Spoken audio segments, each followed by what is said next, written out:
dalam diri kita semua. Bukan atas usaha sendiri saja, tapi sokongan dan harapan yang dikongsi bersama. Sebab nombor 1 lebih daripada jadi yang terbaik.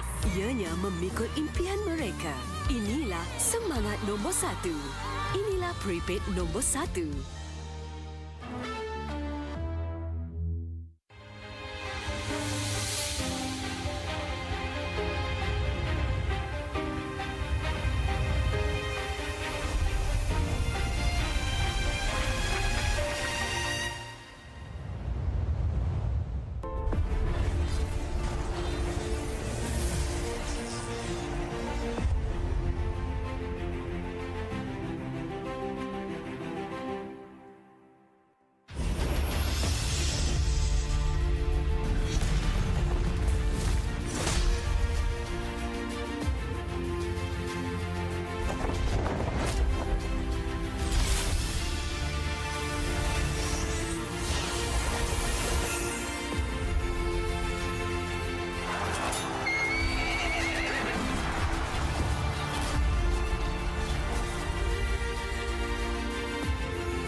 Welcome to the Project Next Patch Preview. We've got a lot of great content to show everyone, so let's get into it. New hero, Obsidia. The Sovereign of the Abyss has risen from the ruins of a forgotten age. As a gold lane marksman hero, her core gameplay revolves around building up bone shards to unleash devastating single-target burst. Her bone shards automatically hit enemies struck by her basic attacks, and she tethers herself to enemies hit by her ultimate. We can't wait to see your spectacular plays with Obsidia. Abyss heroes Alice, Dyroth, and Thamuz have all been revamped. We've updated the visual designs and backstories of these 3 heroes and completely redesigned Alice's skills. We buffed her early game while preserving her signature life drain mechanic. Our goal is to elevate the gameplay experiences for these heroes, and we're excited to see how they'll perform in the new patch. The annual map changes feature is also coming this patch. Each match will get a random new map mechanic. Each time the meta cube flips, the battlefield will be transformed, opening up new opportunities and challenges for even more strategy and tactics. The achievement system has been revamped. We've added all new season achievements.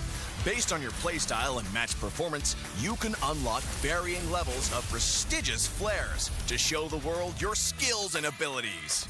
Plus, the new Wall of Honor lets you showcase your achievements for all to see. Let's see who has the most elusive achievements. In this patch, we've refined the feel and responsiveness of the game's controls. Many of these improvements came directly from your feedback. Through these targeted optimizations, we hope to resolve many of your gameplay issues and deliver a more fluid and responsive combat experience.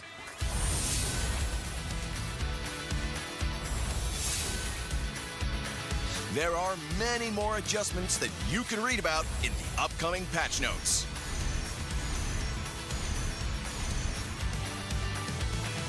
That wraps up our Project Next patch preview. Project Next launches on September 17th. We hope everyone will enjoy the new content. And until next time, we'll be seeing you in the Land of Dawn.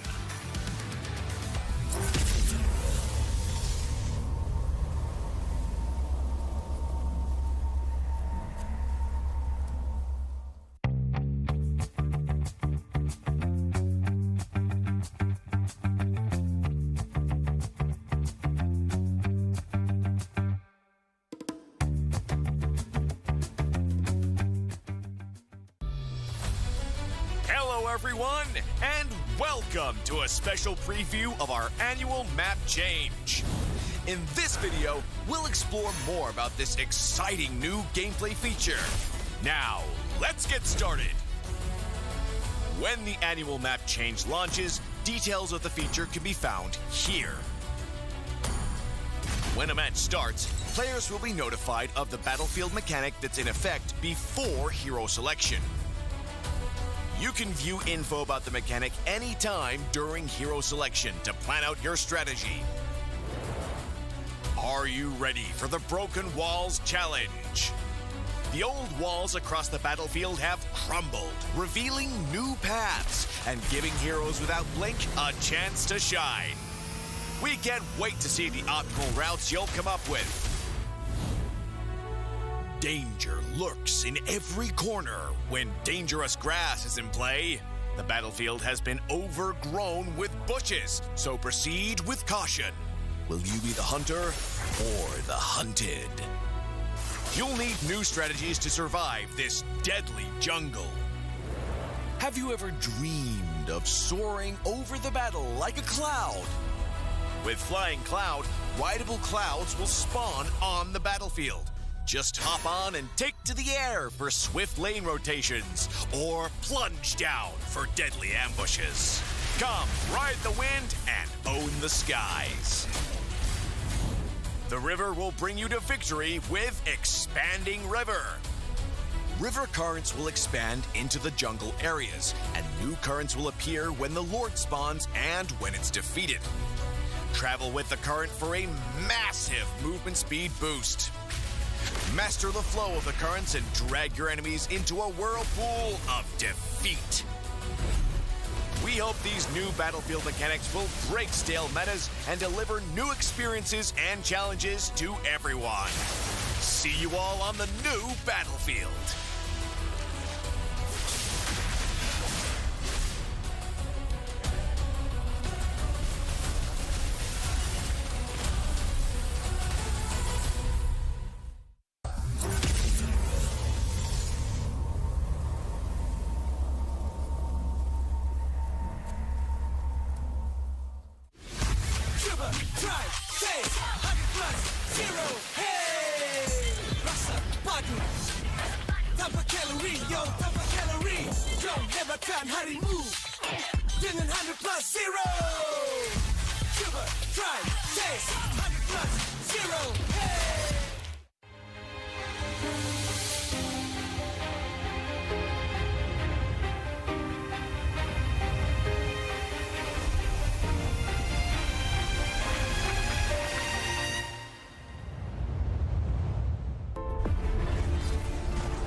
simak. Bila terjatuh, aku beringat. Jalan dah jauh, cari titik bermula. Krak, krak, krak, krak. Jangan patah semangat. Semarak api bukan calon cadangan. Biar apa menghalang, aku sambut datang. 1000 daya, 1000 alasan. Harungi semua sampai di akhir garisan. Eo, eo. Kami tak senang mengalah, kami luar biasa. Semangat membara, harungi bersama. Lakukanlah sama-sama lakukan, bergema di kiri dan kanan. Tak berhenti marah ke hadapan, tak mengalah berdepan cabaran. Jaga, jaga, kita jaga. Jaga, jaga, kita jaga. Jadi ayo. See me, watch me, hype me, gotta give it all. Don't matter how many times I fall, gotta get back up, yeah, yeah, gotta go. I can hear them calling, now I gotta serve. Mess with my clique, now you get what you deserve. We keep it tight, we keep it cool, they got me and I got them too. Renung terasa, api tak kunjung padam. Marah ke hadapan kita, sehaluan jangan simpan-simpan. Kita anak Malaysia. Kami tak senang mengalah, kami luar biasa. Semangat membara, harungi bersama. Jaga, Jaga, kita jaga. jaga, Jaga, kita jaga. jadi ayo. Yeah.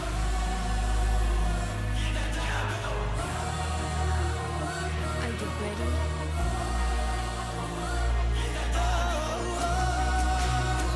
Can you feel me now?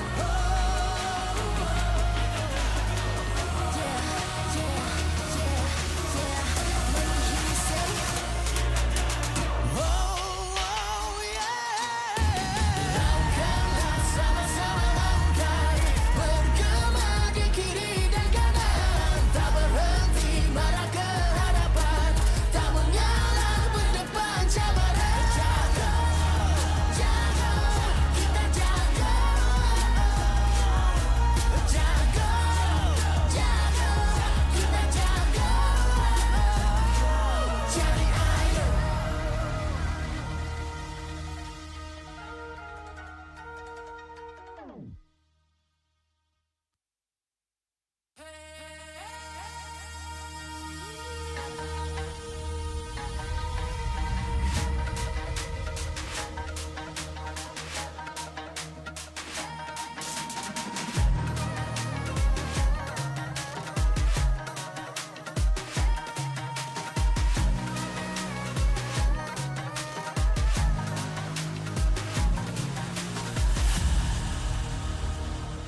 Aku hembus, kata simak. Bila terjatuh, aku beringat. Jalan dah jauh, cari titik bermula. Krak, krak, krak, krak. Jangan patah semangat. Semarak api bukan calon cadangan. Biar apa menghalang, aku sambut datang. 1000 daya, 1000 alasan. Harungi semua sampai di akhir garisan. Eo, eo. Kami tak senang mengalah, kami luar biasa. Semangat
MPL Malaysia Season 16 is powered by Moonton.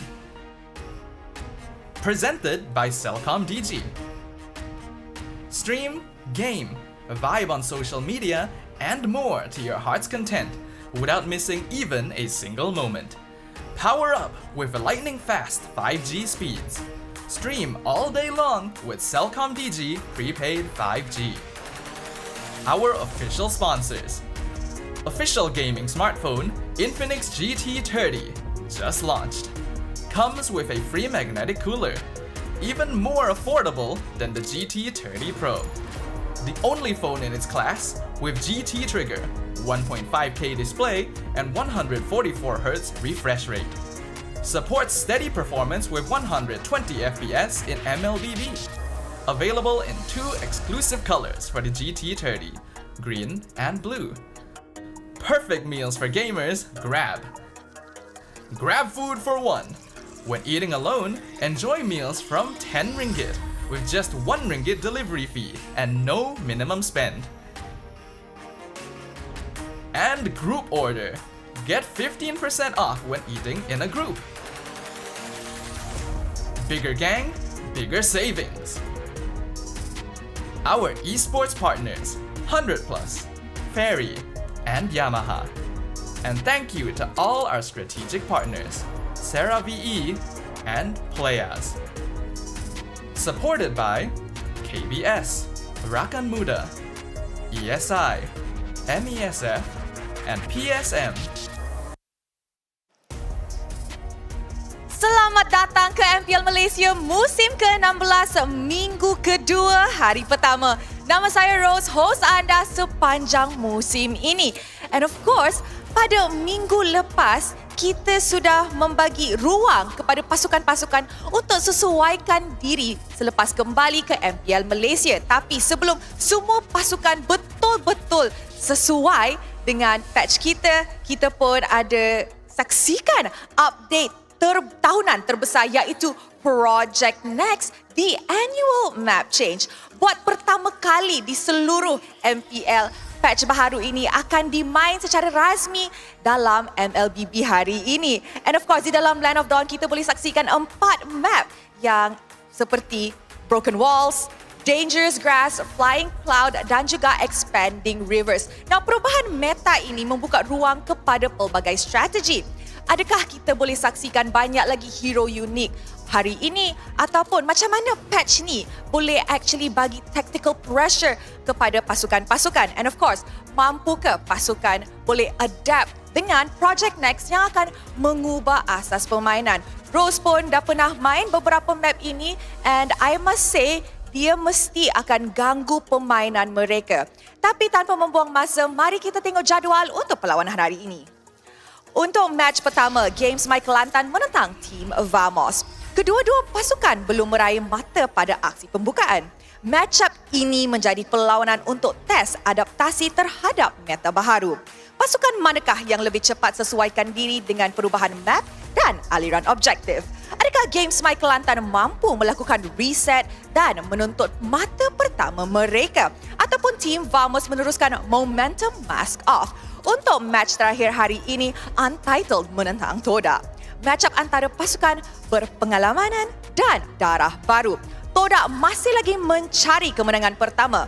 Adakah proses reset ini menambah pressure ataupun menjadi membakar semangat untuk bangkit?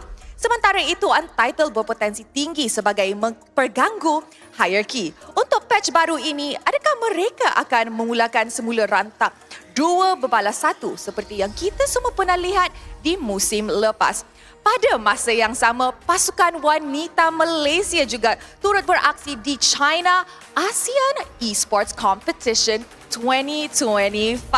Mari kita sama-sama berikan sokongan untuk mereka. And of course, dan dengan itu, kita pun ada belanja kod kepada semua orang yang tengah nonton secara online. Dengan kod ini gaya kita, korang boleh redeem di dalam in-game anda by entering this code in your profile dalam MLBB untuk mendapatkan in-game rewards. And I'm sure ramai orang dah tak sabar untuk kickstart minggu kedua MPL ini. So tanpa membuang masa, mari let's show it to the casters.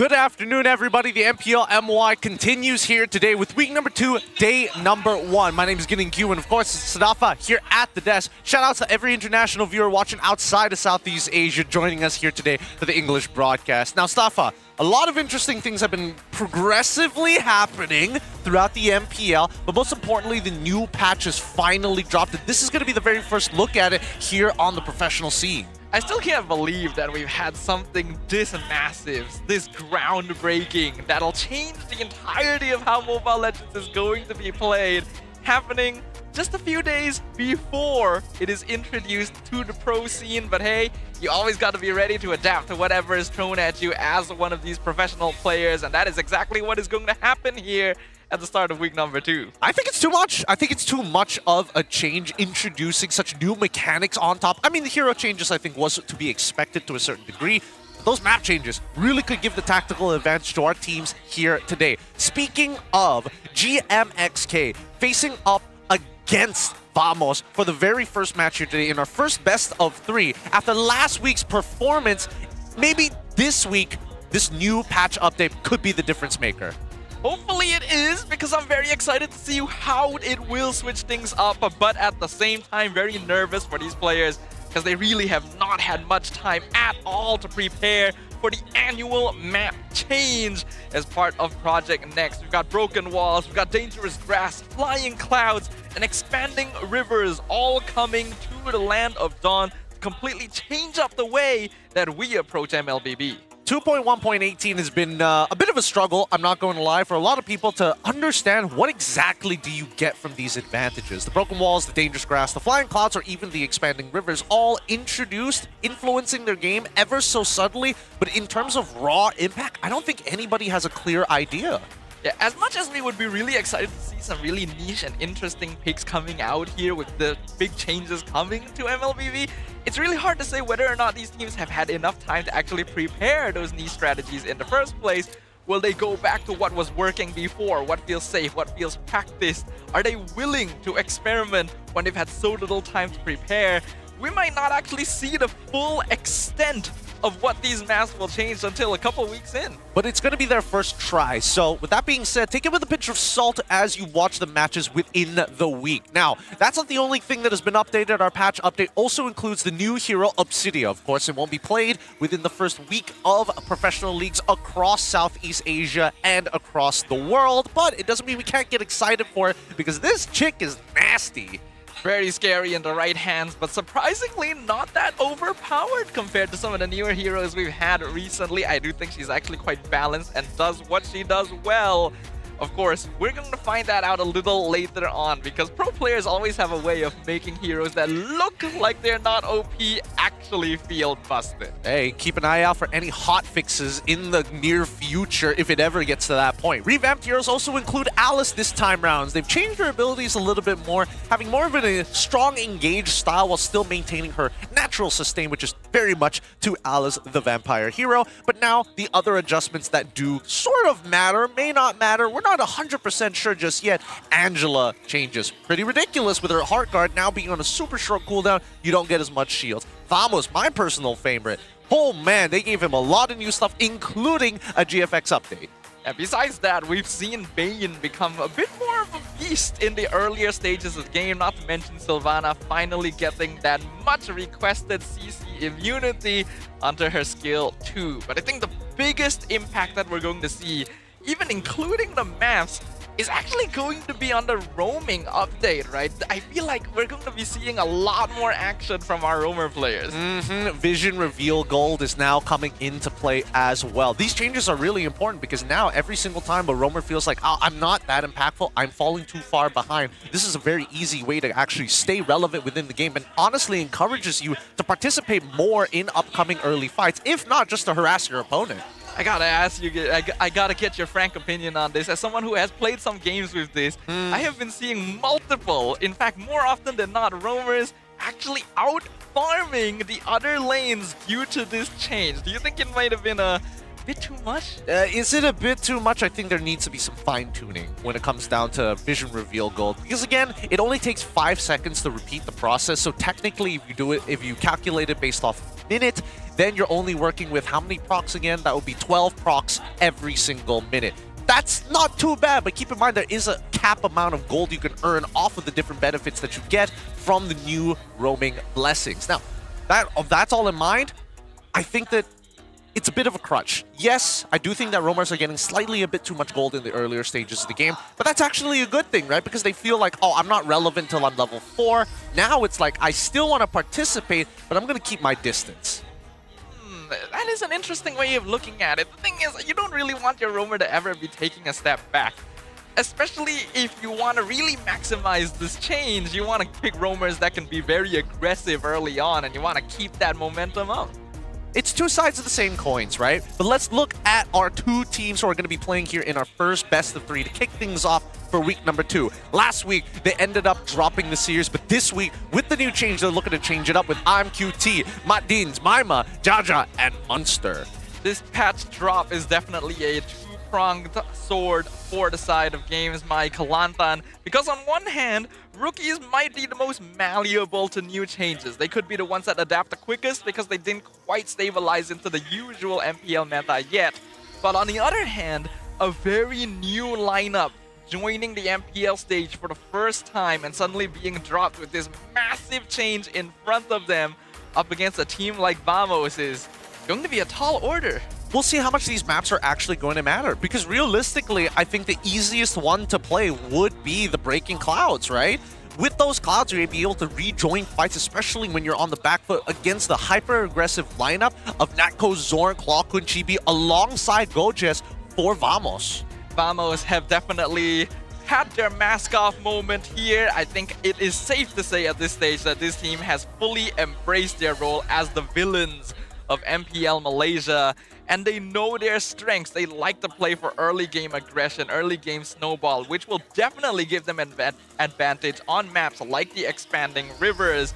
So we could see the map changes already playing a part here, but it all comes down to which of these two teams have better prepared for the patch update. Based on what we saw last week, at least from Vamos' side, I think they would really want to have access to either the Broken Walls or at least the Expanding River, both of which are great. Chibi, personally, he's mentioned that he actually likes the grass. Just dangerous grass, right? Being able to play more assassins in that case, and more so, hey, if your roamer wants to get some free gold, maybe try and face check. True, dangerous grass would actually be pretty dangerous in the hands of Vamos, since, as you mentioned, Chibi can play aggressive on assassins, and Zorn himself can start making things happen. Not to mention, one of his few picks is the Natalia as well. But the question is, who's going to be able to adapt first? A race to adapt. Veterans or rookies? Who learns faster? I think the scariest thing about this patch update is the fact that even if you've prepared a lot, you have no idea which of these 4 maps you're actually going to end up playing. You might end up playing all 4 in rotation. You might end up getting the same one over and over again. And if that just so happens to be the map that you least prepared for, then well, that is just the luck of the draw. It is completely RNG. It's really, I feel like there's only 2 outcomes based on this annual map change. Either this map change really forces teams to think about the compositions for each of the individual maps, or nothing really changes. They will still play to their styles, and teams will have moments where they will probably drop the ball for very dangerous maps like the grass, like the clouds. I think from my personal prediction, we'll probably see a little less overall impact in the very beginning stages. But over time, teams are going to start figuring out how to really min-max these map changes. Because actually on paper, the changes are not that big. It doesn't really affect your gameplay that much if both teams just decide, hey, we're just going to play the game the same way as always and just leave it at that, right?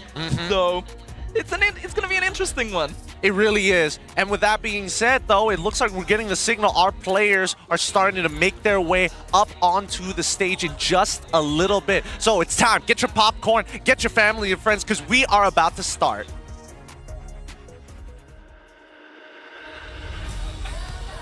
Introducing our marshals that will ensure fair play and professional integrity in the matches. Thank you for your hard work. Turez, Tumei, Nuna, and Izad, your jobs are always in our hearts.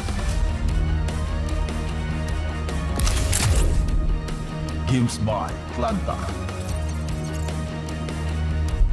After suffering a devastating 2-0 defeat last week, they return today to face a newly awakened beast. Are they able to flip the script, or will they be stuck in a loop? Ladies and gentlemen, make some noise for GMX Kelantan!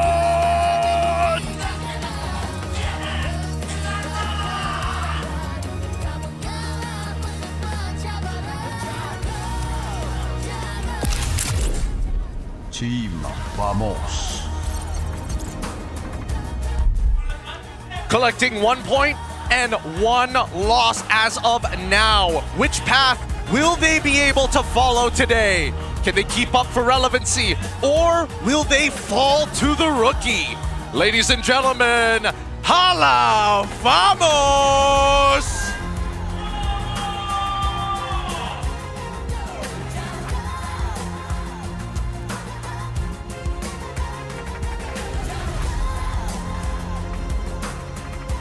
And now we introduce the head of League Ops Franklin, along with the coaching staff of both teams, the masterminds behind every single game. For GMX, we have head coach Vivi as well as Backdoor. And for the side of Vamos, we have coach Pakbet with analyst Pak Atan.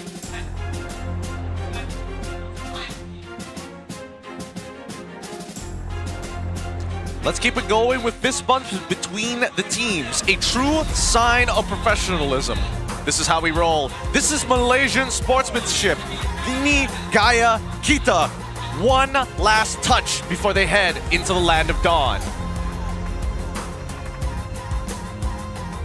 This is going to be the proving ground right here, ladies and gentlemen. The very first match of MPL Malaysia with the brand new annual map change, the brand new Project Next update that just dropped a few days ago. And these 10 players up on stage will be the ones to truly set the stage of what the future of MPL has in store. First picks will be given over to Vamos as they win the coin toss. Being on blue side might be the advantage that they need for this new patch. Now, a lot of things have changed, and I think that in terms of the draft, from what we learned last week, EXP was a very big stakeholder. You show your EXP too early, you probably doomed your entire team composition. We've seen teams adapt, but now in this new patch, is that going to be the same? With introductions to new, if not changed, EXP heroes. I would personally say it actually affects it even more, but we'll get back to that in just a little moment, because we got a quote from Jaja from GMX Kelantan, who said, "We played too cautiously because we were afraid of making mistakes in week 1, and it cost us. I'll work harder on improving myself, especially gameplay.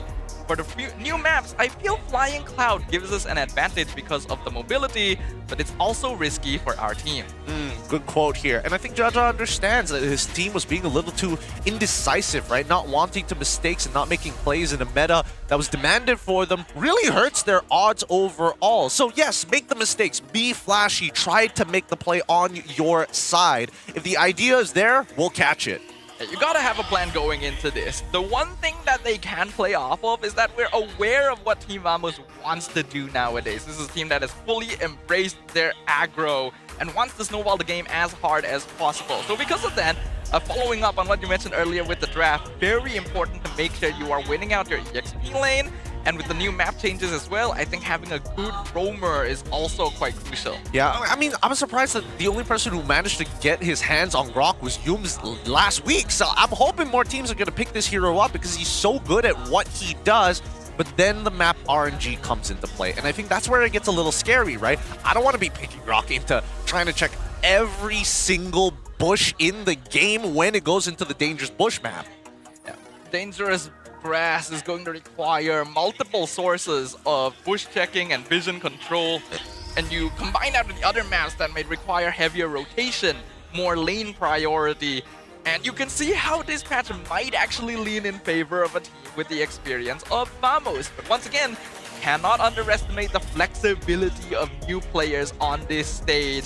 I'm hoping that GMX Kelantan will have learned from their previous failures and bring us something exciting today. I'm hoping that GMXK can take advantage of the inbuilt muscle memory and habits that we've seen veterans do, because they've been playing on the same map for the longest of time. Zorn has been playing since Season 1, and that map has not changed that much other than neutral objectives. But now, time for the annual map change, random map draw. What's it gonna be? It is expanding rivers. And I am already a little bit concerned because I feel like this is one of the maps that suits Vamos' playstyle. Absolutely. Last week we saw them heavily punish their opponents, being able to take a single fight, enduring the turtle pit, immediately converting it into a purple buff take. And I think that GMX must keep that in mind. They have to be decisive on their fights. They really need to show resistance against Vamos. If not, Vamos is going to disrespect them and walk all over them. We talked about EXP lane earlier as well, right? I think out of all 4 maps, this is the one you have to win EXP no matter what. Because those early rotations, having more bodies in team fights, and the objective control priority you can get through the river currents is too important to give up. I would say yes and no, because it also comes down to, as much as you want lane priority, because of the way that it's expanded, you're able to traverse the map in a safe manner, right? You can walk through your jungle and still have that movement speed to get across where you need to be. But at the same time, for EXP laners, 2 most important things: lane priority and how much tax to somebody's life can you put. Because even if you get lane prior but you're at 1 HP, you're not participating in any of those turtle fights. That is true, that is true. So we're going to see how well these coaches have prepared as well. Looking at the ban so far, Team Vamos on blue side went for the Kalea Phobia Zeus Sin ban, while GMX got rid of Arlet, Wanwan, as well as Baxia. Okay. Arlet kind of interesting here. Yishin Shin is still up for grabs for anybody. At this point, Vamos, do they want it? No, they're going to lock in the Fanny for Chibi. Rather strange, because I was expecting the Fanny ban to come into the second phase, or at least the first phase coming in from Pakbet's side. I think this is a massive surprise, actually. Like, we cannot undersell the impact of this, because not only has Fanny been kind of ignored a lot under the recent meta and only left as like a very, very late niche pick under certain situations, Vamos has consistently banned Fanny on blue side for their recent history. Chibi choosing to go for this so early on speaks a level of confidence we've not seen in a while. Oh yeah, I think it's what, a total of 2 full years in Chibi's career that Fanny gets banned on his side of the map. He's made it pretty consistent. So yes, let's see his performance here, whether or not his Fanny is not as washed up as we hope it isn't. But this time around, he's facing off against not only Hilda, but alongside the Kimmy. Now, playing the Kimmy into the Fanny is kind of curious. I'm hoping that GMX is ready for this, because Maima, one of the few players on the side of GMXK who actually has experience playing against Chibi. Looks like we're going to see the Lunox as well. Vamo is already leading towards a very different drafting style than we're used to. Is this a secret strat? Who knows? We'll see for now. The Esmeralda also going to come out. A hero that got a very high pick priority in week 1 of MPL Malaysia. But is it risky to show this so early? Yeah, especially since CC. Yes, CC has been adjusted a little bit, but I still think that her lane presence is very inevitable once she gets that War Axe. Prior to that, might be a bit slower. You're not going to be winning as hard as you would like to be, but hard enough for the right players. We also do need to highlight the Hilda a little bit on GMX's side. This was a hero that we figured would be a big winner in this patch in general, as a potential aggressive roam that can open up map easily and get that roaming vision gold. The Ruby also going to make an appearance now as the 3rd pick for GMX. Interesting options being laid out here. A potential flex pick in the Hilda alongside with the Ruby. I think the Ruby is necessary, but the real question is whether or not you want to go into double fighters at this point. You know the Fanny is going to show up. You might as well sacrifice a couple of lanes, and if so, having high sustainability to ensure that Fanny can't dive you under turret takes away a lot of her pressure as an assassin, especially with her style of kit. Like the Cho going to be the first ban from GMX in the second phase here, already respecting Zorn's signature pick, and also a hero he would be able to open up map with very, very quickly. So GMX wants to remove more sources of potential frontline crowd control from Vamo. Interesting.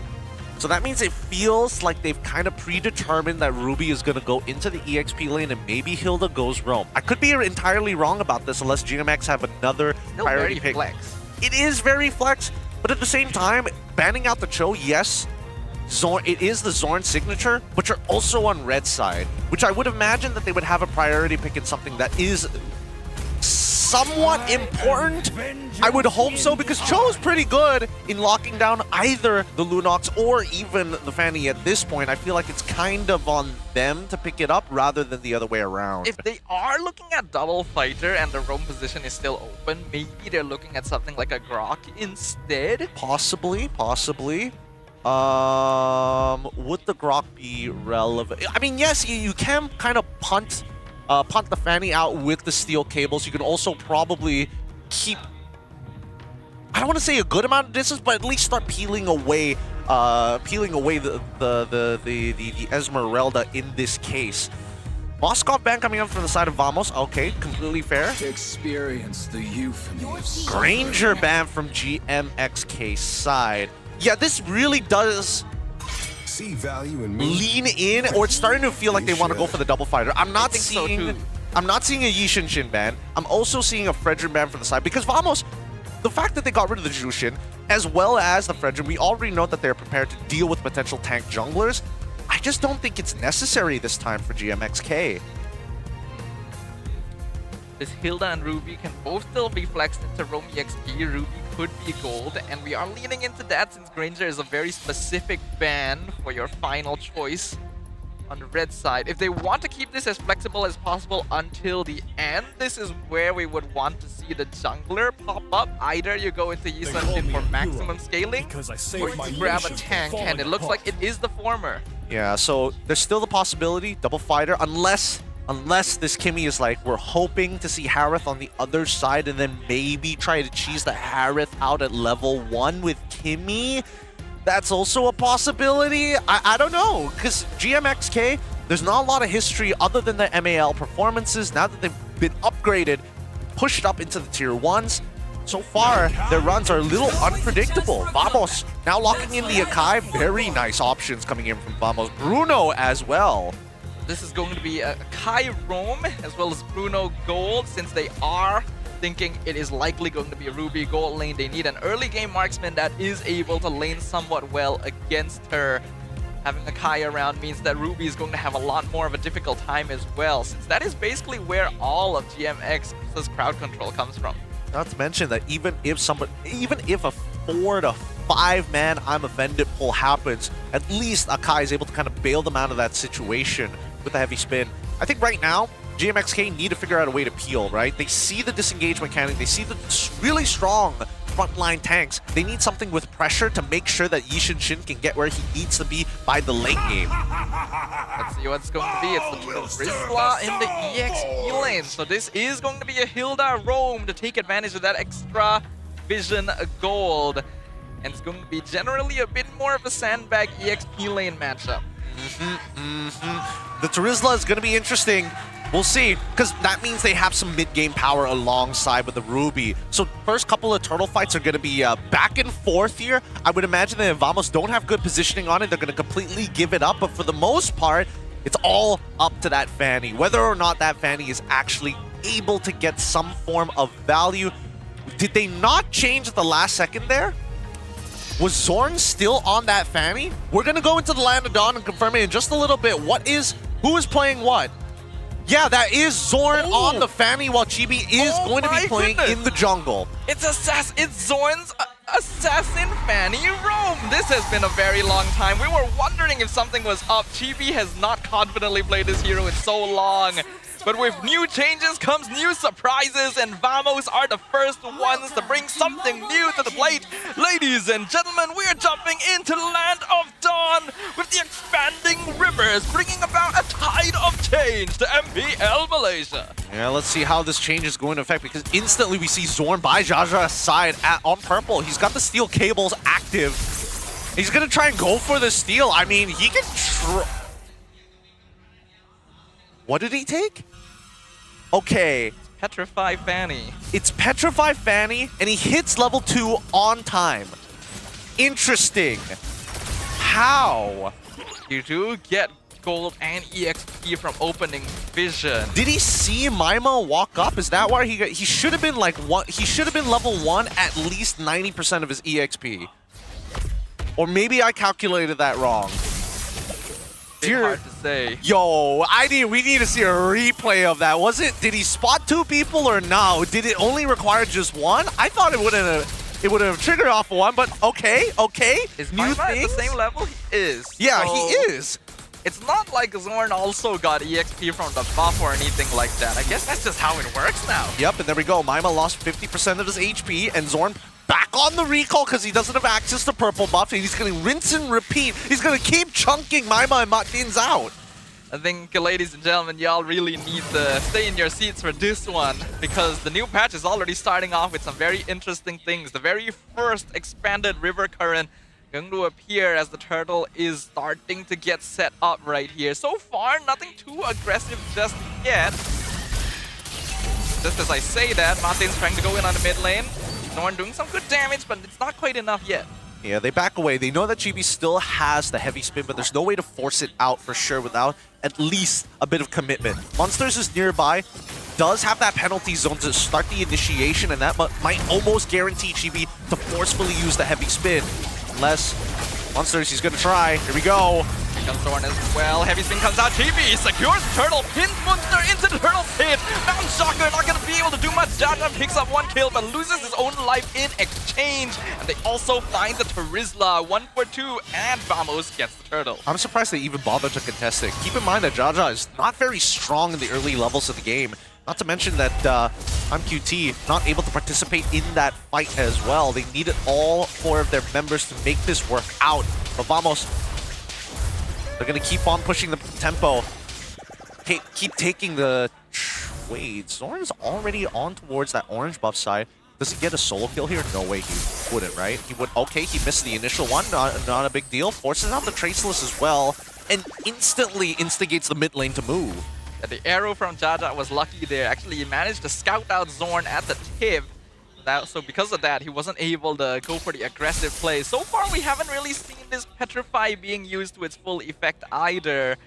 And 3 minutes in, net worth difference still pretty minimal.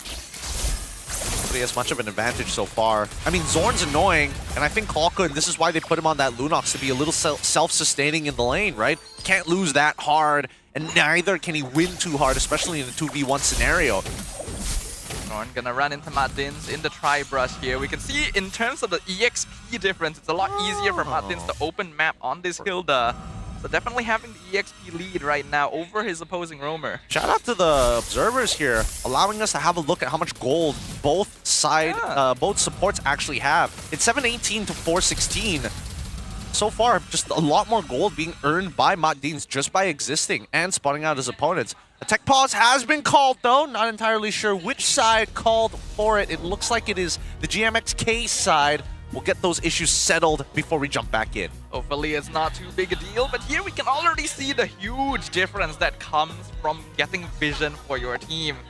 As you mentioned, Gideon, having that Hilda to just open up the map by simply standing there is a lot safer and a lot easier than Zorn has to achieve with that Fanny. So being able to get that gold a lot more quickly. I do actually want to look at the scoreboard just to see whether or not they've already outfarmed their other laners, because that has been happening a lot. It has been happening a lot, but considering that Zorn hasn't really shown up in lane other than to harass and then goes to the opposite side to check buffs, I don't think he's getting the individual EXP in as well as the gold as often compared to Matdins, who's been hovering around that mid lane pretty consistently overall. Yeah, we have to remember, it's not just vision gold you get from the roam revamp, it's also the fact that you will get extra gold and EXP as long as you're nearby when minions are taken by your teammates as well. So Martin's also able to do that a lot more easily since Zorn is operating mostly independently. Keep in mind that this change also it doesn't take away from your initial laners. Your mid lane will not get taxed because of it. They will still receive full gold and EXP. This is a little bit of a tip for you for existing. And it also creates interesting strategies, right? Because you do get a percentage of whatever gold your team did get from the minions. So you might want to go to gold or EXP just to get a little bit more of that. But looks like we are getting the signal to jump right back into the Land of Dawn. All right, let's see the game state currently, because MQT is not getting much pressure against Natco, but that's to be expected, right? Oh, now by bot side, though. They're in trouble. 1v2. Terizla's tanky, but is he tanky enough? Gets the penalty zone in. The Brilliance keeps Claw Kun topped up. They will pick up the kill. Martin's now coming in for the fight. Forces the flicker out from Clarkhood. Pops the ultimate right into the Mountain Shocker. Jaja comes in to get the kill. Gojas looking for a little bit of revenge. Martin's very low, but is able to dash away. And that means GMX gets a great trade down here. It looks like there is investment on the Frost Shield. Looks like Gojas is spreading out his build a little bit more because that shield was a little thicker than it probably should be at level 7. At this point, topside GV trying to steal away the buff. Oh, is he going to get punished here? He gets stunned. Can dash away. Looks like GMX doesn't want to force the chase here. They don't go for it and they back away once more. QT finishing first item priority into that War Axe. The second turtle is now contestable. Oh, they give up the purple buff to Zorn. Conceal comes through. Zorn gonna scout out 3 people in the tri-brush. The flicker penalty zone maybe a bit too far from Munster. His team's not ready to follow up. Nako flickers away.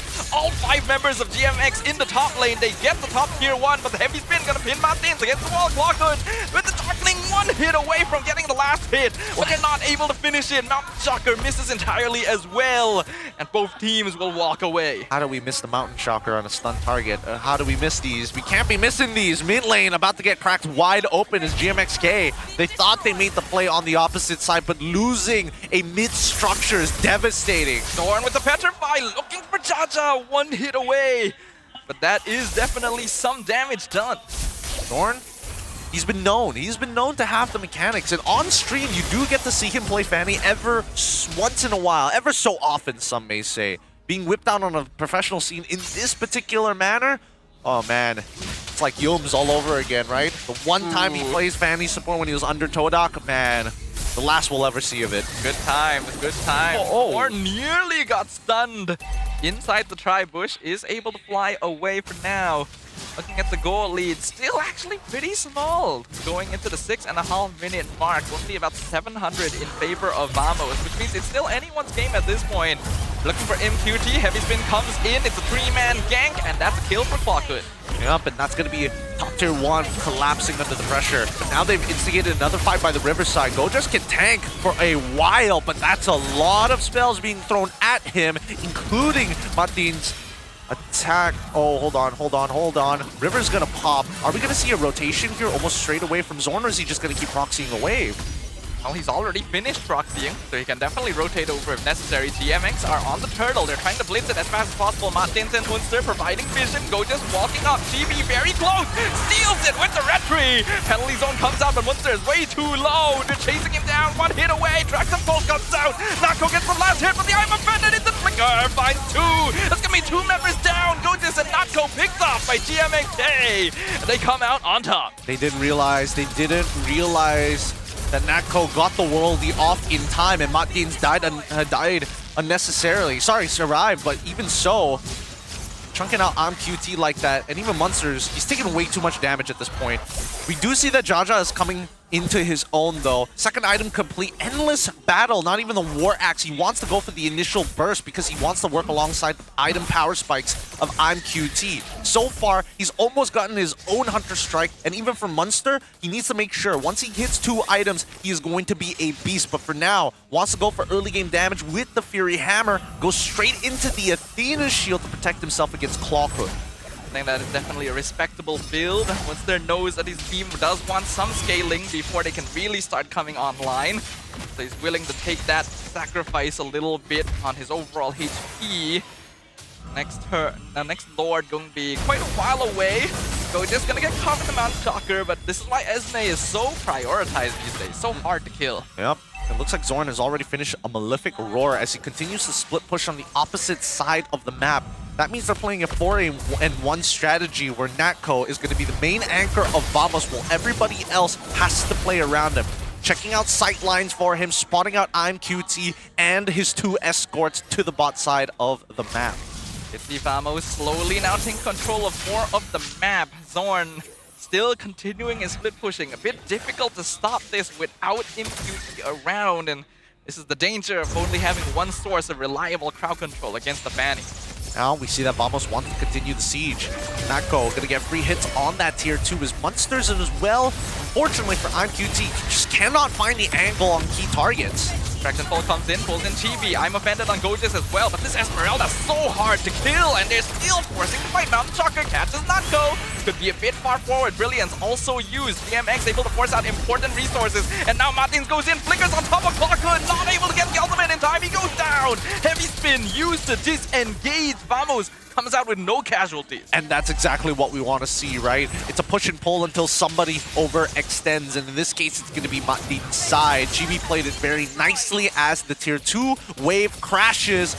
That Tier 2 tower setup gone.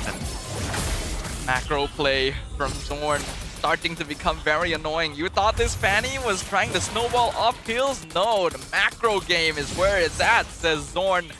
His years of experience coming into play in a brand new map. Lord now going to be danced around by both teams.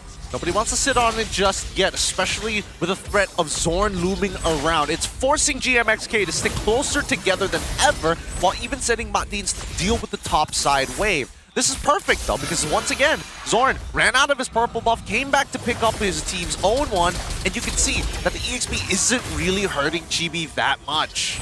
It's a very interesting balance, because now that roams can get gold more easily, it's actually worth giving them some of the buff resources since they actually have the items to do damage.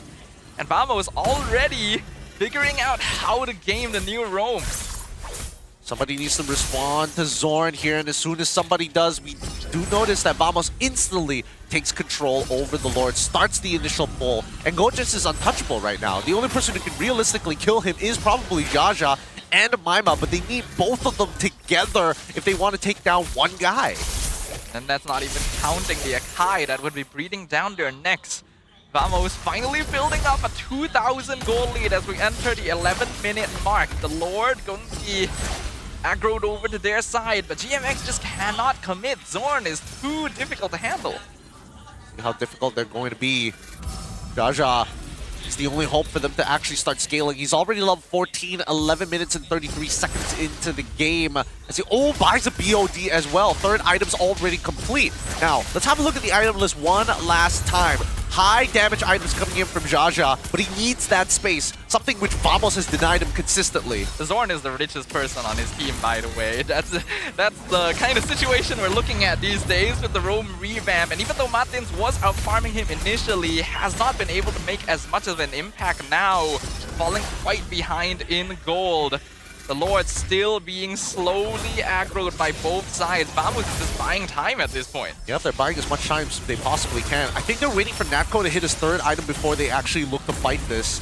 They know that Jaja is in a really powerful position, and because of the buffs that Chibi has been giving over and holding this Lord, allows Jaja to stay ahead. The Lord is finally dropping low. Chibi secures it. Munster misses the penalty zone entirely. Has to flicker away from the heavy spin. I'm offended! MQT with a massive catch!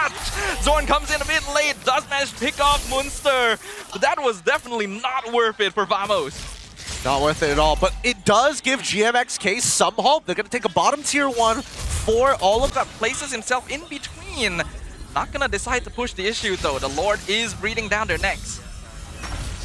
Like, oh, that's Retri already. Slow one target down. Munster gets put down 1.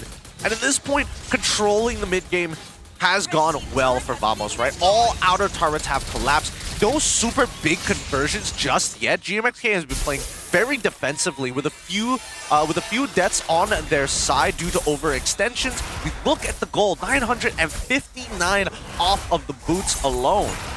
You have to know, that's actually only half the gold cap you're actually allowed to get from these items in total. So that's actually quite insane. Wow! In comparison, Martins has gotten nearly all of it at 1.6k gold from Vision, but he's still so behind in farm compared to Zorn, who has been given basically a free lane the entire time. A free lane as well as free purple buffs from a jungler who doesn't really need them. That's kind of wild, but Zorn, he's already baited out the Mountain Shocker early on, as well as the Turtle Boat. They're not going to have access to it for the next couple, well, at least for the next minute.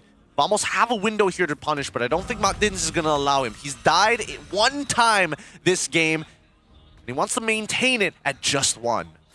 He does have the immortality, so he's going to be able to play a lot more aggressively than before. Natko gonna be hitting level 15 as well. The scaling for Vamos also starting to kick in. In a direct team fight situation, GMX does probably have the advantage, but Vamos is playing the map.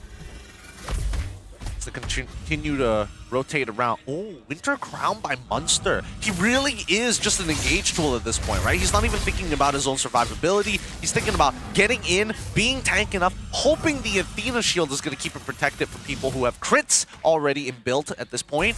Something to think about. Something to think about for Munster. And now that we've reached this point in the game, Munster's goal is basically just to eat as much damage as possible, get a good penalty zone, and then buy time. And he's been doing an okay job of that, but there have definitely been situations where he may have overextended and not allowed his team to really connect as well as he could have. Yeah, could be slightly better, but GMXK. Oh, the flicker. Oh, beautiful dash from Natko. Dodges it entirely. Here comes the rest of GMX. Zorn coming in to do the shred damage, but it's not quite enough. Mountain Jocker going to hit Claw Hood. GMX in full disengage mode. Munster holding the front, but Impunity unfortunately left on the flank. Natko doing the damage. The Bruno starting to hit hard. Winter Crown comes out. Definitely not the way Munster wanted to use it. That's a double kill for Natko. As Vamos are running down their opponent's coaches. Still difficult to remove, but finally falls to Martins. He may be a thick boy, but unfortunately, even the thickest will have to fall. The Lord is about to spawn in just a little bit. And now, you see that Vamos, they want to close out this game while this Luminous Lord is still available. GB hiding in the shadows, right? Doesn't want to reveal, finds an angle. From flank, two-man heavy speed pin GB! The jungler of Vamos showing that he is not washed up at all. Vamos secures the fight. Jaja, the only one left. There is no way to contest this Lord anymore. Yep, nothing that Jaja can really do. Just take that orange and walk away. Man, I was expecting so much more for GMXK, especially within the first 4 to 6 minutes where you do actually have relevant damage and a pressure from Ruby, and as well as that to Rizla. But right now, both side laners doing an abysmal job, getting picked off one after the other. Unfortunately, we can really see the lack of experience showing here on GMX. They definitely have the tools. They may not know the right way to use them. GB literally just dashes into the base right here. The zone takes a good amount of damage. I'm Offender pulls him in. Heavy spin going to be used, but GB actually does end up falling. It is in exchange for the inhib though, and Zorn still doing damage down here. Yeah, he's been able to split push basically for free. No one's necessarily stopping him. And I think that ImQT would like to catch him, but half the time Zorn is playing around those parameters. With the Lord already pushing, they've got their mid wave. Well, actually the waves are not synced at all. It looks like it is a cascading style of minions pushing. Yeah, that's definitely not ideal, though I think it's because Vamos was really trying to push for that bottom inhibitor as well. Looks like they might even be able to get it since GMX has sent literally everyone to deal with the Lord. Luckily for them, no minions, so Vamos don't get a cheeky free tower there. They're just still tanky as ever. You can see the relevant damage coming around from Jaja. That one Traceless already taking at least 1/8 of his health. ImQT, I'm still waiting for the big I'm offended at this point. I think that's one of the few ways they could look for a win. Got a big one in that first Lord fight, but ever since then, Vamos have been specifically avoiding funneling up since they are well aware that is basically GMX's only tool. I mean, that and Rizla, but so far, one's doing significantly better than the other. Already, we see the recall spams as expected of the villains. So we just will walk into the bush. Zorn also gonna start scouting out. They do see all members of GMX here. They want this purple. And now they continue to try and contest for that purple as GB gets chunked out. They should be able to walk away from this. I still see. Oh, hold on. Onto Gorgeous. Doesn't really do anything. Negative damage. He's stronger than ever before. He actually looks like he has more health now, to be fair. He didn't even need to use his Purifier. Here comes Zorn, nearly burst Maima in an instant. Will have to fly out, but they're able to get that inhibitor. MQT also going to be pinned with the heavy spin. Nako gets the kill. Mountain Jocker doing some good damage. Nako flickers away, but Martins is the only one chasing him. And Clockun's also delaying the pursuit. That's another member of GMX down in an instant. It is now 5v3. Vamos looking for the end game on the base. Zorn flying around, flexing on his opponents. They know this is it as long as they do this right. Blockun with brilliance jumps in, does big bursts of damage. Jaja loses the immortality. Zorn as well, but he's under the tower. Nako going for the crystal. Munster will come back from his immortality. Will fall in quick succession, but they do find Nako. Will that be worth it? It's a trade on shutdown. Vamos is still in the base. They want the crystal. They don't have a lot of minions left. GMX actually doing a great job of holding Maimad. Last one left though, and that is going to be it. A double kill for Clockhood. Closes out game 1 for Vamos. Statement set, draft great. Vamos stand up on top, 1-0 so far. Well, let's see whether they can finish it off strong, because GMXK, this is the type of resistance that I was hoping for. Now they got to work on their timings for the early to mid-game stages, because right now, I think that GMXK, their laning phase doesn't look that great. They should have participated in a lot more fights for the first 3 minutes, at least. I think, once again, GMX were a little too safe, a little bit too scared, because they weren't quite prepared for what Vamos was about to throw at them. There were some good plays in there, but not enough aggressive initiation to get control of the map. I think it's about timing, right? We've seen Munster land some good penalty zones, but we didn't see him land a good penalty zone while his team was directly behind. I would have imagined that they would have gotten a couple more of I'm offended plus X to make the combo strong, but just doesn't seem to be the case, especially with the Esmeralda. And Esmeralda was difficult to deal with. The Akai with the heavy spin causing havoc in team fights as well.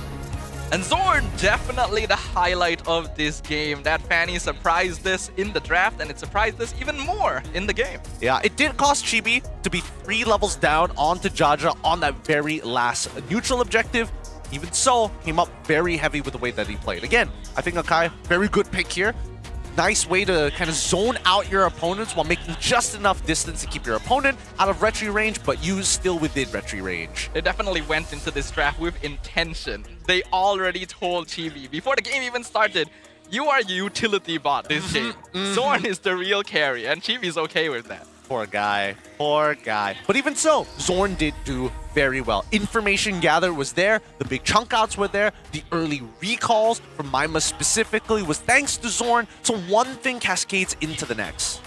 Unfortunately, the scaling for GMXK, even though it did come to play later in, couldn't really find the angles necessary. They were oftentimes a little bit too split up. I think Martins was a bit too committed to try and get a pick off on Natko. And Munster often couldn't really find the setups he wanted. They gotta be careful, and it's a learning process, and it's a painful lesson to learn over the span of 6 weeks. With that being said, let's go backstage, look at our MVP of the game. Give it up for Gojes on that Esmeralda. Wins lanes, and you can feel his impact on the map. I really wanted to give it to Zorn just because of how unique this style is after so long, but Gojes was definitely the guy making the game difficult for GMX Kelantan. While he has no kills, just the sheer presence alone made the game so hard for them. Extremely hard. 2,972 DPM damage per minute. Wow.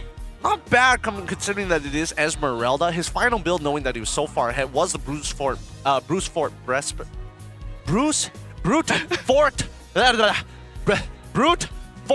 Breastplate. I don't know why the words don't be working as well. It needed you to brute force it. It really needed me to go and say it 3 times before I actually got it. Now is the real one. But even so, Gojes in a very good position.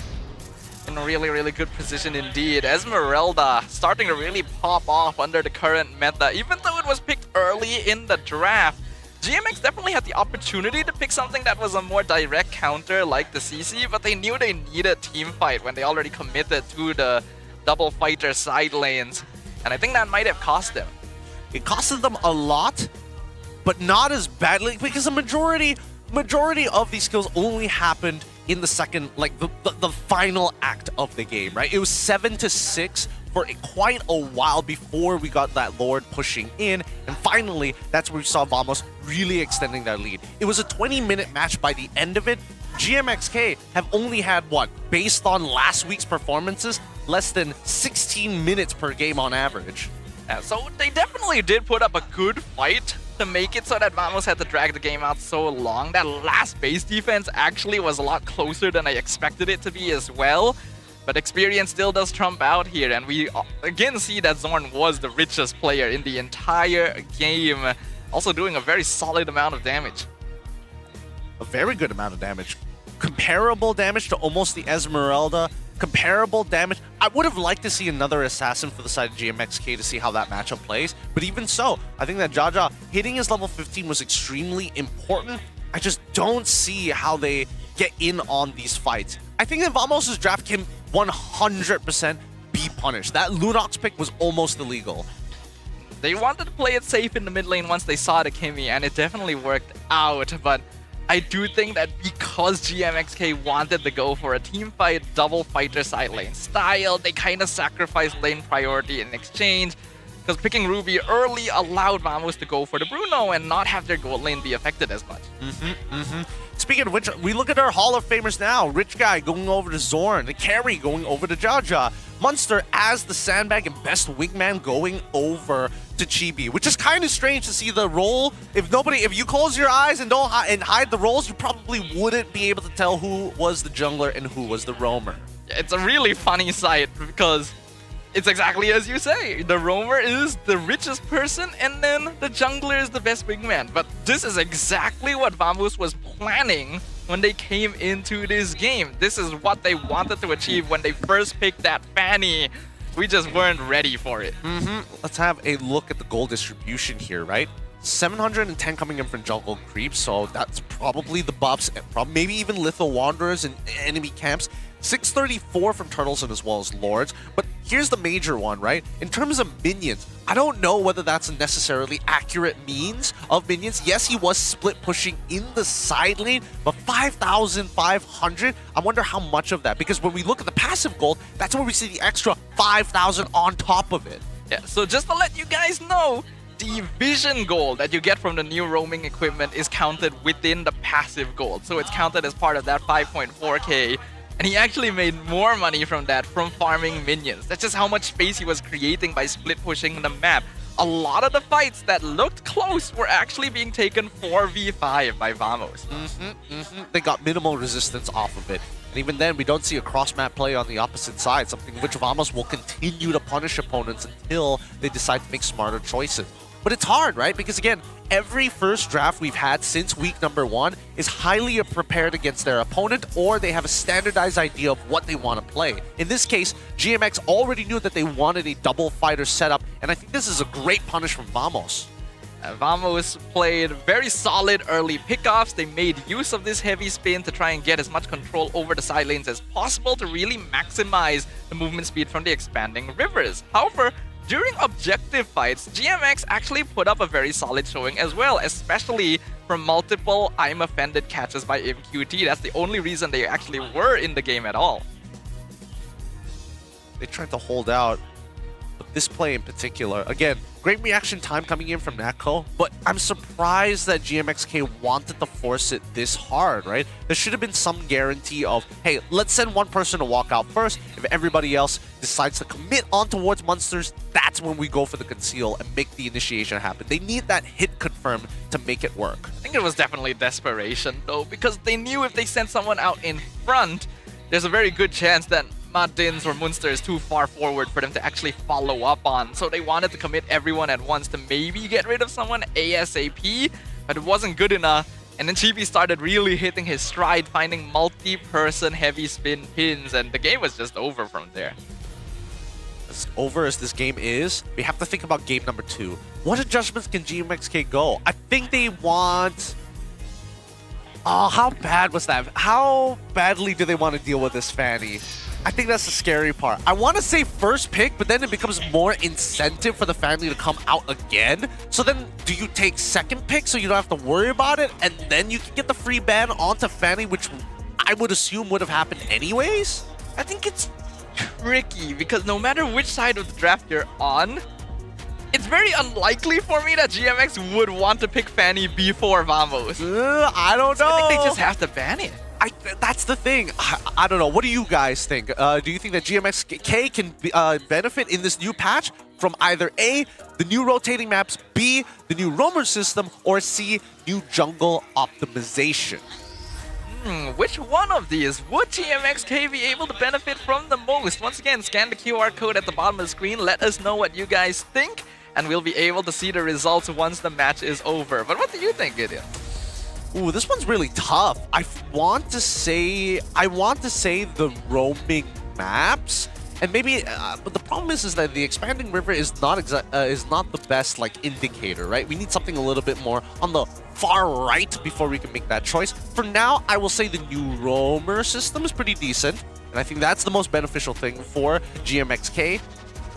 And Martins was actually making a good amount of money with or without the minions. Well, I mean, obviously with the boots, but like not split pushing in the side lane like Zorn.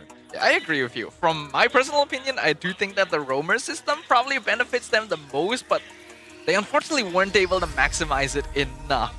So now that we're 2 minutes away from entering the next game, now we're going to be curious to see what map we get next. And how that's going to play out, right? Because are we allowed to play duplicate maps if the RNG lands once again? We are. Onto the expanding river. I mean, all right, let's have a look at our stage. We've got a pretty decent audience showing up for both GMXK and alongside the homeboys. A better turnout compared to last week. Shout out to you GMXK fans out there, because they're going to be taking first pick this time around.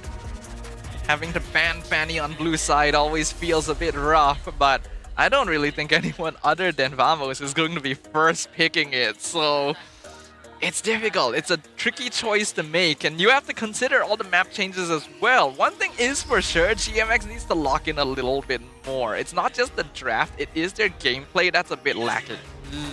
I mean, they are inexperienced, but we need to see them look at the map a little differently, right?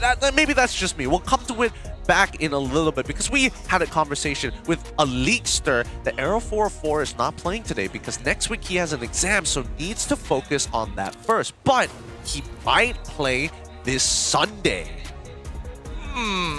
Well, we expressed a little bit of doubt about that. It's a bit hard to trust the information that we're being told, especially from the villains themselves, right? There's no incentive for them to be truthful to us. I don't know. It's coming from a leaker, so you know, take it with a grain of salt. Take it with a pinch of salt. Also, why is the leaker's profile picture an onion and not a leak? That's a good question. That's a good question. I don't know. Maybe because our leaks cause people to cry, I guess? That's like the closest annotation I can get to. I'm gonna leak everything so I make people cry. No, that's the motivation. Don't leak it all. I think in this particular case, right, I feel that like GMXK, the one thing that I've seen is the fact that like they just take every fight. They don't just say, no, we're not going to fight. We literally take every single one of them, with or without the hit confirms, with or without a good angle. That is the unfortunate thing, isn't it? Well, let's see if the map might favor that this time. Annual map change, rotation, what's it gonna be? Ladies and gentlemen, it is the Flying Cloud for game number 2. Okay, I'm actually kind of excited about this one. I mean, let's see, because I think this is most beneficial for GMXK. With the way and the game state of match number 1, I think that GMXK really need a way to be able to find back angles, to find these secure engages onto Vamos, and if they push past anywhere into the tier 2 zone, you are in range of that flying cloud, the flying nimbus as I like to call it. Now, I have to be completely frank here. Out of all 4 maps, I felt like this one was the most unlike pro play out of them all. This feels like an arcade game mode, right? Oh, yeah. I remember when I initially saw like news of Flying Cloud and I thought, there is no way this is coming to ranked. Well, guess what, Pastafa? It's also coming to pro play. Pain. All pain is what I see. Vamos! Now on red side. Banning out the Fanny. Interesting. All right, so they've learned for the rules of the blue side, red side. Following the meta as time goes by, we see that GMX now with the final ban in this first phase. Arlet alongside Zhu Xin, similar bans to when they were on red. Reflections that they did come from the MAL, which is why they are banning the exact same way. You gotta stick with what you know. And they get rid of Farsa, which is interesting because I do actually feel this is one of the heroes that could both benefit and not benefit from Flying Cloud. Especially since the natural wings by... I guess it saves your wings by wings to a degree. You don't have to use it early to like get out of the map. It does if you want to use it as a way to, you know, return to the fight. But let's say that you're actually on the winning side as Farsa and you're trying to siege the base. You want to stand in the back to feathered airstrike, but then the cloud just drops on top of you. That's also true. That's also true. So they banned it out, and now Phobius finally gets axed. Do we see a Yi Chuxin one again coming up from Jaja? Maybe as a first pick, or the other higher priorities like Baxia this time round. Going for the tank jungler this time around. GMXK already switching up the style since the double marksman side lane didn't quite work out previously. So leaning more towards a typical gameplay approach. Vamos now have a lot of options that they can consider. The Kalea also going to be left wide open previously. I mean, both sides could have picked it up. We'll see whether any will take into consideration, because again, Baxia really hurts the early game healing, which is why Kalea is so good at what she does. But do you take it just to deny GMXK? Okay, so they go for the Kalea. Zorn's not going to be part ways with it just yet. The CC is also going to get locked in. For all intents and purposes, it could be a flex pick, but we'll just see because GMX are going fast. They lock in the Kimmy. They also lock in the Franco super early on. Franco going to be making his first appearance here in MPL Malaysia Season 16 on the Flying Cloud map. Definitely not a hero I would normally consider as being particularly enabled by this map. The GMXK definitely have some kind of plan picking this in as the Lancelot comes out for the final pick in the first phase for Vamos. The Lancelot is a good idea. They need a little bit more burst. We need a better combination to get value from the Tsunami Slam. I'm thinking that if push comes to shove, it means that most probably Natco might have to go on to something like a Beatrix, right? Because how else are you going to get the raw burst damage to cut through, like, especially like a Baxia, for an example? Yeah, Beatrix would be good. Carry could also be a safe fallback. I think Vamos can definitely leave their goal lane until a little bit later here, since they've already got their EXP out. They don't really need lane priority anywhere else. They ban out the Ruby. Ruby ban. Do they want to call it early? Just get rid of the Yi Chuxin now, right? I mean, oh wait, sorry. Lancelot is already in play. Baxia. But then you've already got Franco. Yeah, it doesn't make sense. It doesn't make sense. Unless they're trying to say that Ruby is a decent way to sandbag the CC, which it is to a degree, assuming that you hit all your spells and stay relatively healthy. The Beatrix, great ban coming up from GMXK. They're trying to take away all the burst now. It's a hard read from GMX right from turn one. I think that's a smart idea. You definitely need to get rid of marksman heroes that could pair well with this Kalea, since Pickoff is always going to be the name of the game when you see this hero on the opposite side. As for the Ruby ban, I feel like Vamos might have been banning it just in case of a potential Ruby goal lane, since Kimmy mid still does work out with double fighter side. That's true, but then wouldn't you want it? You're okay. That's fair. That's fair.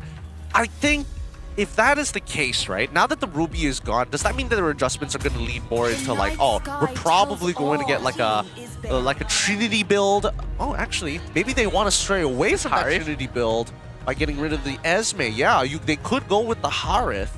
Harith Gold would be what I would think if you're banning Ruby and Esmeralda. I don't think it's very good against Baxia Franco. No, not the greatest, but I mean, eventually you'll get there. Yeah, especially with the clouds to think about too. Sure. I mean, yeah, because once you start pushing into T2s, the first 45 seconds you don't have access to the clouds, but then afterwards you will. Kadena gets gets banned out from the side of GMXK. Really doing their research on Clockkun's just overall hero pool. Well, if it comes down to it, you can still put Clockun on the Lunox. It would actually still be an okay game for it here. It's the same mid matchup. There are tanky heroes you can burst with the Darkening.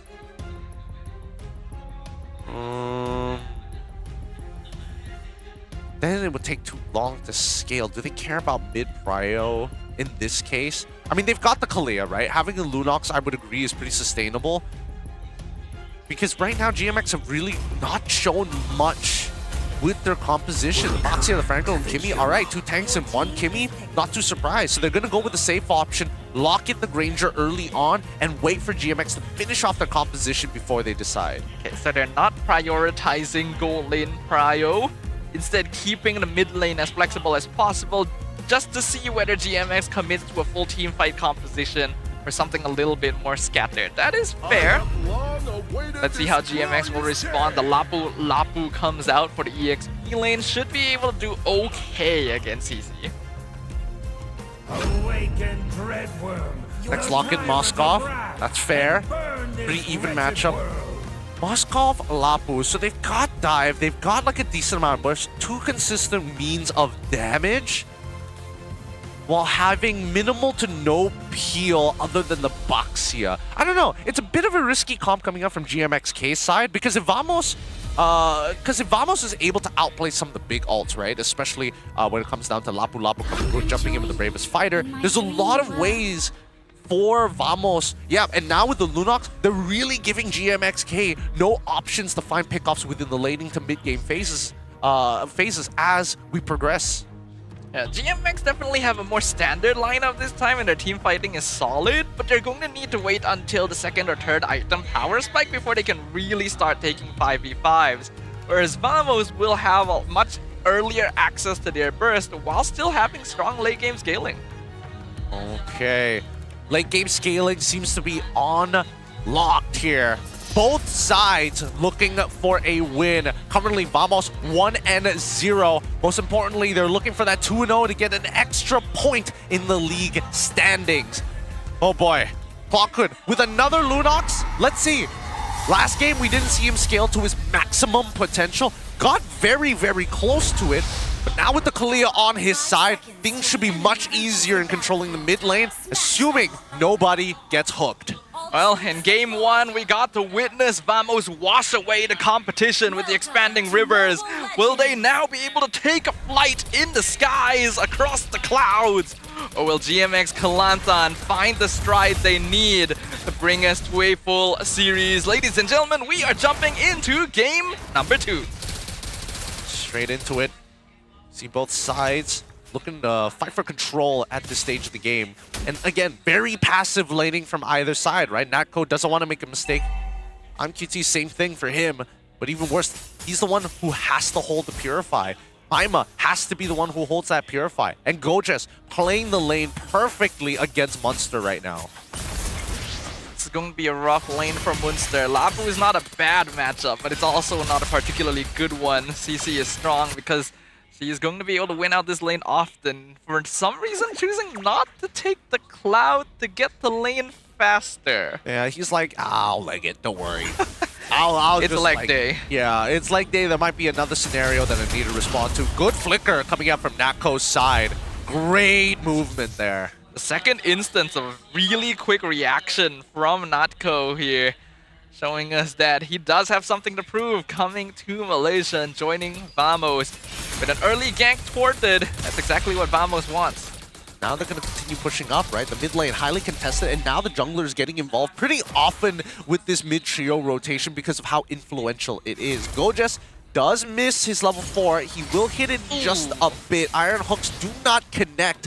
And GMX, where do they position themselves, right? I think that Vamos is doing a better job at identifying bushes that could eventually hurt them in the long run. And I think Deans, he's got to take a more aggressive angles. He's got to take control of the Pixel Brush. He might want to open up the top side later down the line.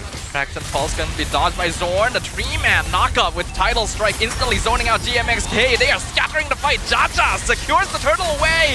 Tsunami Slam finds one, but Zorn's going to be picked off in exchange. Brilliant's also going to be used defensively. Jaja looking for the catch. Misses Clockwind. Does eventually collide. That's a double kill for Munster. Chibi picks off Jaja in exchange. They trade 1 for 1 so far. They still don't get much off of it, right? 300 gold, but no gigantic conversion from Vamos' side. This is the resistance I want to see from GMXK. Wait. He's going to fly right. Is he going to be able to steal this way? He might have to use Retribution.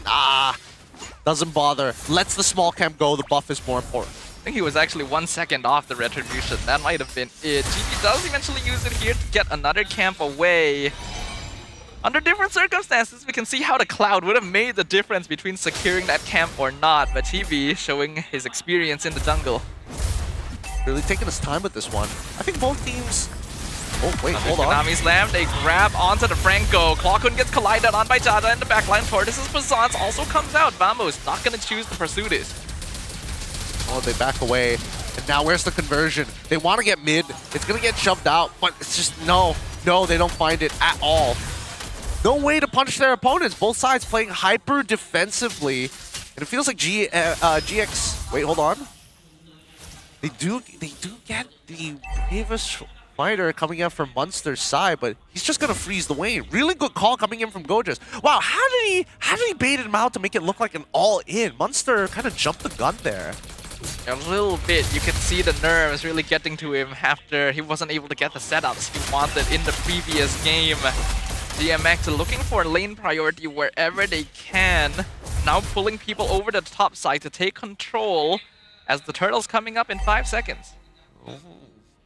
You see an SOD eventually get thrown down at some point. This fight could be a make it or break it for GMXK. But Vamos, as they take their time here, they're just waiting for a mistake, and this might be it. Zorn goes for a very aggressive play, gets caught in the Dragon Pulse into the bloody hunt, and that is Zorn down. Landshaker finds GB, forces him to dash backwards, and the Spear of Destruction not going to be taken here. MQT knows his team has control. He's going to go for tower down bottom, actually takes most of the gold shield. Now Turtle dropping to 30%. One Immobilize comes out on Gojas, but Jaja going to be taken out. Too much damage eaten. GB gets the Turtle for free. 1-0. But Turtle falls into the hands of Vamos. Trying to look to even out the score. GB's current level 7, about to go 8. Oh, it actually hits 8. While Jaja currently at 7. Yeah, Jaja just seems to be on the back foot all the time, man. Feels like every team that he's faced so far, the jungler is kind of able to beat him in these super important Retribution battles. But now with 90 seconds left on the clock, right? Where do you attack them? It feels like GMXK, they initially had the gun, but they've got no bullets inside of it. The difficult thing for Jaja is that he... Oh, hold on. Tsunami Slam pulls one. Forces out the Winter Crown on Martins. He flickers out to safety. Looks like he will be able to survive, but that's a lot of resources used by GMX. There is a lot of resources this entire time. Now we have Munster slowly cutting away at top tier 1. This unlocks him from the lane. He wants to be useful, and even Clawkun was making a rotation up to that top side to try and intercept him midway. And very important for Munster to actually be unlocked from lane here, because without him, Jaja has to be the one opening up the map, and that's not really ideal for your jungler. This Franco needs to stand back to find those hooks in the first place. So far though, gold lead's still very even. Looks like Vamos isn't particularly skilled at farming quickly with this new gameplay style. Seems like it, because the numbers are telling us that right now a majority of this gold lead is actually in the hands of Chibi, right? So he has somehow generated an extra 200 more gold. Back and forth doesn't stop, and now that Natco, all right, second item complete, the Sky Piercer. This one is going to be extremely important because so far there has been a couple of moments where we saw GMXK have awkward anti-synergy is what I would call it, right? Martins tries to throw the hook. He's trying to make sure that the traction beam lands it to set it up for him. Just not as clean as Homeboys right now. Yeah, we've seen the traction hook before, but it is something that can be played around. Requires a lot of resource commitment. So just currently controlling the turtle. Traction Pulse comes out, misses completely. Iron Hook comes in, the two-man title strike knockup. Chibi secures the turtle. SOD connects, Brilliance comes out as well. The fight is split in half right now. Martin's not really able to get into the action, but Munster doing a great amount of damage. That's a killing spree. Zorn, the only casualty of the fight. Unlucky Zorn, but could have been a lot worse, right? Falco doesn't have his flicker either, but I'm pretty sure that the Brilliance is chained up. Chibi tries to make the play. Okay, will dash back to the safety of his team, just aiming to clear the minions while poking as much as possible. I'm surprised that Dins let him get away with that. I thought maybe instantly as soon as he goes for that first dash, you go for that bloody hunt, but I think even he's aware that the rest of his team just ain't prepared if he yoinks him with the Tsunami Slam. Golden Staff, finally, there we go. Some of the big ticket items for IMQT. Yes, now he's going to have a decent amount of damage, but he still needs a DHS if he wants to stand any chance. He needs to finish that Trinity. The consolation is he's not that far behind in gold compared to Natko right now. Fortunately, the mid laners having a little bit of difficulty keeping up. And looking at the builds as well, Martins going for the slightly greedier Franco build. Seems to be Winter Crown into fleeting time. Bot tier 1 already collapses.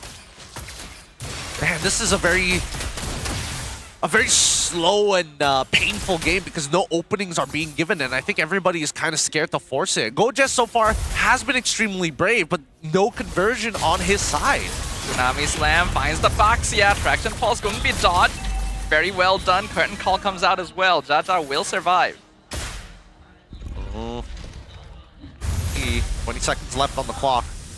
We've seen every movement based on the map.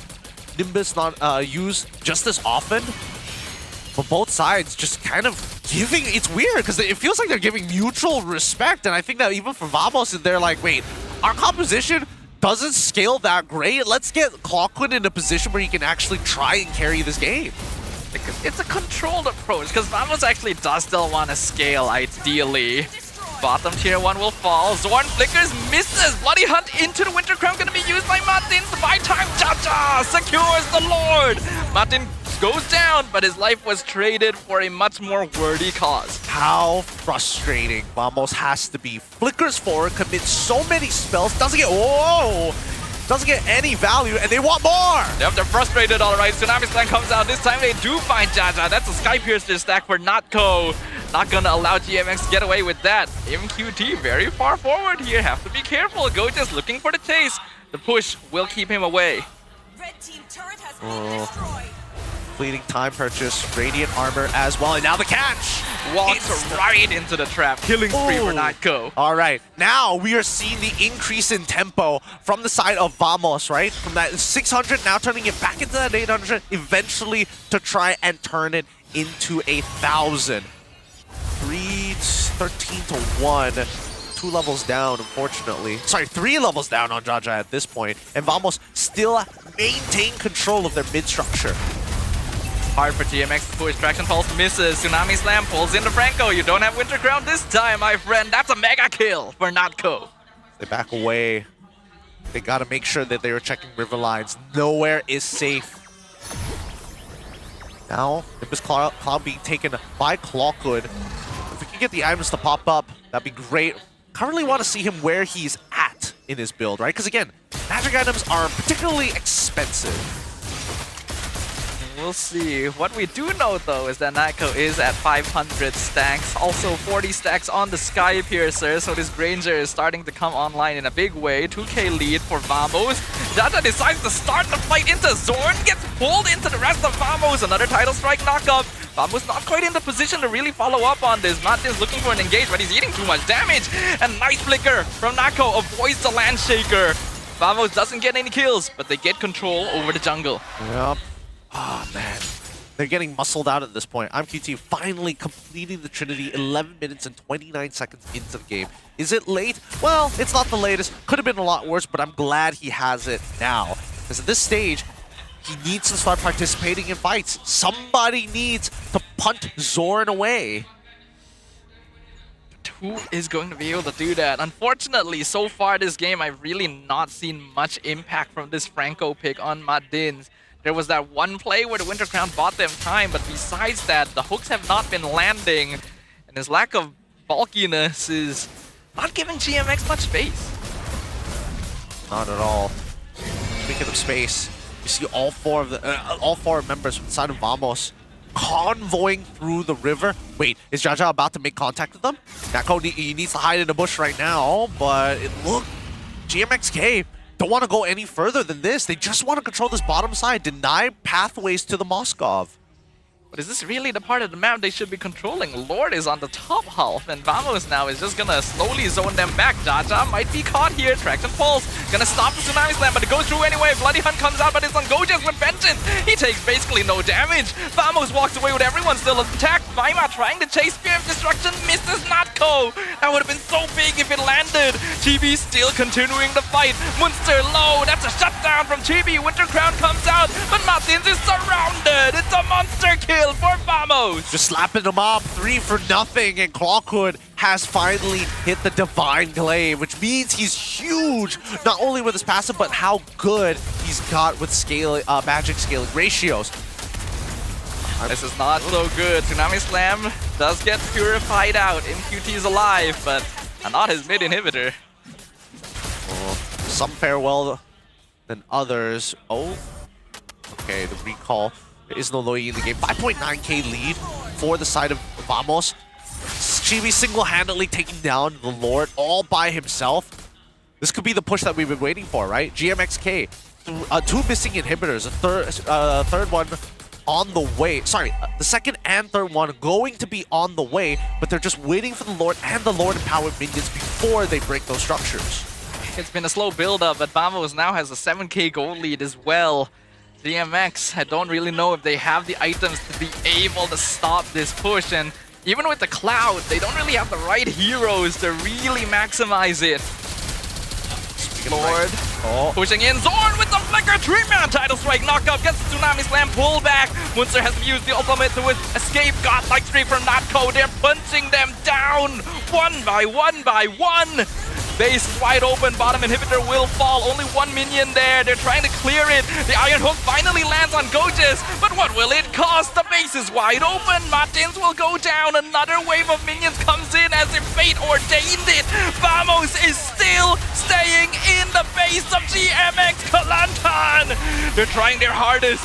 MQT still alive, trying to clear the minion wave. Has to use the Wind of Nature. It's a 1v4 situation. Spirit of Destruction comes in. He flicks the backline. It does not matter. It's a killing spree for Chibi. It's a wipeout. Vamos secures the clean sweep. What a battle of attrition here. Vamos coming out huge. 2-0 as Vamos fans cheer in rejoice. It was a slow early to mid game, but once the ball started rolling for Vamos, they never stopped rolling.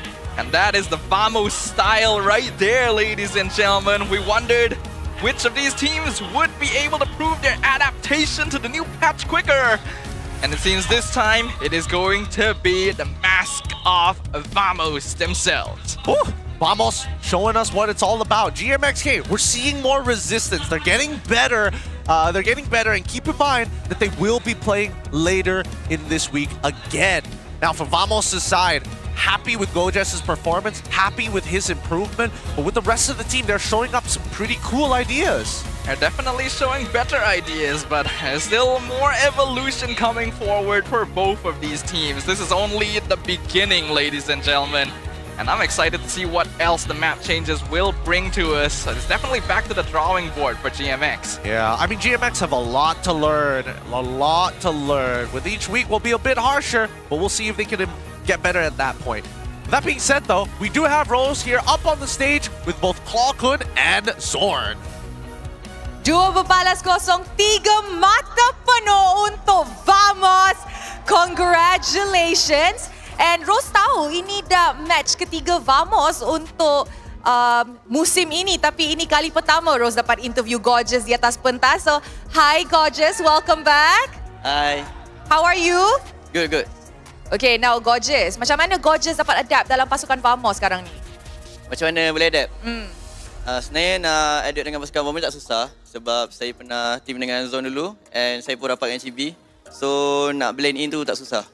Is everything okay sekarang? Is everything okay? Okay. Okay.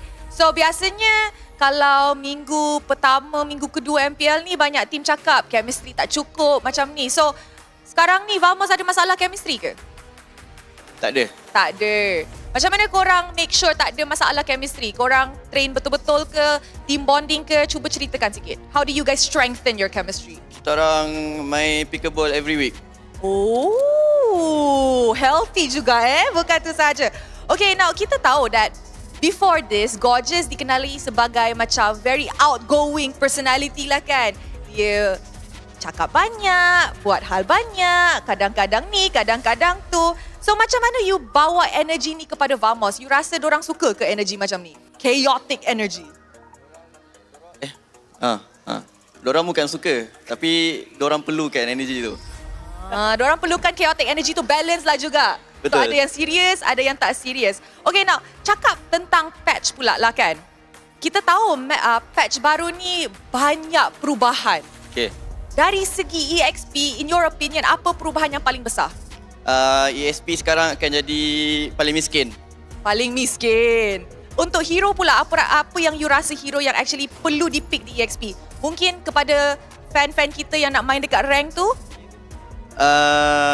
Ada satu hero yang tak boleh bagi tahu. Cuma kalau hero biasa, Cici Esme lah yang tengah top sekarang. Okay. Yang boleh bagi tahu je CC Esme.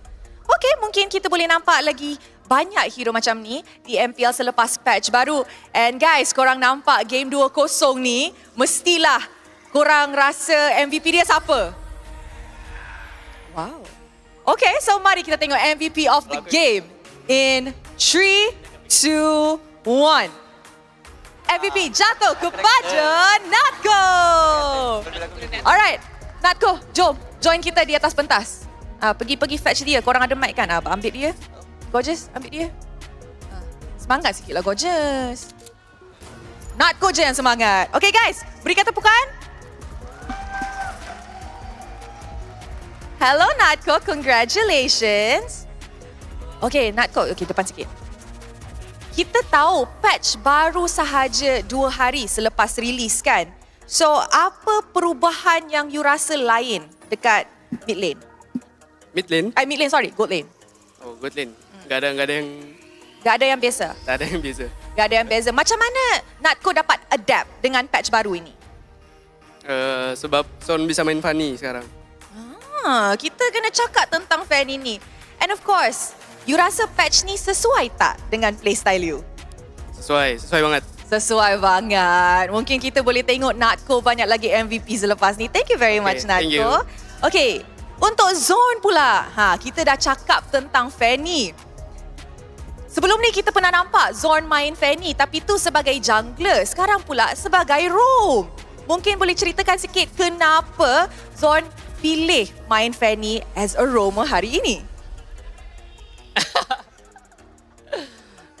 Fanny roam saya rasa patch sekarang ni memang Muntun dia bagi benefit banyak dekat roamer lah, especially. So bila dia buat mekanisme yang macam tu dekat roaming item sekarang, so saya dapat rasa yang meta roamer akan jadi lebih versatile lah. So that's why saya rasa boleh bawa Fanny as a roamer balik lah.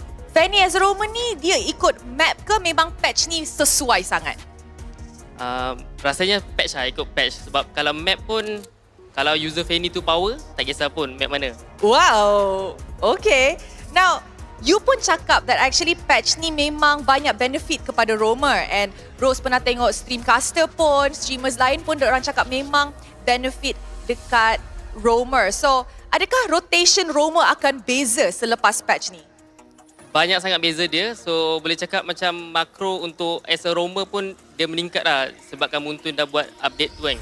So pada user roamer kat sana korang kena banyakkan lagi study lah sebab patch kali ni memang betul-betul orang kata extra untuk kita buat kerja lah. So makin banyak korang as a job roamer tu. Job desk orang makin expand. Betul. And one last question, you cakap tadi that roamer sekarang ni actually satu role yang agak versatile. So, hero apa lagi yang kita boleh tengok? Lebih banyak assassin ke, fighter ke, macam mana? Macam saya cakap, memang banyak gila hero yang boleh mainkan. Kalau korang dah tengok Fanny, so korang boleh tengok lagi hero yang merapu juga yang akan dimainkan nanti. Alright, thank you very much Zorn. Is there anything yang you nak cakap kepada fans Vamos yang hadir hari ini? Kejap Rose, sebelum tu 5 minit. 5 minutes? Sabar sekejap Oh, okay. Kejap, dia tengah cari something. Ada surprise. Chibi tengah jerit dekat bawah tu, dia cakap ada surprise. Tapi dah lebih 5 saat dah ni. Boleh ada cik masa sekejap Okay, you goreng lah. Boleh. Goreng lah. Syam, cepat Syam. Okay. Wish! Ada bunga! Ada bunga! Ada apa? Okay, so sorry guys. So hari ni birthday mak saya. So saya nak jemput ibu saya untuk naik ke atas pentas. Dan kita nyanyikan lagu Happy Birthday ramai-ramai. Ibu. Nyanyi. Naik, ibu. 1, 2, 3. Happy birthday to you. Happy birthday to you. Happy birthday to Mak Gorgeous. Happy birthday to... Oh, comelnya.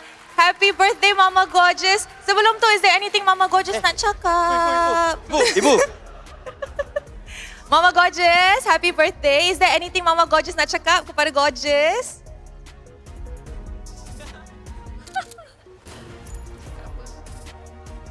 Thank you, Iman. Alright. And congrats to Vamos. Alright, thank you Mama Gorgeous and happy birthday sekali lagi. So, Zorn, anything? Terima kasih banyak guys kepada korang semua yang datang kita orang punya match. Dan thank you to our sponsor guys, Realme Cobra. Itu je kot. Thank you guys. Jumpa lagi korang pada kita orang punya match terusnya hari Ahad. Terima kasih semua. Alright, thank you very much. You guys may now go celebrate your victory. Untuk korang semua, mesti korang suka tengok map baru. And kalau korang nak tahu lebih pasal map ni, jangan terlepas untuk menonton Grand Final Raja Map di hujung rancangan esok. Tiket untuk masuk dikira dengan pembelian mana-mana tiket untuk perlawanan hari kedua. Maksud tu, kalau korang beli tiket untuk hari kedua, korang automatik layak untuk dapat nonton secara live. Selain itu, korang boleh scan QR code sekarang dan buat ramalan siapa yang akan jadi juara Raja Map sebelum 19 September pukul 11 malam. Manalah tahu korang boleh menang hadiah yang menarik. And of course, untuk cek detail lebih lanjut, korang boleh pergi ke website official MPL Malaysia. That is it untuk match pertama, hari pertama. With that, let's throw it back to the casters to analyse apa yang jadi dalam perlawanan ini. Casters, back to you guys. Thanks, bros. The MVP of the game going over to Natco. 9-0-3 on Signature Granger. No surprises here, man. Everybody who knows how to play meta stuff will get their hands on meta stuff. Does run the Impure Rage, though. I mean, Impure Rage still works perfectly fine, especially if you know you're going to be able to poke a lot on this Granger, which is exactly what Natco was doing. We talked about how Vamos could afford to be playing a little bit more aggressive earlier in the game, but it definitely seemed that they intended to create space and time for Natco to come online as their late game carry. That's exactly what happened. Yeah, he's not the only late game carry that people should be worried about, but the fact that he was able to hit 900 GPM, he already had 3 items at an accelerated time. I was about to say at the right time, but no, much more accelerated than it probably should be. And the biggest problem, other than him, was probably the huge chunker in Clockhood. Nobody could walk close to this guy. Darkening and everybody's like, walk away. He's a walking nuclear reactor. It's surprising how GMXK would ban out other mages and then leave the mage that actually was able to win out this mid lane matchup against the Kimi and melt their tanks in the previous game wide open for Clockhood to pick again, while again picking a composition that isn't very good at dealing with it. Exactly. If Clockhood didn't have access to Lunox, he probably would lean into... Oh, would he actually go for the Sicilian in this case? Well, I would say Yve a lot more likely, but even so, we look at the emblems as well. Nothing too out of the ordinary. Everybody going for pretty standard builds all across the board. And I think that at least from GMXK's perspective, I think what they really need to do is coordinate their pinces, right? I think right now, Munster, he's finding engages. They are to a degree accurate. Sometimes your opponents are able to react to it so it doesn't connect. That's totally fine. But the rest of the team, where are they, right? They're not really influencing the movements, and neither are they working together to get this sandwich to stick together. There's a lack of initiative and foresight, basically. And this happens a lot to most new teams joining MPL for the first time. You can no longer just afford to react. and hope that you can win out most of your engagements just by outskilling your opponents. You need to be actively creating those opportunities in the first place, the way Vamos was in Game 1 as well, by splitting up the map, by playing macro, not allowing GMXK to ever actually start a fight when they were all fully together and ready. And those things add up. It's forced mistakes that we are seeing here. Vamos just forcing GMXK in positions where they cannot get past it. I think at least for GMXK's side, their laning phase superbly better from week number 1. That's like one phase already complete. Their fundamentals are getting a little bit stronger, but now it's about having that unlocking that Emperor's Eye, right? Because you can't, especially if Matdins is the captain, I'm guessing that they're tunnel visioning on where they need to move rather than looking at the game as a whole. Yeah, I think each of the players needs to be able to make their decisions a little bit more quickly and at the same time understand what those actions are going to result in for the rest of the team. Because a lot of the time they might try something and then they die, and then the team no longer has an extra player, has someone to initiate, has someone to stand in front, and all of that just cascades into a disaster. Especially when you have a Franco, which is why I'm extra disappointed in GMXK's performance, right? I was expecting a lot more pressure. I was expecting at least the presence of Franco alone gives you a lot of influence over the map unless they are disrespectful. And in Vamos' case, you land one good forced iron hook, that's gonna tell Zorn to be like, you better chill, brother. From my perspective, though, I feel like Franco is not going to be that good of a roamer under this current patch, because he's always had this issue where you want to kind of stand back in order to maximize your hook, but you need to be playing aggressive to get the most out of your Vision Roam Gold now, and Franco's just not quite as effective at doing that. In fact, a lot of times, Jaja had to do that as the Baxia, and that's why he lost so much HP so quickly. Yep. I mean, I think that if we look at the highlights, it will become very evident, right? Maima, as much as he wants to kind of hold it, honestly should have been okay by himself in the lane, right? When you're up against Klokun as well as Zorn, your biggest issue is that if you get engaged on by Zorn, there's no real winning in that 2v1 scenario. If Maima played a safer game, allow Matdins to roam around a little bit more often to influence the side laners, especially side laners who need to be part of these fights, then we do see advantages be created. But for the most part, right, I think that for GMXK, what got them to this point was the fact that if they could anchor and hunker down, they do much better rather than taking space. Yeah, you could see that they were actually able to get the Lord here because Matdins was able to buy time with that Winter Crown. But after that, they just kept extending out. They got caught while trying to split push a little bit too far. There were a lot of decisions being made out of desperation in both games this match that eventually cost them the defeat. So many forced mistakes that Vamos is able to implement onto them.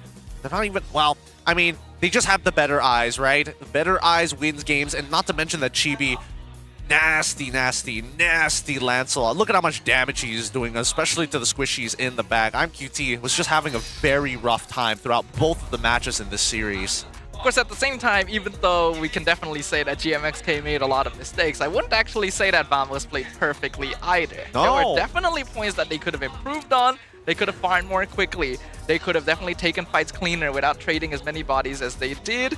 But I do like the ideas that they're presenting at the start of this new patch, and if they're able to refine those, then Vamos is looking pretty good. I do think that this is like a little strange to what they want in the draft, right? Because again, it feels like this is one of the few times I think everybody can be greedy, right? Rather than few people are greedy, other people are looking to do and make things happen to kind of stir up the pot. But that being said though, guys, we need here's the results here. What do you think of the GMXK can be benefit in this new patch? And it looks like 46% have said the new rotating maps more than anything else. I guess that means that you guys like the maps, and so far we've gotten to see 2 already. I was a little worried that we might see like the overlap same map twice, right? But we did get Expanding Rivers, we got Flying Cloud, though I feel like Cloud didn't really get much chance to be utilized.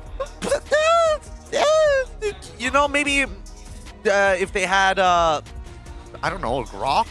They needed some like strong AoE to make it actually worth it. It's tough to say, right? There's still so much left up in the air and much more excitement here at the MPL MY. Guys, keep in mind, with our first best of 3 already finished, we still have one last one to finish off day number 1. It's a short day, so don't worry. After these messages, it's more MLBB action here at the MPL MY Season 16. Cuek kena. Bawah kita saucer tu guys. Dia orang. Poking guys. Orang yuk. Seluruh medan pertempuran kini dilitupi beluka, maka bergerak dengan berhati-hati. Adakah anda pemburu atau yang diburu?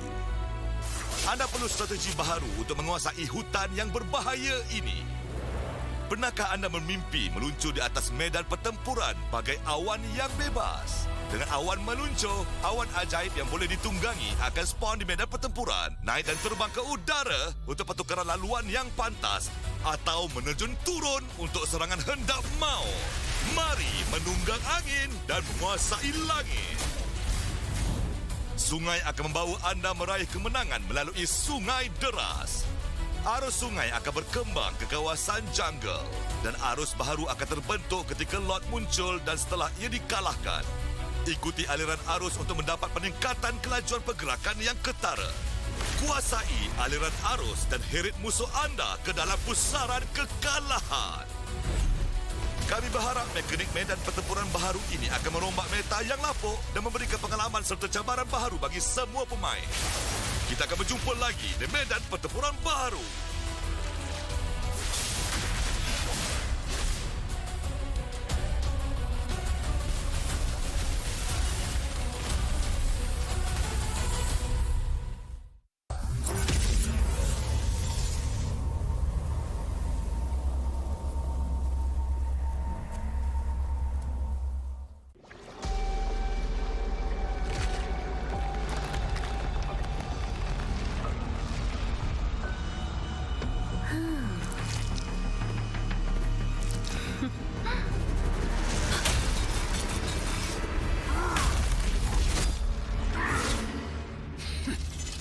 Does the Lord of Lava also crave the Sovereign's blood?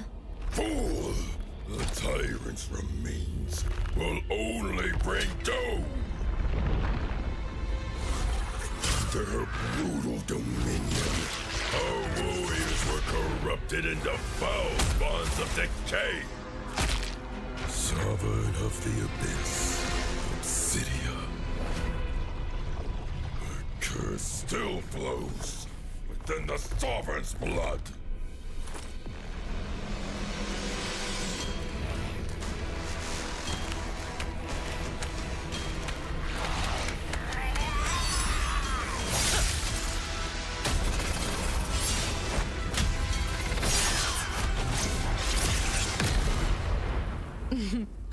Such loyal little puppets, aren't you?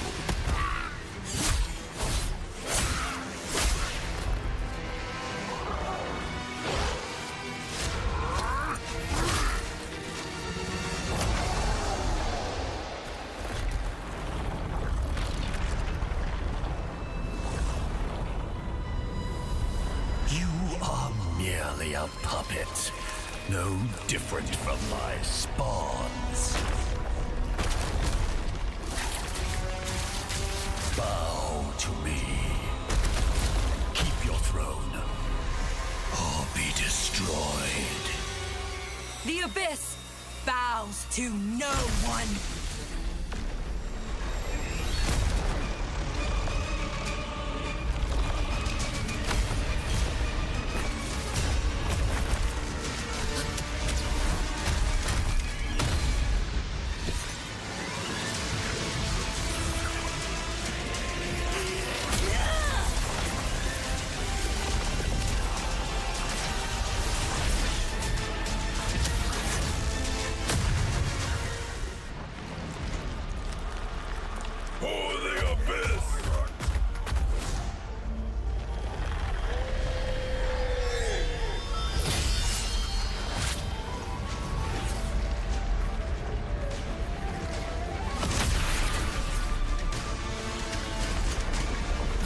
wretched spawns reek of its corruption.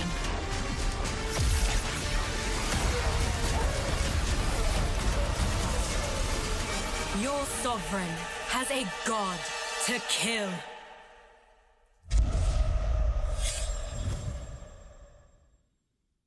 I don't like this one, guys. There's a lot of bush on my lane.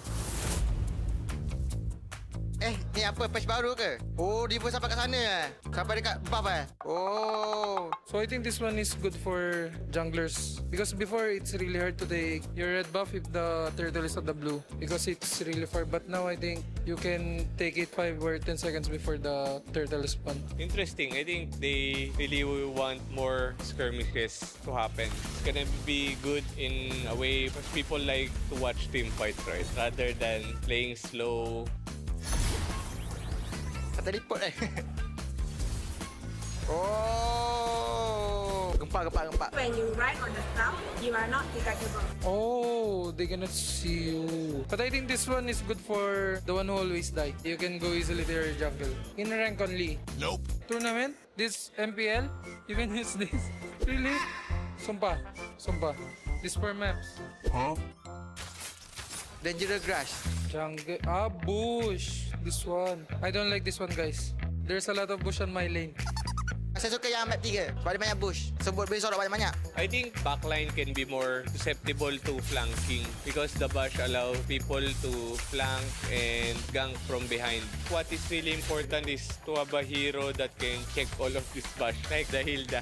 So kalau map keempat kita tengok map lubang. So kalau enemy nak curi buff boleh lah. Oh guys, this one it's easy to invade. You can easily cross and you can escape easily. This one not good for assassin because they will get easily invaded by tank junglers. This one is really important for the jungler role to make sure that he can adapt. So for these new maps, guys, I think our MPL will be more fun for the viewers to watch, but more problems to the players. Kalau 4 map, saya paling suka map yang ketiga. Saya paling tak suka dalam map keempat lah. Kalau saya main jungle nanti, enemy nak curi buff. I think the best one is the first one because it's more into like prioritizing objectives and it will help gold laners to join the first team fight. Untuk saya map yang tak logik, just yang terbang je lah sebab dia untargetable. Awal tu boleh bagi vision lah, bagus ke tapi bagi saya kurang tak logik. So untuk map ni nanti kalau main dekat MPL nanti, saya rasa akan banyak kelainan lah dari segi drafting, dari segi hero pool. We need to practice a lot because every map there's a different playstyle that you can abuse. My first thought is the tournament will be more competitive because you don't know what map you're gonna play. So it's a matter of mastering all the maps and I think that's the most challenging part. Kalau saya main settle lah sebab nak try map baru dah bosan lah tengok map lama. So saya tak sabar nak tunggu week kedua nanti. So all of these map changes, guys, will happen in MPLMI. So stay tuned and watch our game.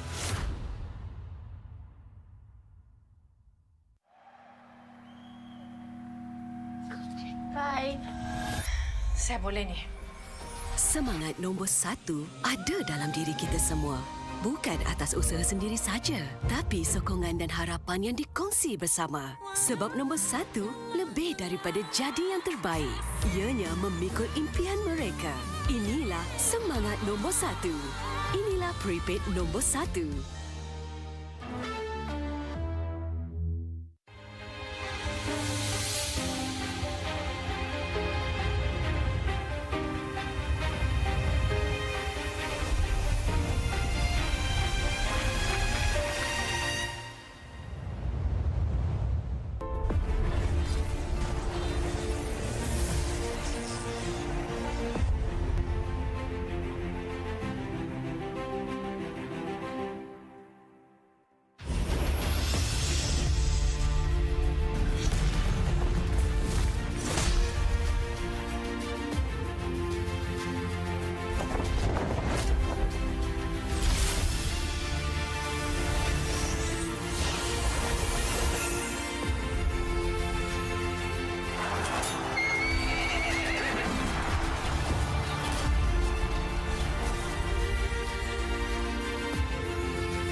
everyone!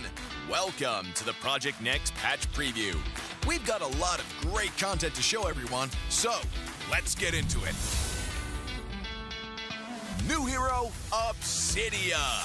The Sovereign of the Abyss has risen from the ruins of a forgotten age. As a gold lane marksman hero, her core gameplay revolves around building up bone shards to unleash devastating single-target burst. Her bone shards automatically hit enemies struck by her basic attacks, and she tethers herself to enemies hit by her ultimate. We can't wait to see your spectacular plays with Obsidia. Abyss heroes Alice, Dyroth, and Thamuz have all been revamped. We've updated the visual designs and backstories of these three heroes and completely redesigned Alice's skills. We buffed her early game while preserving her signature life drain mechanic. Our goal is to elevate the gameplay experiences for these heroes, and we're excited to see how they'll perform in the new patch. The annual map changes feature is also coming this patch. Each match will get a random new map mechanic. Each time the meta cube flips, the battlefield will be transformed, opening up new opportunities and challenges for even more strategy and tactics. The achievement system has been revamped. We've added all new season achievements. Based on your playstyle and match performance, you can unlock varying levels of prestigious flares to show the world your skills and abilities. Plus, the new Wall of Honor lets you showcase your achievements for all to see. Let's see who has the most elusive achievements. In this patch, we've refined the feel and responsiveness of the game's controls. Many of these improvements came directly from your feedback. Through these targeted optimizations, we hope to resolve many of your gameplay issues and deliver a more fluid and responsive combat experience.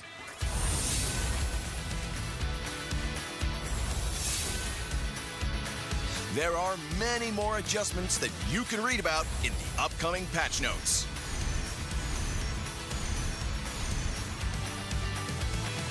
That wraps up our Project Next patch preview. Project Next launches on September 17th. We hope everyone will enjoy the new content. And until next time, we'll be seeing you in the Land of Dawn.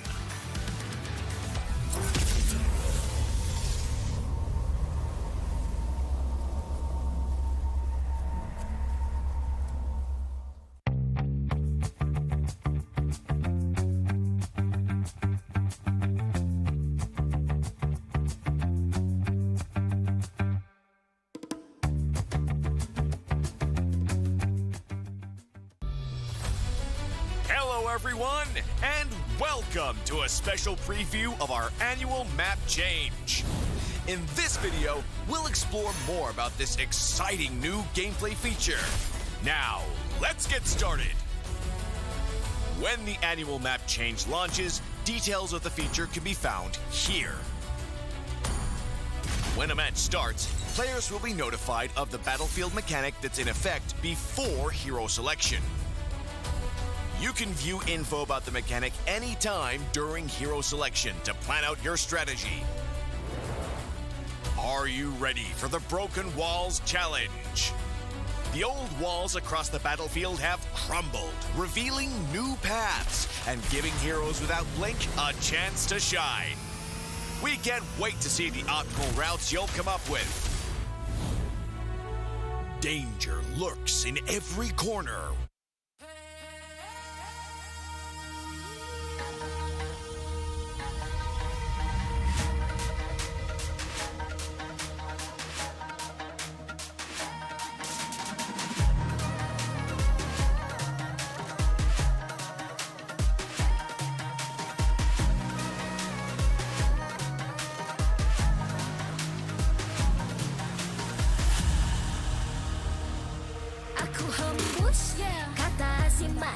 Bila terjatuh, aku beringat. Jalan dah jauh, cari titik pemula. Krak, krak, krak, krak. Jangan patah semangat. Semarak api bukan calon cadang. Biar apa menghalang, aku sambut datang.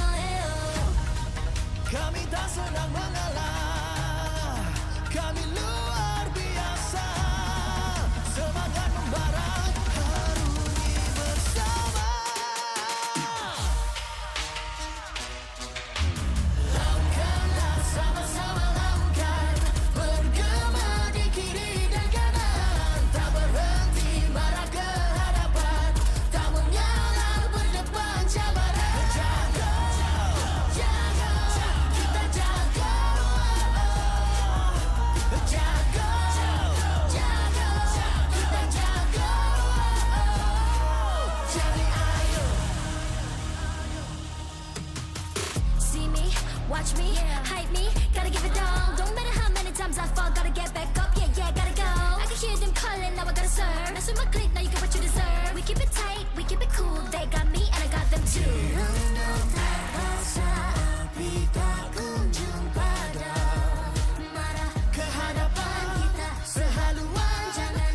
Simpan kita anak Malaysia. Kami tak senang mengalah, kami luar biasa. Semangat membara, harungi bersama. Jaga, jaga, kita jaga. Jaga, jaga, kita jaga.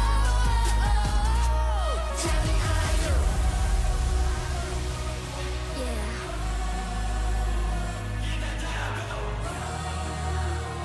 Are you ready?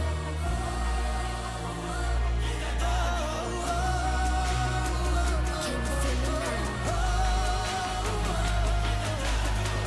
Yeah, yeah, yeah, yeah. Let me hear you say, oh, yeah.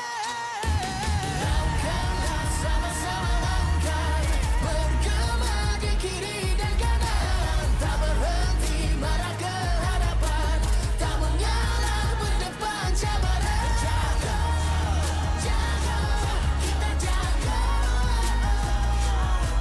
Jaga, jaga, kita jaga.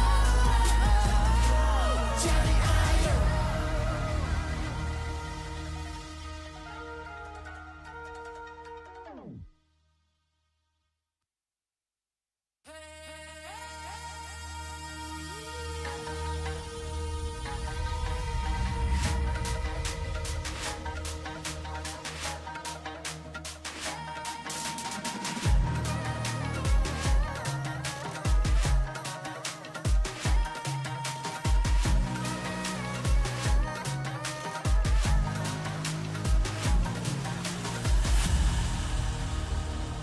Aku hembus kata azimat.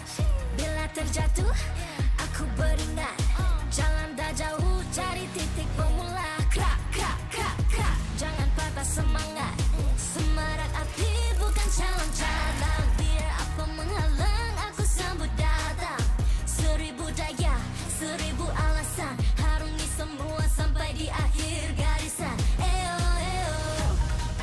Kami tak senang mengalah, kami luar biasa. Semangat membara, harungi bersama. Langkahlah sama-sama langkah, bergema di kiri dan kanan. Tak berhenti marah ke hadapan, tak mengalah berdepan cabaran. Jaga.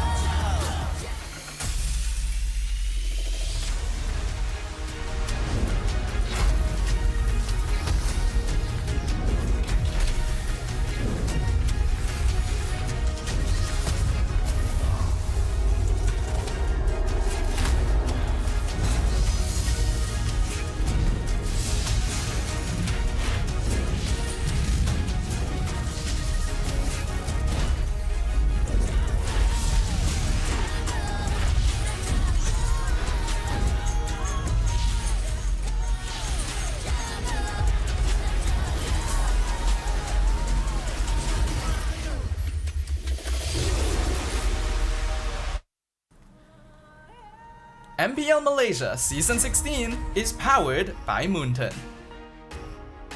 Presented by Celcom DG. Stream, game, vibe on social media, and more to your heart's content without missing even a single moment. Power up with lightning-fast 5G speeds. Stream all day long with Celcom DG prepaid 5G. Our official sponsors. Official gaming smartphone Infinix GT30 just launched. Comes with a free magnetic cooler, even more affordable than the GT30 Pro. The only phone in its class with GT trigger, 1.5K display, and 144Hz refresh rate. Supports steady performance with 120 FPS in MLBB.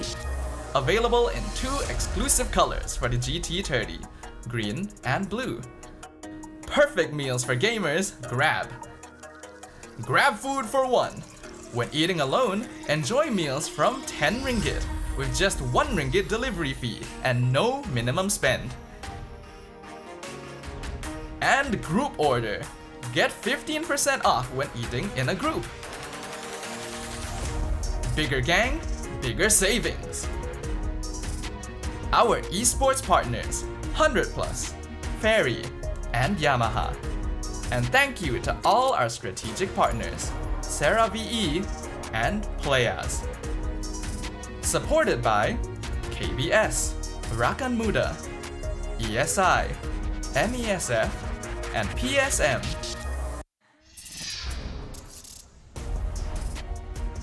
Welcome back, everybody. It's currently 5:33 p.m. here in GMT +8 Malaysian time. Hello to everybody watching in Malaysia, outside Malaysia, in Southeast Asia. Thank you so much for tuning in to the English broadcast of the MPL MY Season 16. My name is Gideon. Of course, Stafa here at the desk. We already saw one best of 3, but the second one is by far the most exciting. Yeah, this is gonna be the one where we really get to see how well our MPL MY teams have adjusted to the brand new patch that just got released 2-3 days ago. Really not a lot of time for you to prepare for games, and especially changes as big as this on that professional stage.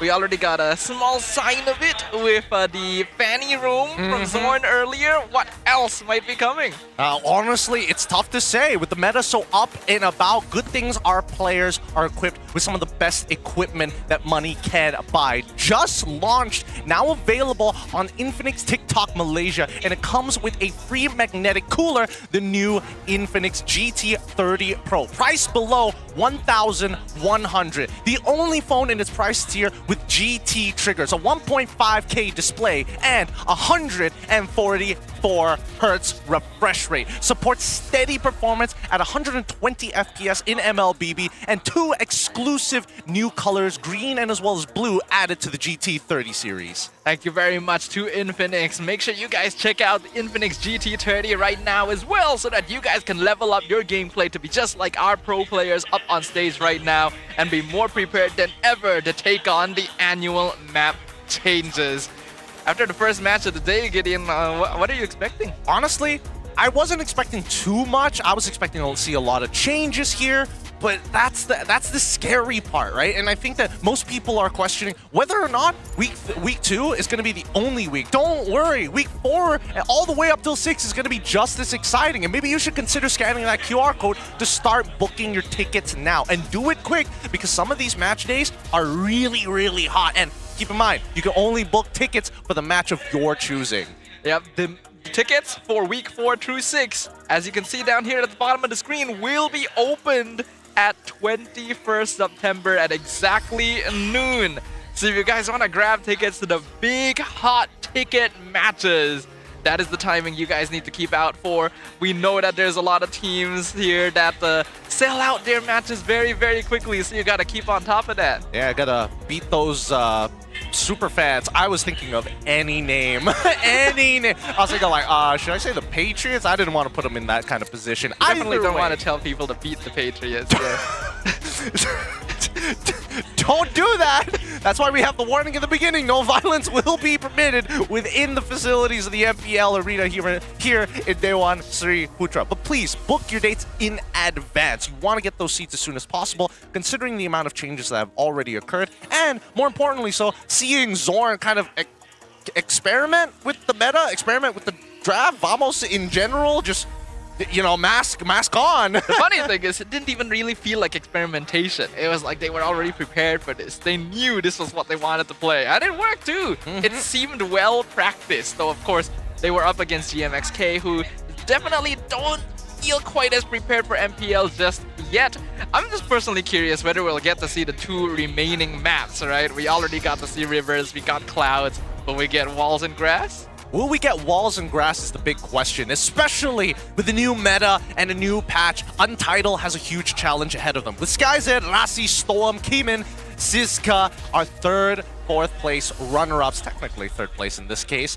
Man, they worked so hard last season. It's great to see them picked up under a new banner of Untitled, but they kept the main squad together. I always love when teams keep their squads together, especially after how well they performed last season. It was clear that this roster had more room to grow. And from their match in week number 1, it does seem like they have been able to grow even further into their shoes here. I'm really excited to see what they have to bring to the table.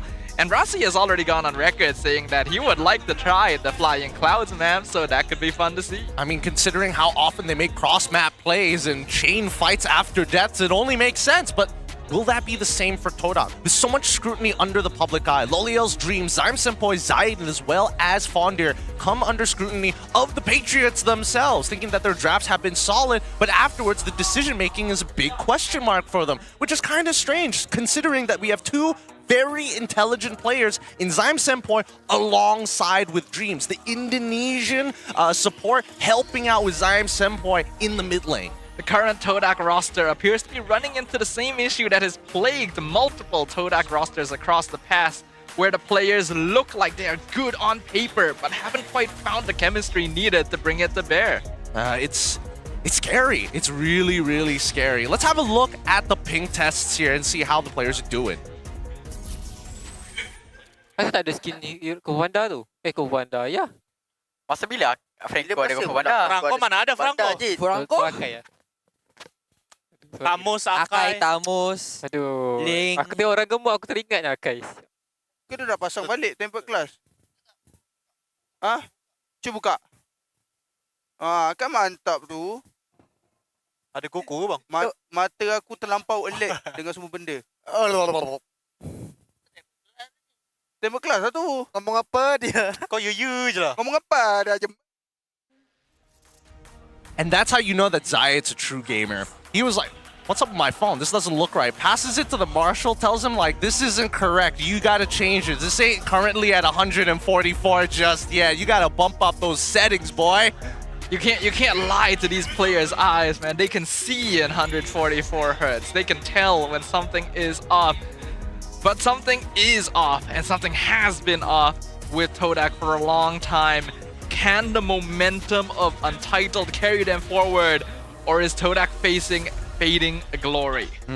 It's a tough call to say. Todak has had a long history, a legacy team here at MPL MY. Put our name on the international stage and has fallen from glory and continues to fade into the history books. And most people are thinking SRG now, but that used to be Todak one day. And now we come back with these up-and-comers.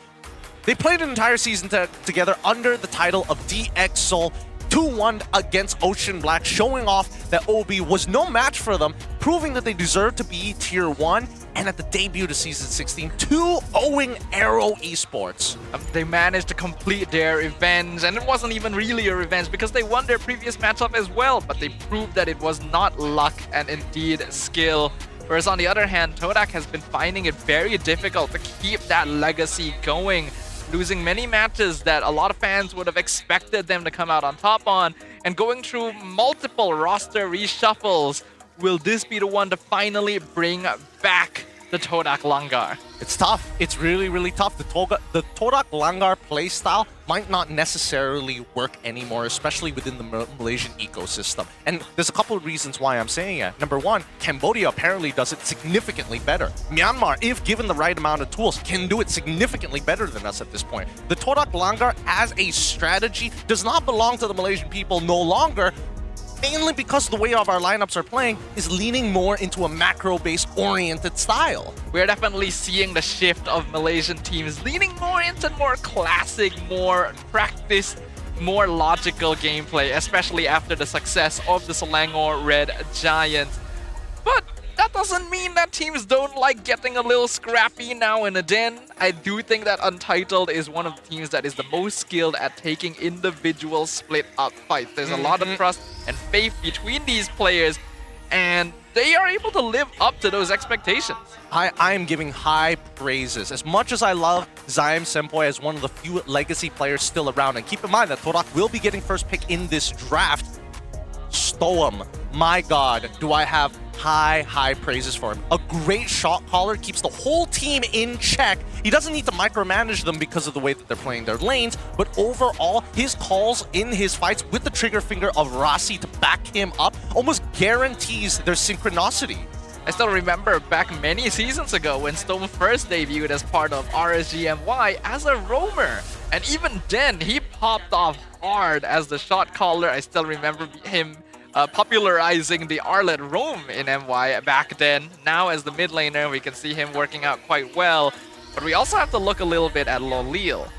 In week 1, our decision making wasn't right, but we fixed and improved it, and we're confident for this week. I don't mind if people doubt me. I'm focused on improving myself to deliver at the SEA Games and prove I deserve to be there. Once again, a lot of scrutiny under the Todak members, and especially for Lolil since he has been selected for the SEA Games MLBB's men's division. It's not like he hasn't been there before. He has won medals underneath that name, and I just think that as of right now, he's never found the right team that plays with his obnoxiously aggressive style. I agree with you, and that just makes this matchup even more important because I think it's time to open that can of worms, right? There's been a lot of netizens, I imagine, who have wondered why Lolil was selected for the SEA Game lineup over local players like SkyZ, for example, and now we're gonna witness that matchup.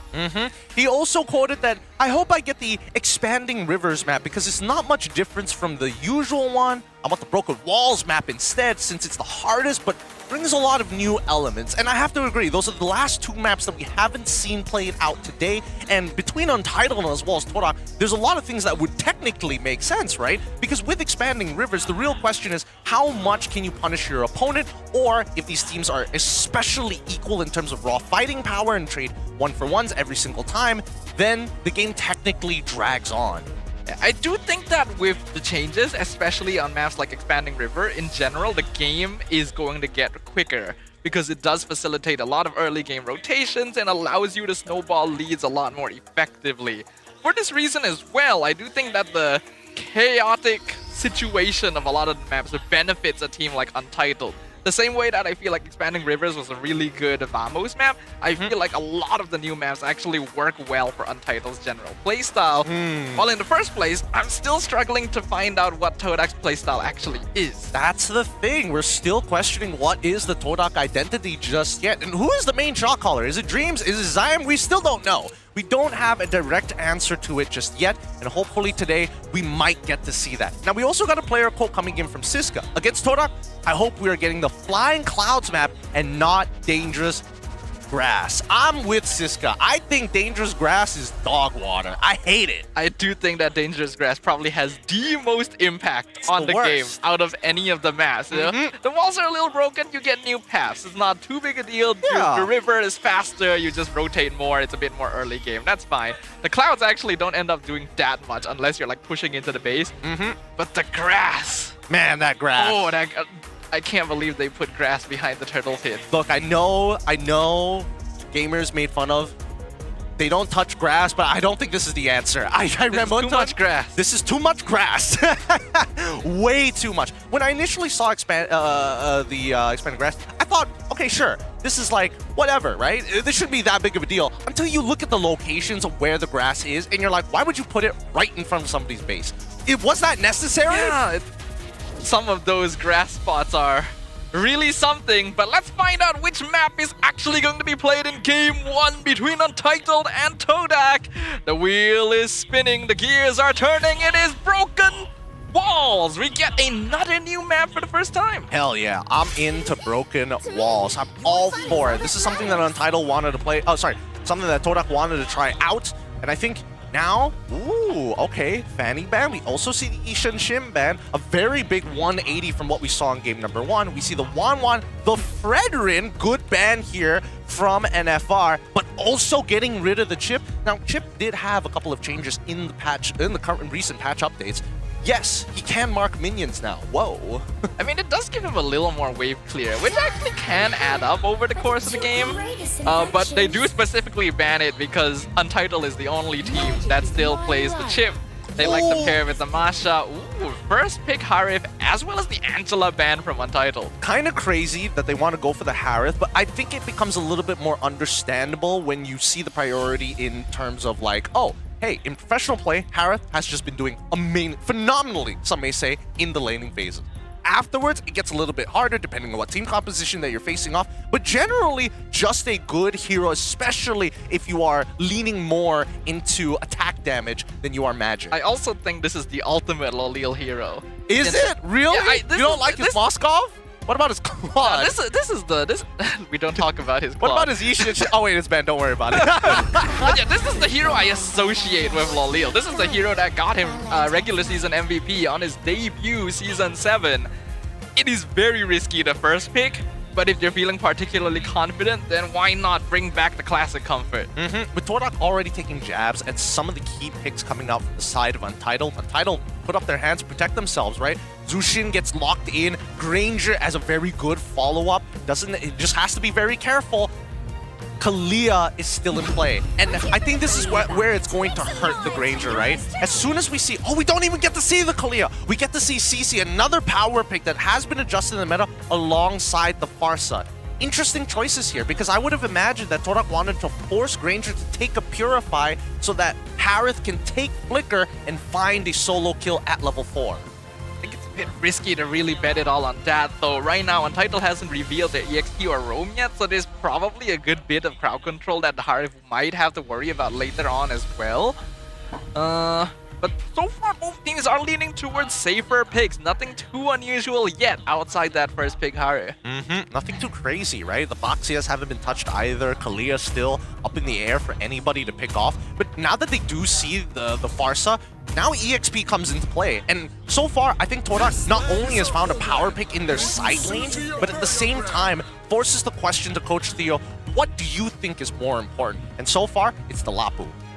Lapu going to make his appearance against CC right here. One of the heroes that can do okay in lane, but still not really a winning matchup. I was actually thinking that Untitled would want to keep their EXP a little longer, because this could be a good situation to pull out like classics like the Siska Benedetta. But looks like they will go for the Lap first, just to make sure the EXP lane isn't too heavily banned. Yeah, Lapu's good. Lapu's good. It's just the laning phase can get a little rough. A little rough, especially if you lose control at level 1 against the CC. Kalia finally getting banned out, thank God. God bless you, Coach Theo. Now NFR has to decide what the follow-ups are going to be. Because at this point, now that Wanwan is gone and we look at the composition from Untitled's side, the only things that they're missing, their roamer, currently, big question mark. We know they're gold laner, so no double fighter scenario. Missing jungler as well. Todak is particularly concerned about tank a jungle than getting rid of Baxia. Would make sense here, since they already banned the Fredrin, would very much limit Keeman into more assassin style. But instead they will ban the Hayabusa. Very nice, very nice. Again, it's just showing that Todak is leaning into their strategy. We're playing around Loliels, whether you like it or not. You're not going to assassinate him that easily. So now comes into play what is a 2 birds, 1 stone moment for Untitled. That's the pick that they're looking for. But first of all, player fun fact. Siska has only been in the Rubik's into the Rubik's Cube hobby for 1 day, but he can already be able to solve it in 1 minute. I'm can sorry, he solve are you it for even real? faster in the near future?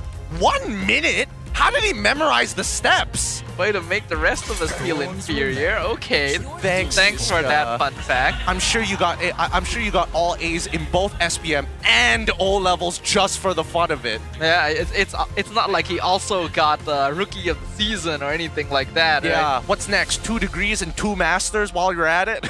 May as well pick up a PhD. Yeah. God. Maybe 2. Dang, it's so true. He probably could if he tried hard enough. I'll be real. I mean, anyone can if they try, right? No. I think a master's. I think anybody can try. But for a PhD, you have to come up with 2 theses of discovering something. Oh, you're not wrong.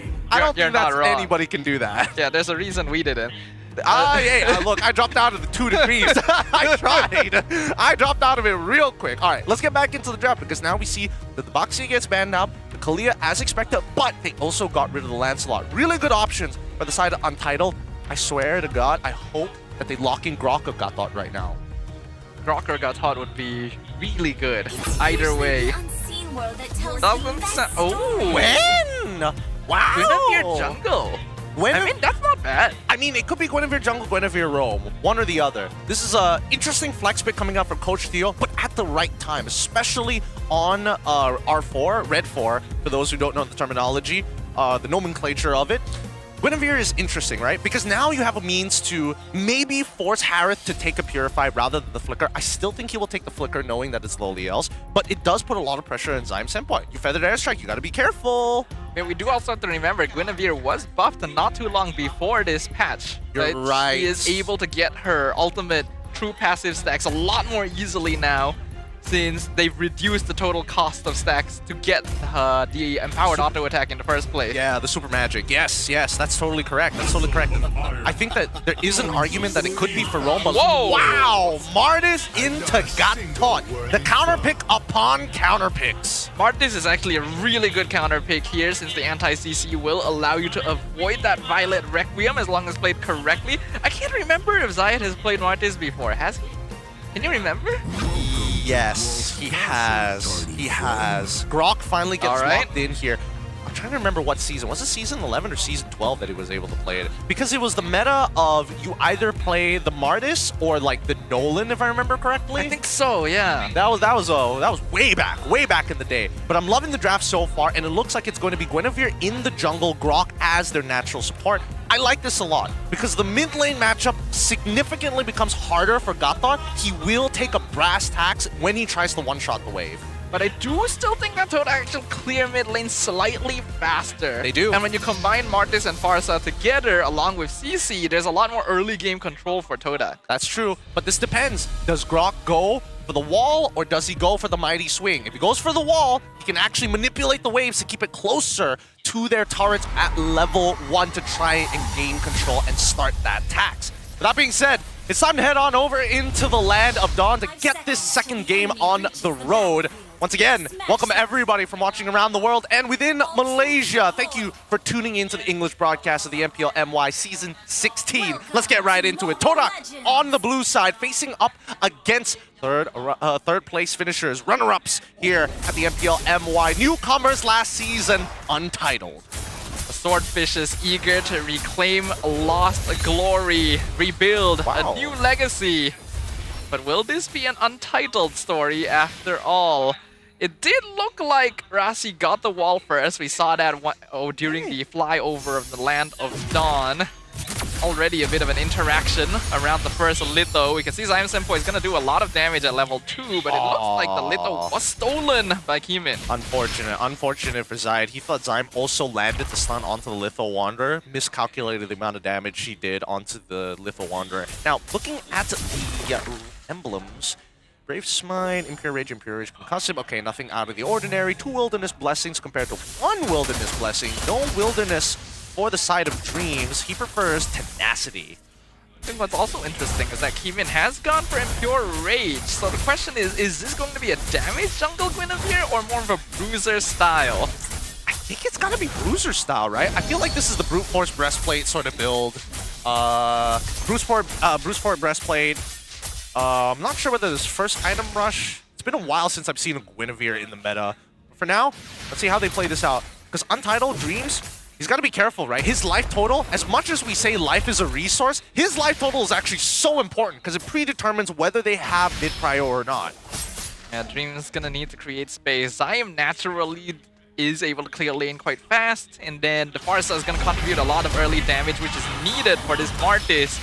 So Dream sets a lot of that up. Rasi already chunking out Zayed. Before Turtle even starts, Kimin gonna avoid the Unbreakable with a nicely timed Violet Requiem. That's a free first objective for Untitled. Revitalize gonna be used. Dreams knocked against the wall. Feathered Airstrike doing a lot of damage, but Kimin secures the first blood, picking off Dreams. Unfortunately, Rasi gonna be sacrificed in exchange. Beautiful stuff. Rasi didn't even bother using his flicker, knowing that he was going to die. He'd rather trade his life as they are punching upwards, trading up against people like Dreams. But the assists that have been distributing, especially for Kimin, kind of evens it all out at the end. Regardless, Untitled walking away with 300 gold in the back pocket, alongside with the Turtle, which is always good for a team who wants to play ahead. Zayat definitely underestimated the poke damage from Rasi there. Lost half his HP, walking out of the bush. As a Mortis, by the way, should be able to avoid those. And then Keeman using his ult to avoid the taunt from Dreams as well. We can see why Untitled is catching everyone's eye this season. Storm going to be chunked out for at least 1/3 of his HP. Even the lethal ignition not going to bring him lower than that. For now, Rasi, he knows that the mid lane is not to be worried about. He needs to make sure that SkyZ, which is most likely where Martis is going to end up, because they know that he started on that purple buff and waited for the Lethal Wanderer. Now keep in mind, as much as Grok has been changed, I think some of his changes are for the better. The only thing is, how exactly do you just time the cancels? I can't do it. I'll be dead honest. I cannot cancel CC for anything. I just can't react to it. I just don't think about doing it. You just press buttons and if it happens, it happens. That's just the way to play, right? That's just the way to play. Now, both sides contesting for the river so far, but mid prio is so important, and if Todak can zone out Stoem as alongside Rasi, they will get first move. Wings by Wings already used quite early on. Lolil is in the mid lane. Gonna be forced to go back down since SkyZ was able to clear up the wave. That means that SkyZ can actually join this turtle take, and Lolil will be a little slower. Not sure why Lolios didn't bother to try and go for the initial bot side push, but there's no control here at all. This turtle should fall into their hands easily. You just straight up cannot contest this as Todak. Dreams could have maybe ulted in, but already ate so much damage before the fight even started. And Zayat is still trying to clear that purple. Untitled in complete control over the map. Yep, Keeman already purchased his Brute Force breastplate. First item as well. Zayat forced to use his Retribution early on, especially with the threat of Rasi potentially stealing it away, knowing that he still has his Tectonic ult ready to go. Oh no, wait, hold on. Dreams might have to ult out of this here. The Tectonic charges come out. Here comes Violent Requiem, not going to be used. Revitalize, as well as Feathered Airstrike, allows Dreams to get away. That was on Rasi. Rasi should have held his ult a little bit later. It ended up knocking up upon lifting up from the Lantern Flare. If he waited just a couple of seconds later, he probably would have guaranteed the kill. Either way, it's still plenty of pressure and honestly necessary pressure, knowing that Dreams doesn't have that Revitalize. He's not going to be as tanky, and SkyZ, this poke is relevant. Fortunately, since Dreams is the only way they have to open up the map as well, and Storm is making it hard for him to do so, Todak just cannot really extend control over the river. And we're already looking at a 1.5k gold lead at the 5-minute mark. Yep, Keeman already a level up on Zayat at this point of time, right? Zayat is looking for any means to interact with his opponents because that's what Martis wants to do, right? Martis just wants to get involved, start the snowball early, and then invade the jungle. Without that lead, it's just so hard to do. Now with the War Axe finally finished from Fondir's side, that might be an opening for Zayat to play through his lane. Fondir definitely needed to win out lane a little more notably. This CC would have made a big difference in securing fights for Todak, but this guy actually slightly ahead in EXP, so you can see the Lapu working out quite well. Dreams once again. Oh my god! That was a mistake from SkyZ actually. He had to use Flicker. Yep, he had to use Flicker there. That was not intentional. He did not want to Rondo in that direction. But with the next turtle up, this is the third turtle. And now Todak. The onus is kind of on them. They can still sacrifice his turtle if necessary, but Zayat, he needs some money. Here comes the Conceal, instantly cancelled with the Earthen Rampart. Landshaker lands on 2, into the beautiful Tectonic Charge, Violent Requiem combo. Saboteur comes out, Lolil going for the backline, Untitled dropping very, very low. Keeman and Rasi going to be sacrificed, but they find Tree in exchange. Beautiful stuff. Zyme Senpai unable to participate in that fight whatsoever. Storm keeping him in check. The Feathered Airstrike cancel out early as well. Lolios, he could have gotten triple of his own had he had a little bit of help. Unfortunately, Todak not quite ready to truly follow up on that. While Rasi and Keeman did go down because they were stacked up, as we can see in the instant replay, a lot of resources were already spent beforehand. So Todak could not maximize damage. What a beautiful play that was. A great stun by Siska. Everybody looked at each other and they knew exactly what to do. Storm pulled his target into the Violent Requiem, into the Magic Thump, and now Rasi in trouble. 1v4 has to use the Tectonic Charge defensively. Here comes the AOG. In the meantime, front line, Keemin gonna be picked off with the Zaman Force. Siska now 1v4. But Dreams also falls. That's a Sky Piercer stack for SkyZ. Siska gonna be pulled back with a Mortal Coil. And that's another body down. Todak currently up on top 4v3. And now they go for the reset here. Todak, they're punching above their weight right now despite 1.9k behind their opponents. With Keemin gone, it allows Zayed to catch back up to level 10. I do think he needs a reset. Currently, it's really, really difficult to turtle dance, especially in broken walls. As you can see, the pit has been split into two. Yeah, it's a bit too difficult to hold the objective unless you guarantee control over most of the river area. So far, though, I do feel like Untitled has been trading more bodies than they need to. I think Heeman has been going a little too over-aggressive. Looking at items as well, it does seem to be the Brute Force build for Guinevere. Yep. Brute Force looks like he's going to go into Genius Wand next. Could opt elsewhere, but we'll see for now. Glowing Wand already complete from Stone on top of the Gleaming Gem. 2 items completed by SkyZ. Did I ever tell you that I played a game with SkyZ? Oh, really? Thanks to Wadeen. And he didn't tell me. He was just using an alternate account. And I was like, man, this Wand's kind of cracked. His Granger's kind of cracked. Who is this guy? And then after the game, he tells you, oh, that was SkyZ. And that was SkyZ. And I was just like, oh. Why didn't you say that earlier, dude? I was just wondering, it's like, where'd you find this random who's absolutely demolishing these poor public kids? Oh, wait, hold on. They're trying to engage. Summon Force comes out. Storm has to use the ultimate. AOG comes in. He uses the flicker to escape. Nice disengage from Entitled. They'll see if they want to turn this around. Conceal going to be used. Zayed in the bush right now. A little bit far forward. The wall comes up, pushes him back. Earthen Rampart locking him down. Violent Requiem cancelled. Kimin gonna need to back off from there. Good stuff. Great play coming in from Loliel's side. Was able to dash around so fast that it didn't really give Untitled much time to think about, can I land the CC? Forcing out the flicker from Stoem. This gives an opportunity for Dreams to maybe catch him if we do see the Lantern Flare come out sooner than necessary. Ooh, Brute Force coming in from Siska as well. How far ahead is Siska? I'm pretty sure he's only 1 item in, right? They seem to be going for a very aggressive style, which is certainly in line with Untitled's preference of scrappy team fighting. So far, though, I think Todak actually doing a pretty good job with their positioning. The net worth lead still only about 3k as we enter 10 minutes into the game. Trying to zone them out at this point of time, but as you can see, Kimin still trying to get that level lead and maintain it over Todak's side. The longer that Untitled just sit here and see Todak doing nothing, the better it is for them, actually. Conceal, coming up for the side of Dreams. Not going to find much here as Todak don't have much of an answer. They don't see Kimin at all. They don't know where SkyZ is. Well, now he shows up down by bot side, probably will now. Tectonic Charge used defensively. Very important cooldown that Untitled will not have now. Yeah, but now more reason for Untitled not to actually contest this Lord. Oh, that's an interesting interaction now that the back wall is missing. Huh. We'll see how this plays out because Zayed, unfortunately, with the Lord changes, will not be able to hold this by himself. So far, good zoning from Todak, but the broken wall, hold on. Here comes the Violent Requiem onto the Gatot. Revitalized, though. Dreams doesn't take all that much damage. Here comes another Tectonic Charge. Dreams will eventually fall. Killing Spray. A beautiful flicker. Landshaker onto Simon Force. This guy secures the kill.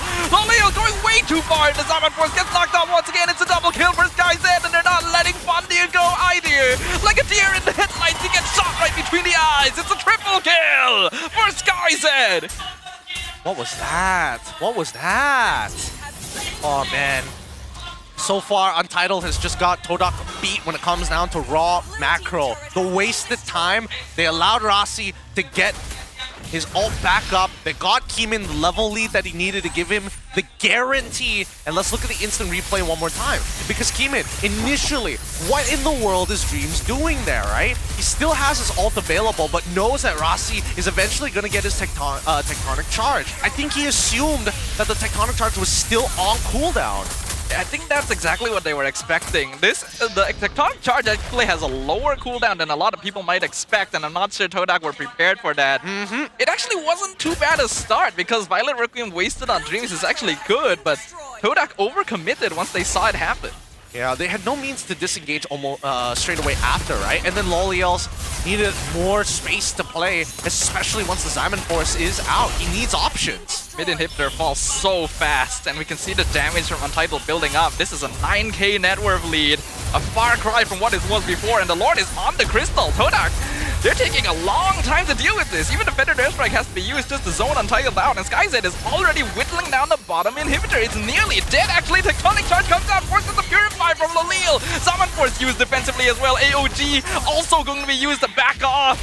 Here comes the Milo Requiem. They found Zion! Monster kill for SkyZ! Untitled not letting Todak go, not giving them a chance to breathe. All 5 members still healthy in the base. Another knockup onto Lalil. Kimin goes down.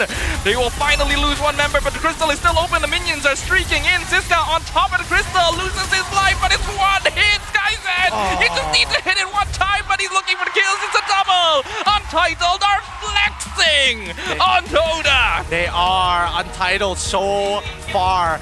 At the end of this game, SkyZ, perfect score, max stacks on that Sky Piercer, 100% confidence in his ability, even after making a mechanical blunder which costed him his flicker early on. He was not shaken. Actually insane gameplay at the end there from Untitled. The game looked pretty close leading up to that point. Todak was actually holding their position pretty well. But just 1 or 2 mistakes was all it took. Yeah, I don't know what's going on here, because so far, in terms of raw vision, I gotta give it Untitled. There was no means of escaping just being tracked as Zayed as the jungler, right? They knew exactly where your pathing was going to end up. They were matching the potential pressure with their own form of resistance. I think there needs to be better communication with some of the side lanes to kind of set these ganks up, right? How else are you supposed to bypass it? I do feel like Todak was not really taking advantage of their early game as much as they could have. We already talked about this when the draft completed. They have a lot of heroes that allow them to take control of the river in the first few minutes, that let them burst people down and snowball off of kills. And we didn't really see them making an effort to do that. Well, I mean, we met with a lot of resistance because there's no way they can do it through mid side, right? Every single time, either Rasi or even Storm are checking separate bushes, right? They're making sure that the jungle path is always away from their side. And once they know it's safe, it's about trying to shove out that wave as soon as possible and tax their opponent's life totals. And I think that's where Rasi's experience comes into play. Because every time we see that Rasi bothers to leave the lane to put it into a 1v1 between Storm alongside Zaim Senpai, Storm is doing a much better job. And this is prior to level 4. Yeah, I think Storm was doing an incredible job that game, actually. I think he was disabling Dreams by himself, basically, the entire game. But the MVP of the game, once again, goes on over to SkyZ. The sniper of Untitled himself, racking up those kills this entire season at this point. He's racking them up, and he's racking them up fast. With a perfect game and a KDA of 8-0-2, he just manages to get past the threshold for the maximum cap of Sky Piercer stacks. 83 kill participation, 4,529. However, no 900 GPM, unfortunately. Not quite, but I think SkyZ is still perfectly happy with the results of this one. Very, very much a flex at the end there, when they could have ended the game multiple times over and just decided, nah, I'm just gonna do my own thing. Hey, Sky Piercer difference, right? No energy, no problem. One auto attack on Lolios, instantly procced it. That's how crazy it was. Despite, well, to be fair, Lolios was dashing around pretty crazily. There was no way he was gonna land the skill shot in the first place. Even so, just really good ideas, right? I like how Todak approached the draft. The second phase is what I'm questioning here. Could there be a change in that second phase that could have made the difference for them? I like the Martis idea. It's a bit difficult to execute, but it could have worked. I think my issue is mostly with the Gatot, because you are picking that into the Zusin, which he's going to have a hard time with. And we saw how hard a time he was having against Rasi as well, so Dreams was basically disabled for most of the game. I think they picked the Gatot to deny it. Yeah, for sure, 100%. Now, here's my argument. Make believe world. We're in a multiverse. All right. Different world. You get one or the other because we only saw in the second phase that Kalia got banned. So you either get Kalia or Gatot within first phase pick. Which would you switch out for? The Harith. The Harith. So you'd switch out Harith for Kalia first pick. Yeah. Really? Interesting. Because I feel like they got away with so much that they could have gone with Blue 2, Blue 3, go straight into Kalia Farsa. Yeah, the thing is, I'm fine with Farsa. I'm actually okay with CC. It's a safe EXP lane pick. So I would trade the Harith if you wanted a Kalea. It's not very likely that they're going to hard prioritize banning it. I think that's fair. I think that is fair, and I think that could have changed a lot of things, but changed too much because I want to keep the core of Kodak. If they want to play around Loliels, how would I make that happen? And I think a Kalea Farsa makes a lot of sense. I think that the CC could have been a bit of a question mark for me as to Fondir's overall performance. He wasn't winning as hard as he wanted to in lane, but sometimes that happens. Okay, fine, fair. But if we got rid of the Gatot and turned it into a Kalea, I think they would have a near perfect comp. Got rid of the... Yeah, I would be okay with that, actually. It would definitely look a lot better, because Dreams just basically wasn't allowed to play the game. Yeah, he was there just to clear waves and pay tax. Just every single time, had to pay the toll, the Storm toll, every time. It's a rough situation, but hopefully Todak will learn something from this one, because Untitled definitely taking a lot of the spots on the board right now. Rich Guy going to Sky Zen, nearly 900 GPM. Also the carry, having basically free reign to poke from behind on this Dranger. As we expected, Dreams going to be the sandbag, basically eating all of the damage and not being allowed to play MLBB. And then Stome as the best wingman. Yep, Stome, of course. Even though he comes back to his main role, he's still the best wingman somehow. Give him the Man of Farsa every once in a while, then you'll see him go into the carry position. But I think his Zushin was good. He knew exactly what he wanted to do. And most people, when they say quote-unquote utility Zushin, all they mean is peel Zushin. That is a utility Zushin every single time. Notice the positioning of Storm, right? He wants to keep people in check and he wants to respect the space. I think Storm's positioning is so clean. A lot of Zushin players can learn from just watching how Storm places himself in the team fights here. And then watch this. He picks him up, throws him into the Violent Record. Oh, so good. Everything that could have went right for Untitled, beautifully done. It still wasn't a perfect fight, but it was so well played as well. And then this was the big mistake, right? Dreams ulted super far back. Oh wait, no, this is an earlier fight. Ulted super far back, tried to split the fight in half, and he did! It's the whole reason they were able to get 2 kills, but what next, right? I agree with the what next. Because again, I don't know, it's a really awkward position to play from, right? Keep in mind that this side of the map is really constricting compared to playing it in the traditional river with the pixel brush. Because here on this side of the map, right, in terms of wall access, Grok has 3 major points. Either his own tri-brush, the enemy's entrance, 2 entrances that he can look for a tectonic charge. But more importantly, it makes Dreams' life difficult because there is no way to guarantee a choke point with the AOG.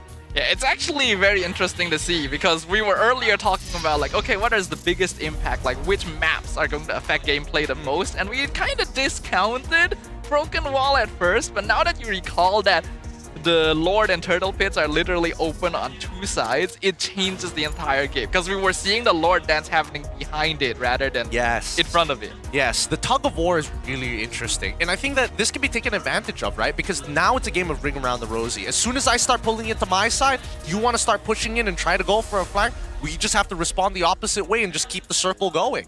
It's important to be able to identify which part of the river your team is better at controlling the Lord. Exactly. And try to lean it in that direction. Yes. Fundamentals. It's tough because now fundamentals are kind of changing at this point with the help of these new maps, but oof, it is tough. Now, guys, a quick shout out because if you want to enjoy these matches live here in Dewan Sri Putra, to fill up these seats and enjoy our beautiful stadium, then maybe consider checking out Untitled and their schedule and buy some of their tickets for their games. Now, 19th and 20th is available right now. Don't worry, 13th is already passed. Nothing to worry about, but the 28th, it's selling out very quickly. Untitled versus Vamos, a hot topic. Don't worry, the October ones will open up at a later date. We will announce it when the time comes. Those are going to be matches happening in the second half of the season between weeks 4 and 6. And I personally have my eye on that very last one right there on October 19th, Untitled versus SRGOG. I'm pretty sure those tickets are going to be selling very, very fast as well. So again, plan ahead, guys. Scan those QR codes and stay up to date with MLBB, MPL MY specifically, social media, so you get the first dibs on these tickets and the announcements sooner rather than later.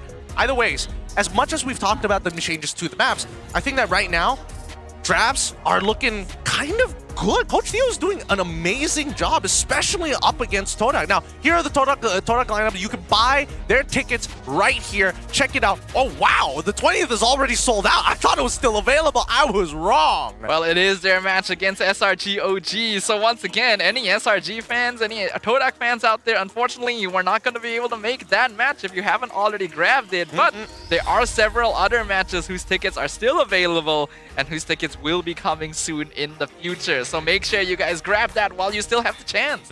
Don't miss out on the opportunities while they're still available, right? Tickets, some of these tickets are going to be selling fast. Others are going to be unavailable very, very quickly. So get onto it right now and plan ahead of time, because maybe you're bringing more people and you need to buy more tickets. Yeah, I mean, you do need a ticket for every person, just in case you're not aware. You know, it's not one size fits all kind of situation. Just like right now, it's no longer a one-size-fits-all meta, right? There's so many things to consider, how the maps are going to affect the game, which heroes you need for which portion of the game as well. And going into game number 2, Todak's going to need to figure all of that out. With week 2, day 1, potentially coming to an end of its second best of 3, you still have one map that hasn't been touched just yet. You're still missing Dangerous Grass. Now, before we get into the game, we got a quote coming in from Siska himself. The new maps are tough for everyone. Dangerous Grass forces us to play cautiously. The easiest might be Flying Clouds, since it's easier to rotate the lanes. I'd like to see MV or SRG play first so we can learn from them. Well, unfortunately, the scheduling didn't quite work out in that favor because you guys are actually playing first, so maybe they'll be learning from you instead. Interesting. I wonder when Siska's mentality is going to turn from I'm a follow the textbook, I'm a, go the traditional route of government school, foundation, university, get 2 degrees, get a master's, and then a PhD. Maybe start innovating, right? There is a... I don't know, maybe it's psychopathic of me to think, right? But some people are just built to think differently and more innovatively compared to those who are really good at repetitions. Yeah, I'm the latter, unfortunately. So. But I actually think Siska's kind of innovative, right? Because he brought Masha EXP back. Masha EXP, Benedetta EXP. He is playing like so good in different situations. Yeah, but let's see what situation this game is going to be. Broken walls again! Wow. Okay, unlucky on the RNG. Nobody likes Dangerous Grass. God. We don't like Dangerous Gas either. Both of which, terrible. Now that I think about it, both are awful. Maybe, you know what would have been funny? If I've always thought of the skit of the writer's room at Unton. Okay. How do they come up with these ideas? How do they come up with these names? And first pitch, instead of Dangerous Grass, the prototype was Dangerous Gas. I mean, if you eat a lot of grass, then you produce dangerous gas. What are you, cows? What is it, just methane? Just in the air? Yeah. It's just, in that high concentration, whoa, hold on. Dropping. That's an Angela first pick for Untitled on blue side. Interesting. Coach Dio is cooking up something because Angela has been changed. Her reduced cooldown on her ult to use it more often, but they reduced the size of that shield. But they did increase the scaling, so builds do eventually matter. In terms of bans, NFR, still, I don't like this. I don't like it when teams are like, oh, I know exactly what I want to ban, and I'm not going to change it from blue side to red side. It's like, what? It's 2 completely separate sides. Like, clearly it's different. I mean, I can understand why, because, like, for the chip especially, it's a very difficult hero to handle, and then you have to get rid of 1-1 on the red side. But the Fredrin, instead of, like, yeah, the up Fredrin. Like, they could have let the Fredrin through and then eventually go into Jushin if they wanted to. It's not like there isn't counterplay, and if you were going to get Baxia anyways, in this case, then the Kimi is kind of, like, obsolete in that case. Well, I do like that they go Baxia at least, though, because you cannot give Untitled Angela Baxia. You are just asking to lose the game at that point. Fair. The Uranus ban from the side of Coach Theo. Again, I'm just like, why?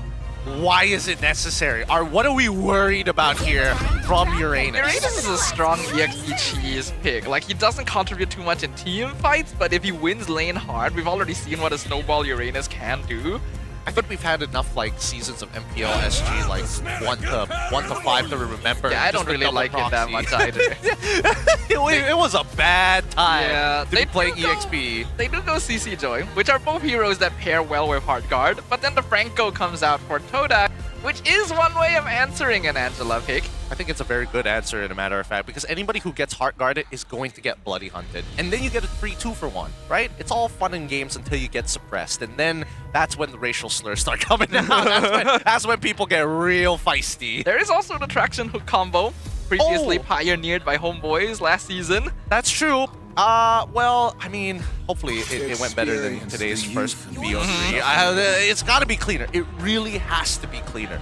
There's got to be some good communication. I think this will be a true test between Zyme Senpai and Dreams' natural synergy. Maybe we've been looking at it all wrong. But, like, what other way is there to look at it? That they're best friends to the point where they're too nice to each other. As far as I'll go. Yeah. Nobody wants to go through the door. They're like, no, you go first, sir. They're like, after you, the Gathot says to the Parsa. Oh, how kind of you, Mr. Dreams. Now, the Granger does get banned here. Very necessary. I think that Toda has now kind of skewed a lot of their bans down towards SkyZ's lane. Trying to make sure that he doesn't have any optimal picks. Beatrix banned out as well. It is also a good Franco combo. But it makes you wonder what Untitled is intending on putting in that gold lane. It could be another good Angela combo. My mind would instantly think of Iritel. I think Todak is going to ban out Harith. They're going to ban out Harith. And then they're looking to lock in Moskov, ideally. I think whoever has Moskov is in a pretty good position this game. Whether it be, well, a little less for Untitled side, more so for Todak. It's too bad Obsidia is banned. I feel like this would actually be not a bad game for her, but would it be? Because there's so many interactions that you wouldn't know how it would work. Like, let's say you Bloody Hunter while she's on the... No, I mean like on the Todak side. Oh, on the Todak side? Oh, that would be fine. Yeah.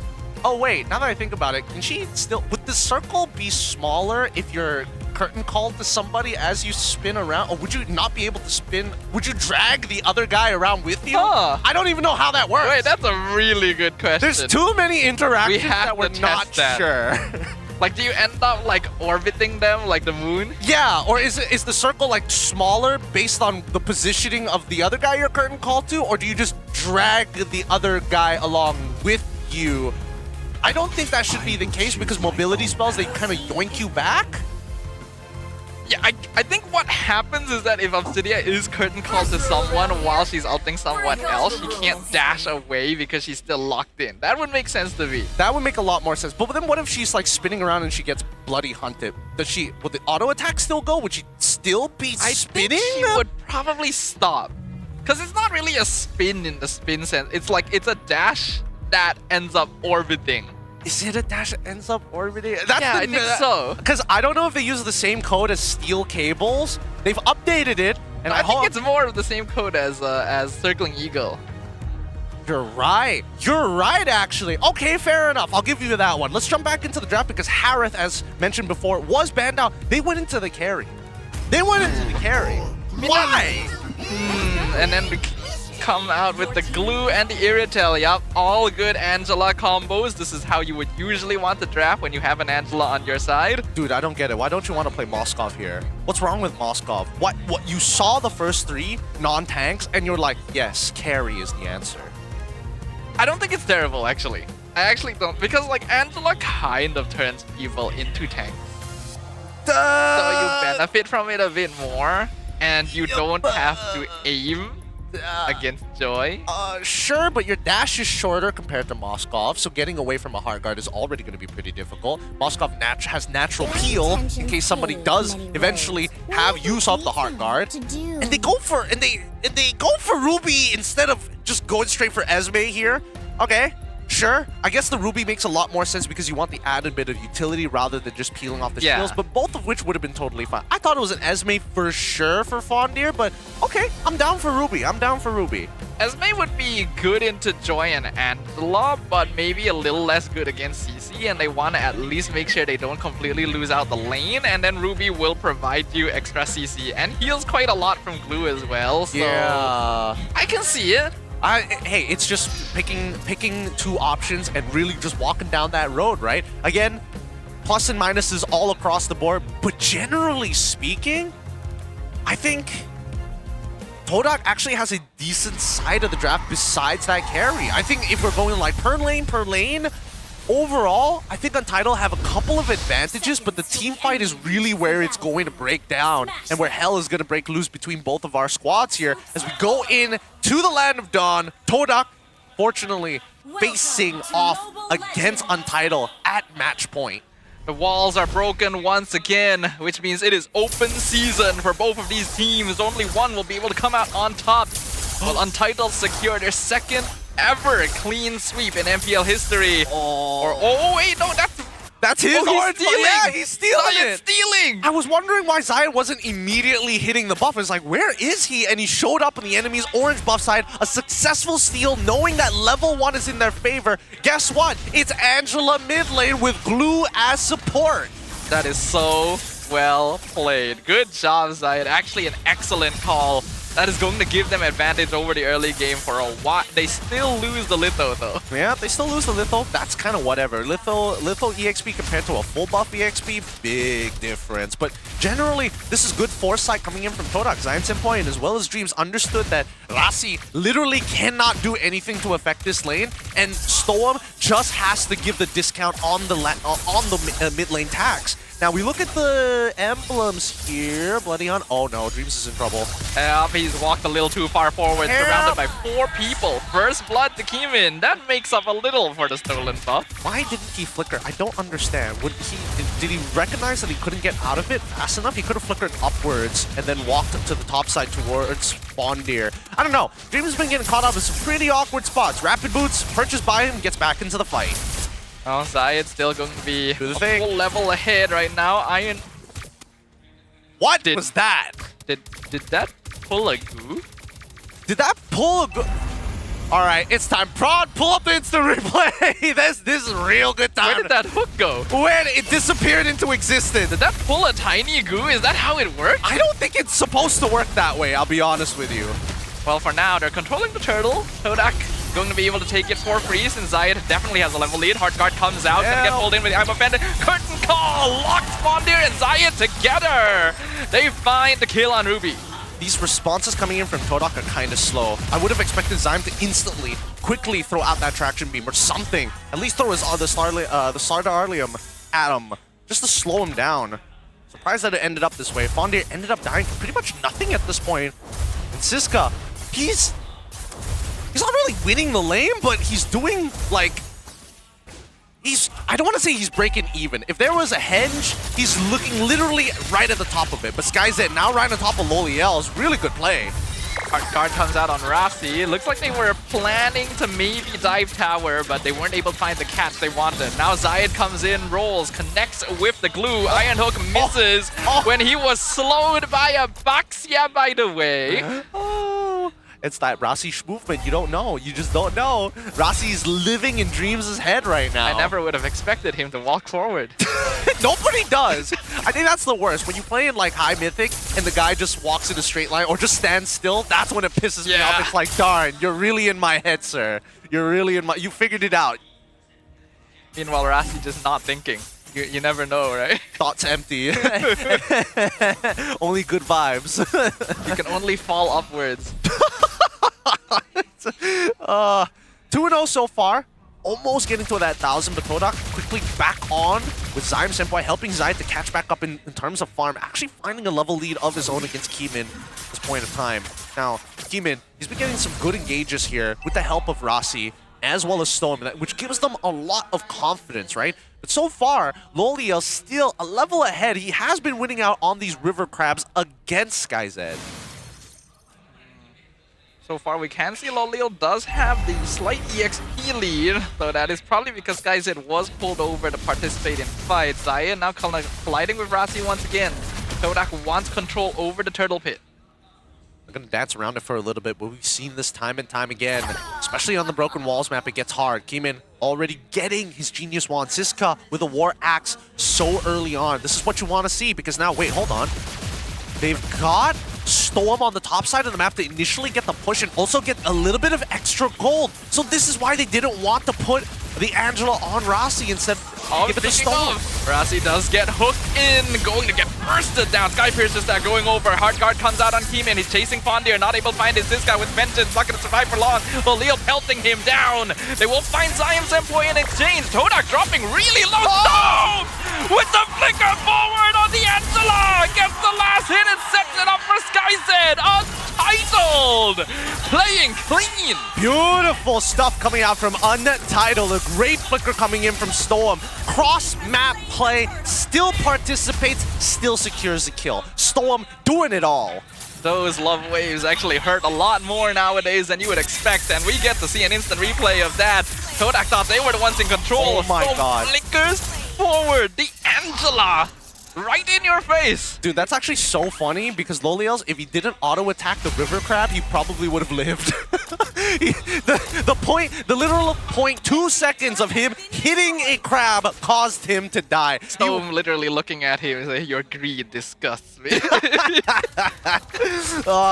Spits in his face. You better watch yourself. Check yourself, boy. 3.9 to 3.2. What a huge swing of gold. From 900 down to 3.1k in favor of Untitled, and this gold lead is not going to go unchecked. First items have already come through. The only person keeping up to the task right now is currently Loliel's. Zayed hasn't even finished a full item, just components. He is nearly 1,000 gold behind Keemin, and he stole his first buff, by the way. That's how this game started. And we're only 6 minutes in. It hasn't been that long. It really hasn't. And came in very greedy with the Genius Wand, but necessary considering the status of the game. With Fondir already on the push on the top side of the map, let's see where Untitled wants to attack next, because it feels like they just want to maintain pressure on this bot side, contest every wave, make sure that Loliel's wastes time walking back and forth. So far, Todak still not really finding the angles they need to attack from. I'm still having some doubts about teams picking up this Franco. It's so dependent on whether you're able to actually start the fight the way you want. Now they want Zion Senpoi to flicker forward from Rasi. My goodness, look at that burst. But they did find the Iron Hook on Keemin in the mid lane. Lolil gets that kill. All right, so good trade either way, right? Actually, a better trade technically for Todak's side. Another hook onto Rasi. He gets 2-man stun. Todak do not want to fight that. Hey, they popped the light wheel though. They got that out of the carry, so that's at least one cooldown they don't have to worry about for the time being. This is very doable for Untitled. Another Heart Guard on Siska. Turtle dropping low. Wow. Stone gets the last hit. Zayed a bit too late to the party. Flicker forward from Fondir. Doing some good damage, but it's not quite enough. It's 3v3. It's technically 2v2. Okay, there's a lot of riding happening on Untitled right now. They're still going for it. The flicker forward from Stone just to get into a better angle to escape. And Untitled will disengage. All right, thank God that Iron Hook was at least in the right direction. Wow, that was the most nothing fight I've ever seen. Zayed unkillable. Siska with an Angela Heart Guard unkillable. They just sat there eating shots. I think it's funny that Rasi saw Stone riding Siska and is like, I want to do that too. Me too, me too. Let me get in on this, big bro. Oh, Keemin in some trouble. Gets the Heart Guard out. Dreams already used the Winter Crown. Here comes Rasi. Do they want to die for this? Do the Looks like they will. Conceal gonna be used for Rasi. They'll just go for the tower instead. No, they're going to back away for the time being. And Zion Senpoi has really been struggling to get in on these fights. Every single time he's been remotely charged up. He has been jumped on pretty often by Siska. And let me tell you, that Vengeance really punches back since he doesn't have the Blade Armor just yet. Here comes the Heart Guard once again on Keemin, looking for the backdoor entry. Zayed and Fondir are going to be the first targets. They are able to walk away. They're pretty bulky. No casualties here. Doesn't find much. Man, we need to see Todak initiate. Initiate with Zion Senpoi alongside Dreams to start the pickoffs. Because right now, it's just tempo is not in their control right now. And Untitled are running away with basically everything that they have, right? 4.3k in the bag. And not to mention that Rasi has been quite the nuisance here overall. He's been taking a lot of damage, and eventually that's going to stop. And I would imagine that Dom Ices are already on the way, if not complete by this point for Todak. Todak situating quite a lot of players in the bot lane. Lord is coming up in 5 seconds on top half though, so not too sure if they're going to be able to get much from that. Gotta take their time here. Lord spawn 9 minutes into the game on title. Really, there's nothing for them to really rush, right? They can wait for SkyZ to get 3 items before actually starting this off, but is Fondir gonna respond to that, please? I'm offended? No? I'm... Brother man? Brother man? Okay. Take your time. Just take your time with it. Slime Senpoi got jumped on by Rasi, but Untitled not looking for a fight just yet. They do scout out that Zayed is in the area. Lord has officially spawned. Untitled in control of it for now. Okay, after setting up a slow push on that top side, Todak now looking to take the space back, right? And you can tell that Untitled a lot more respectful to Todak this time round. They don't want to throw their lead just yet. They know that usually when it comes to these Lords, that's when things get very, very scary, very dangerous. They're going to go for a full reset here while mid lane gets pushed out. I wonder if this is going to become a common thing, or if it's specifically hold on, I'm offended, Flicker going to be used, but comes the vengeance and the Heart Guard. This guy just does not care at all. Lord has already been taken. Zai going to be pulled back with the glue. Todak trying to keep him alive. They will succeed in doing so. Iron Hook finds the glue. Rafty going to be pulled back into the tower. Untitled. Want to see if they can save him. A Immortality popped, but there is no way for Rafty to escape this time. Rasi sacrifices his life, but they still get the Lord. Unfortunately, these Iron Hug's dream has finally expunged Rasi out of his head. Slime Senpoi now getting a little bit more pressure, is able to do some significant damage. The only problem is that Keeman has been scaling this entire time. If Lolios or even Slime Senpoi find themselves in a 1v1 against Keeman, a high likelihood that they will lose a battle spell or just die. Oh, they actually collide with Keeman though. They locked him down right outside the tower. Heart Guard too slow. They found the joy. Beautifully played. Great chain CC as well. That's what you want to see, especially in a lineup like this, because Keeman could have easily got out of the way with the electrify, either triggering the electrifying beats to get the extra movement speed, or just naturally dashing away, which he was trying to set up for. Looking back at the items, Radiant Armor finally completed for Zayed's side. We do see a Sky Piercer come out from Zyme Senpai. I guess somebody's got to finish off these kills. I have actually been seeing some of those Sky Piercer procs from the side of Todak, so if Zyme Senpai is able to continue keeping himself safe, he can genuinely become quite the scary DPS a little later on. So far, Untitled still holding on to the 4K net worth lead. 3 items completed on most of the players. Wow. This is interesting. So, based off of the items and based on the item build list, it looks like Zyme Senpai eventually got the glowing wand. But Dreams going for a hyper greedy Franco build. Here comes the conceal. They find the Franco. Rasi gonna be the one to initiate. Look at the damage coming out from Irritil. Heart Guard gonna be used on SkyZ as well. They're chasing Todak. Fondir gonna be next target. Has to use the flicker. You can already see the damage from the heavy crossbow building up. Stacking up fast. SkyZ as well as Keeman. Currently highest DPS in the game as Keeman hits level 15 and gets a Wishing Lantern as well. He's so far ahead at this point. Zayed 3 levels down, manages to get his purple buff, but Rasi, just look at the amount of coverage that he's getting, right? I'm offended onto Siska. Vengeance comes out. Heart Guard gonna be used as well. He's able to just walk away under the tower against 4 people. Nothing to worry about. Since Storm has been building to make sure that he can keep his team alive, I want to see more cross-map plays, but it needs to be set up by the side laners, if not Storm himself. Siska generally wins out a majority of his 1v1s. I think with Fondir building into not Bloodlust Axe, that's the old one. War Axe into Brute Force Breastplate, he's never going to die as long as there's a wave, right? It's a net negative from both sides if they fight. He's never gonna die as long as he sticks to Rasi, basically. Yeah! That would be the ideal, actually, if Fondir is able to bait the Rasi ult onto him instead of any of the squishier backliners. That's a good point. That's a really good point. Now we see, once again, it's the same 4-in-1 setup, right? The cross-map play in Storm to get the lane pushing on the opposite side, and Todak must make a decision. Do we respond to the top side and give up that Lord, or do we take the space now and then send somebody up to that top side to maybe make Untitled feel pressure? Title still playing calm and collected right now. They've got Storm pushing top lane. They've got SkyZ near the bot lane to make sure that doesn't get shoved against them either. Todak has to stick a lot closer together. They gotta protect their backline. Let's see how long they can protect it for. Because Loliels, he can basically burst anybody on the side of Untitled now that he's got the Trinity build. Wait, they should actually try it. Well, never mind. It looks like they made the decision a little too late here. They could have just pressured the mid lane and forced Keeman out of position. But instead, they back off. By the time they made the choice, it's too late.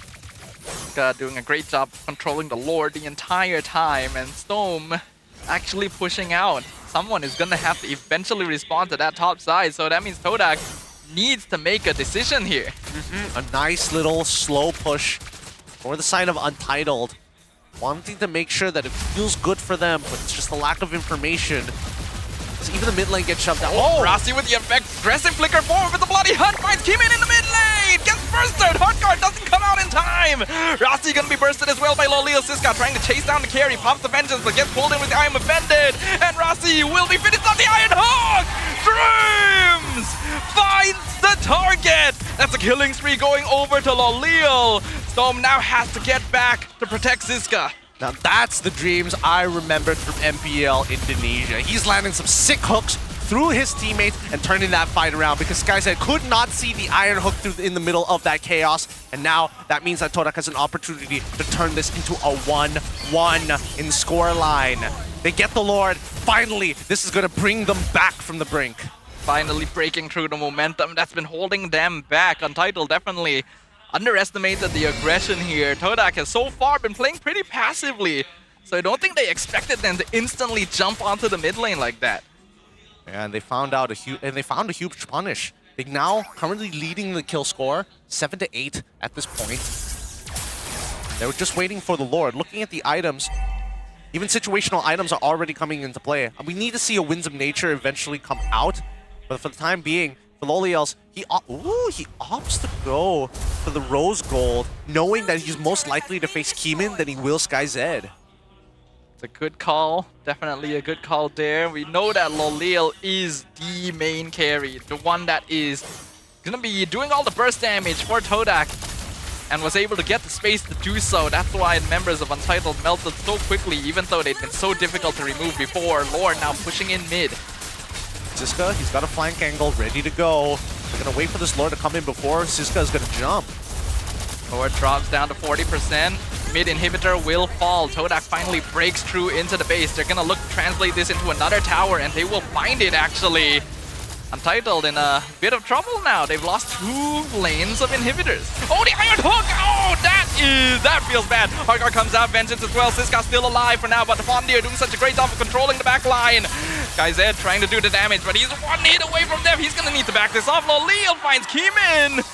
Untitled not able to find the engagement they're looking for, and now Zayim Sempoi with a kill of his own. Todak turning the game around. It is a 3v5 base defense. This guy goes forward. I'm offended, pulls 2 in. Hardguard does not matter because Bloody Hunt locks him down. Todak have done it. They have found their first victory of Season 16. They pulled it back from the brink. 1 Lord take was all that was necessary, and then the momentum from Dreams. 1 hook after the other. You can miss 99 hooks as long as your 100th wins you the game. Ooh, well played. This is what we were hoping for. The game definitely could have been cleaner. There were many points where it seemed like Untitled would be able to find that clean sweep, but they held it together. They punished Untitled for trying to play aggressive, for creating the initiations, and they finally found the opening for the breakthrough. Impressive breakthrough, but at least we're Untitled. It's like, okay guys, we're having too much fun. Game number 1 may not be as easy as we thought it was, but game number 2 was definitely winnable, and that's gotta sting a little. It definitely does. You cannot disrespect this carry. That's what I was saying during the draft as well. This hero does so much burst as long as you have the space. And you do have quite a lot of setup with this Franco as well. Once you got into that late game, that is where Loliel thrives. Oh yeah. I think Loliel's just needed that Iron Hook to connect, man. Dreams really saved the day. He really saved the day. 2 Iron Hooks to get 2 important objectives. The Crystal alongside with the Lord. man, that's all it took. Even after all the whiffs that happened, he adjusted. He reprogrammed himself, and he adjusted well.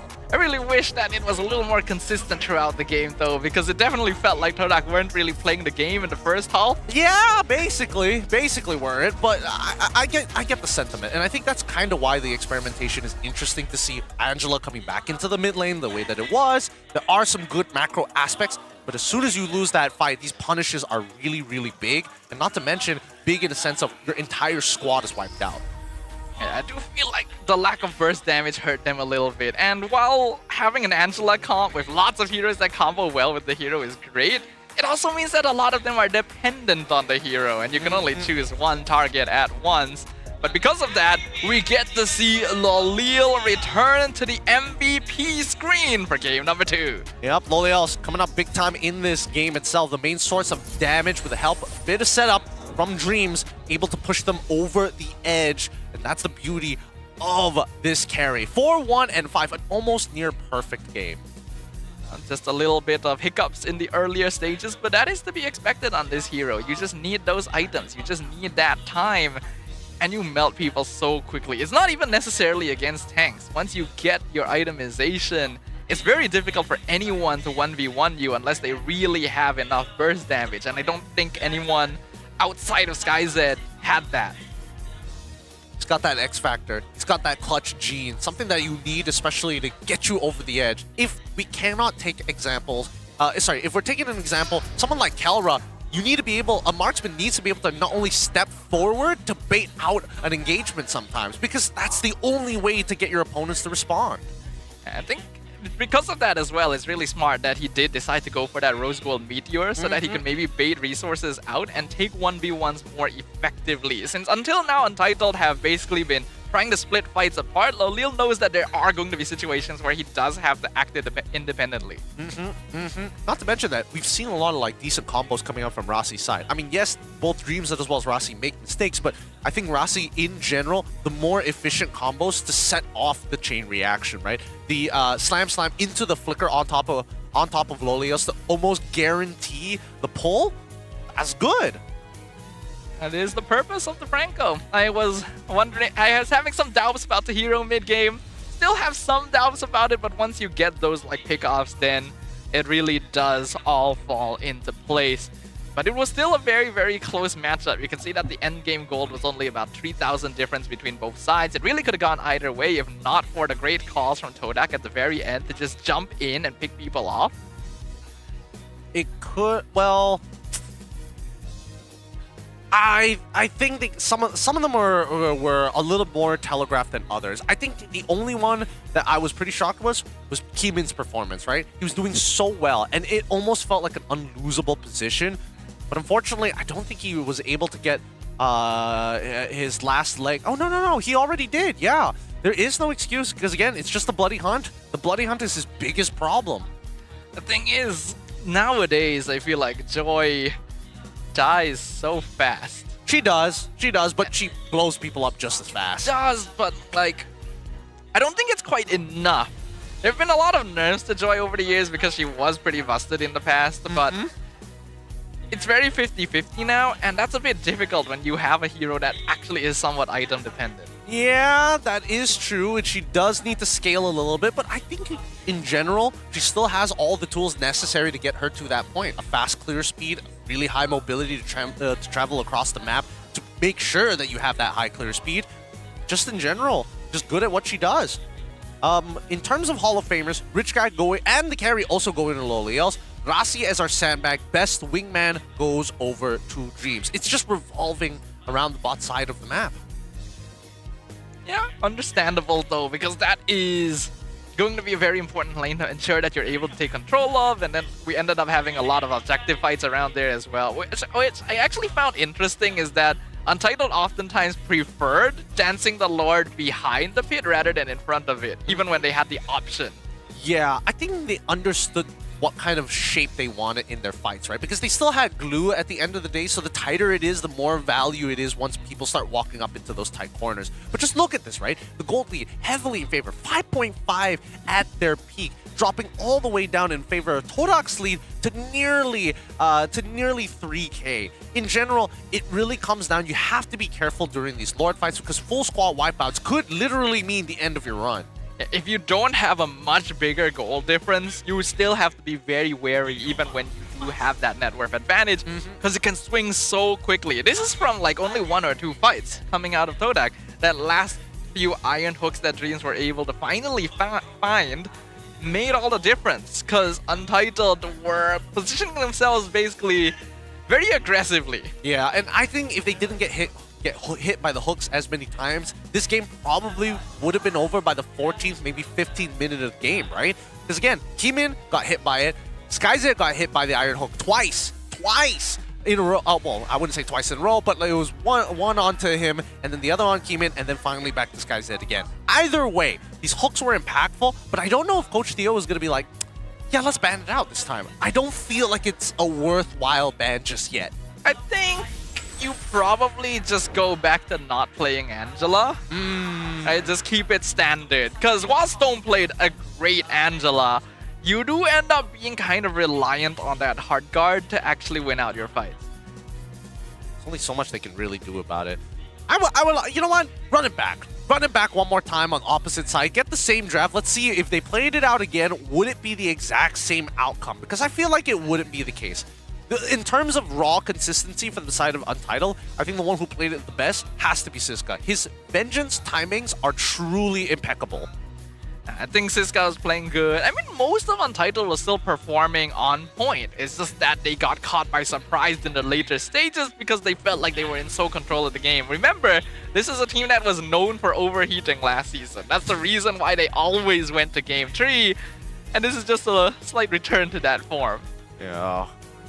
Bring into that form is, I mean, they had a good debut, but the question is, where is the plateau? And at least now that Todak is showing some form of resistance, is momentum all that they needed in the first place? Just that first win to start a streak of their own? Could be. But there are still a lot of things that need to be locked in. From this, we can see that Lolil is still able to do the classic Lolil thing as long as he's being given that space. So now, the question is dropped on the rest of Todak. Are you able to create that space consistently? Are you able to recreate this kind of performance?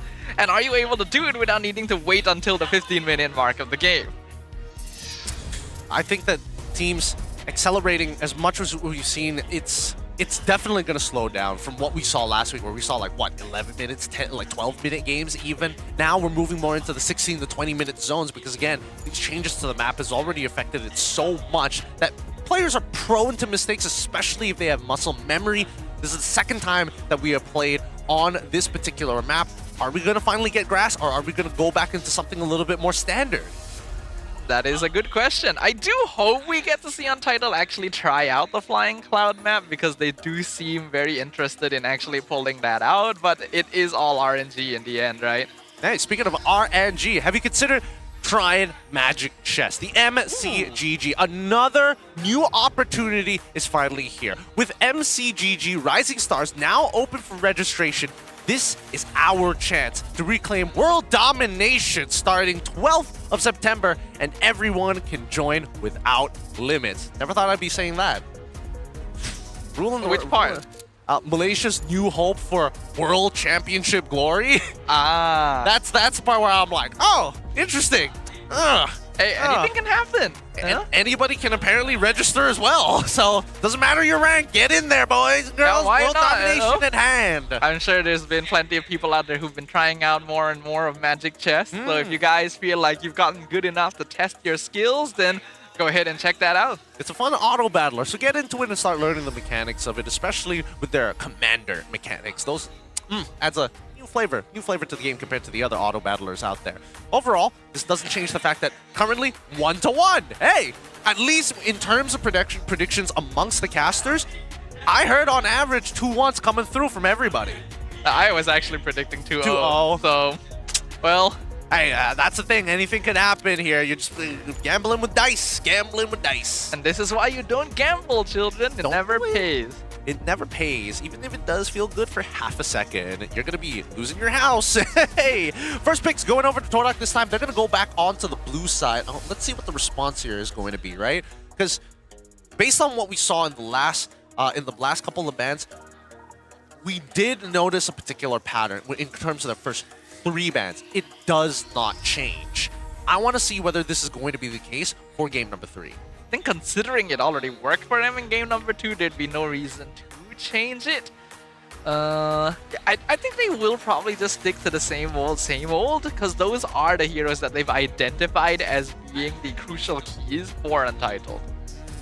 Okay. So then would the onus be on Untitled and Coach Theo to come up with something a little bit better, or just try and just repeat game number 1?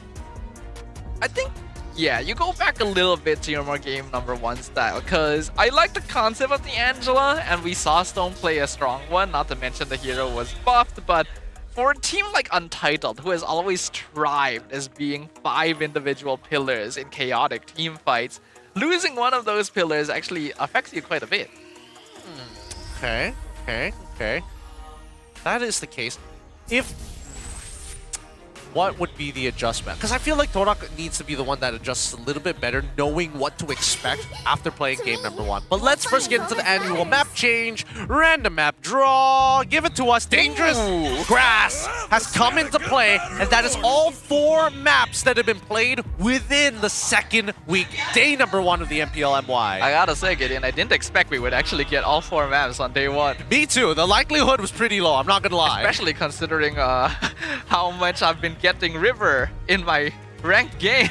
You never know. It's a 1 in 4 chance every single time. But coming into this blue side, Todak, same exact bans. Franco ban coming up from Untitled. Ooh, okay, so they are properly respecting Dreams as Franco. That was the thing that was causing them the biggest headache previously, so understandable. Todak goes back to what worked in game number 2 by locking in the Baxia first. Baxia, no surprises here. Do they want to go for tank busters of any sort, displacements? They can go for the Jushin again like they did in game number 1. What else did they go for as their secondary pick? No, because it was Harith coming in from Todak, and then it showed up. So now that they've switched over to Baxia and changed the priority, do they lock in SkyZ's hero early on? But they can't, because Wanwan is already banned out. I don't think they go for that. You go Zeus in, and then, yeah, you lock in the CC as well, just to solidify EXP lane. You also need to remember, this is Dangerous Grass. You really need to have enough heroes that can open up the map. I can see the Grok angle coming back again. Potential. Ooh, would I say Selena is any good? I mean, it's tough now that you have Jushin, right? But even so, having the Selena Abyssal Traps that kind of open the map up for you and linger around is also a plus point. You know what surprises me is that we're not seeing Hilda picked up pretty early on. That's also true. That is the big winner of the Dangerous Grass map. But the only time we see Hilda ever get picked up, it's either if it's getting thrown into the EXP, or even if it's roam, it's specifically against assassin-style junglers. So I think the big guess right now is whether Untitled actually wants to do that, and they're going to hold it until the very end as Lapu gets locked in for Toda. Oh, the Natalia ban already prepping for the Dangerous Grass right here. We know that aggressive roamers will probably have a really good time here. It's not just heroes like the Hilda, it's also things like the Natalia, like the Hellkurt, that can catch you unaware. Untitled have definitely done their homework. They've done their homework spectacularly. Same bans, Hayabusa, get taken out this time round. Honestly, I don't think they would have minded the Hayabusa into the Hilda, but I guess Todak is like, get rid of the problem straight away. It's more for Harith's sake more than anybody else. A single Quad Shadow could be a make it or break it here for a series win. See what's going to be the final ban here from Untitled. If they're still worried about Assassin Roamers, I do think you probably need to respect the Hellkurt as well. But this is a situation where having knowledge about Dreams' hero pool is going to be valuable. Let's see. Coming into the last 10 seconds, and it looks like Eve has been banned out. So Todak, Do you want it or not? Are you worried about anything at this point? They should be able to get the Farsa, no problem. Can they get the Kalia alongside with it? They probably could, right? Would they have enough burst damage? It would just be a lot of magic power, and then Lapu Lapu being the only damage, like, attack damage hero at this stage? Yeah. They could lean into I'm born with talent. Gwen. You know what? That does make a lot of sense. That's also a hero that can really catch you off guard if you use the bushes correctly. Yeah, because I was thinking of like how else do you want to make bushes dangerous? I think there's an argument for Cho. But if we do see the Cho, does the Grok come out instantaneously, or is the Grok any good at this particular map? Especially since if you need somebody to kind of clear out these bushes like we saw before, I think what Rasi alongside Stoem did in game number 1 should be more than enough. This is the Emperor's order. They already have the Zeus in, so that's really nice. Ooh, going for the Akai. So this can still actually be flex, could be jungle or roam. I think that's specifically why Untitled picked it at this point in the game. In the jungle position, it would be a good counter to the Baxia, since you would be able to lock him in the pit. Oh, actually kind of an interesting thought. Broken Wall nerfs Akai. Oh, you're right. Yeah, because there's a lack of walls to actually pin somebody again. And you can't get easy pit pins. Yeah. Oh, I didn't think of that. I didn't think of that just yet. All right. That's an interesting thought to have, indeed. Now, Matilda gets locked in for the side of Todak, and the final pick in the last 6 seconds here as we close out this draft is Kimmy. They finally get Kimmy at the very end. I thought maybe they were thinking about getting the Farsa, but the Kimmy makes a little bit more sense considering that there's a lot of like people that you need to consistently shoot down. And now Untitled go in with the Khalid. Oh man. Similar scheme of Roamer as the Hilda will be able to open up the map quite well and actually threaten with heavy early game burst damage. If we look on the side of Todak, while Matilda Baxi has a very powerful early level combo, Harif and Kimmy are both going to need time to come online, so that could be time for Rasi to create space. If they do find that timing, it's probably going to snowball from then onwards, right? Because, well, actually, I say that, but there's a good possibility that it doesn't. Because keep in mind, checking bushes used to be something very easy for most people to do. But here in Dangerous Grass, there's just so much of it, so much area that you have to cover. This might slow down the process of rotations if you start to feel cautious. And I am honestly a little bit concerned about whether or not the Matilda will be able to open up those bushes safely, but that is the name of the game right here. Danger lurks around every corner as bushes overgrow the land of Dawn. Untitled and Todak now face one another in their final game of the series to find out who will take home the victory. Todak on the blue side starting on their orange buff. Untitled starting on their orange buff on the red side. So no early steals here coming in from Zayed. And honestly, I thought that would have been a good choice to do so because Rasi ends up showing his face down on the bottom side of the map. So this is probably why. They realize that their level 1 isn't as strong and there's a lot less control because Dreams is playing the Matilda rather than somebody with Concussive Blast. You can already see Zyme Senpoi helping to leash the purple buff to make sure that Rasi isn't able to come in time to steal the second one as well, since Zayed had to use the Retry on the first. Far Todak playing it safe. They know that it'd be too dangerous for them to try and open up the map themselves, so they're keeping to their hull. They continue to stay on their side of the map, making sure that the battle lines are clear. Todak looking to aggress. They just stick their foot over the border ever so slightly, right? Just to see how Untitled is going to react to them at the end of the day.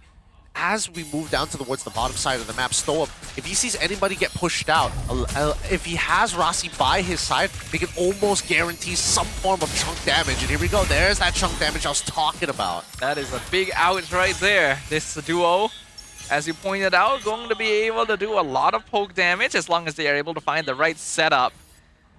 Todak, though, still leaning towards the bottom side. First turtle still going to be a little bit before it spawns, so it depends on teams whether they want to start making things happen or not. Yep. Now, Zayed, he's hit level 4. Dreams is not level 4 yet. Fondir also not level 4 too, but is not getting any help at all to push out this lane. Keymin gonna be the first one on the turtle. Zayed and Dreams are nearby. Fondir coming by as well. Stone comes to join from the mid lane. It's gonna be a 50-50. Keymin secures it with heavy spin and instantly backs off. Lolil comes in with the Zaman Force. Wants to kill. One hit away. Zayed secures first blood on Siska and Keymin falls as well. The Raging Sandstorm is a bit too late. Todak with the win there. 2-for-1 in favor of Todak. This is what we wanted. This is what we wanted to see. And the Patriots are happy for now, but we saw what happened in game number 2. A single mistake could cost them absolutely everything, and they don't want to fall the victim to Untitled. At this point of time, with the rotations being orange all the way up to purple, with the help of Unleash, Zayed has been having a good time farming up. But we do need to see him get a little bit aggressive, right? The big thing about tank junglers is eventually, when you have enough base stats to start walking, well, I say walking, but truly marching into enemy territory to steal away camps. Thing is, both sides are tanks. Oh, that's this guy in trouble! Fondir with the 1v1 victory in the EXP lane. Nicely played by Fondir. Big ult down, but they don't have to worry. Storm gets out of another tight fight as Untitled. The lanes are crashing. Lolil dodges the Raging Sandstorm. He's actually taking the 1v2, dashes into the tower. Not able to finish off Kaized, but Zayed is here to finish the job. Dreams gets the last hit. Rasti not able to protect his gold lane. They gotta... Oh wait, they're not done yet. Now he might not be able to protect himself. No. It's a 4v1 under the tower. Stone is here. Todak takes that as just signal to retreat, but Stone with the flicker forward. Pulls Zayed back. Unfortunate and unlucky. Even now has to slowly back away. Zayed Senpai does some decent damage at this stage of the game until you start getting Radiant Armors. And even before then, the 50-50 on choice of defensive options. As Siska goes back to the bottom side, again, we're not seeing a lot of pressure from our CCs, right? Yeah, not so much compared to in the past. Seems like Lapu might be a better matchup than I may have initially gave it credit for. Now though, Untitled with control over the turtle pit once again. Well, they're gonna dance around it for just a little bit.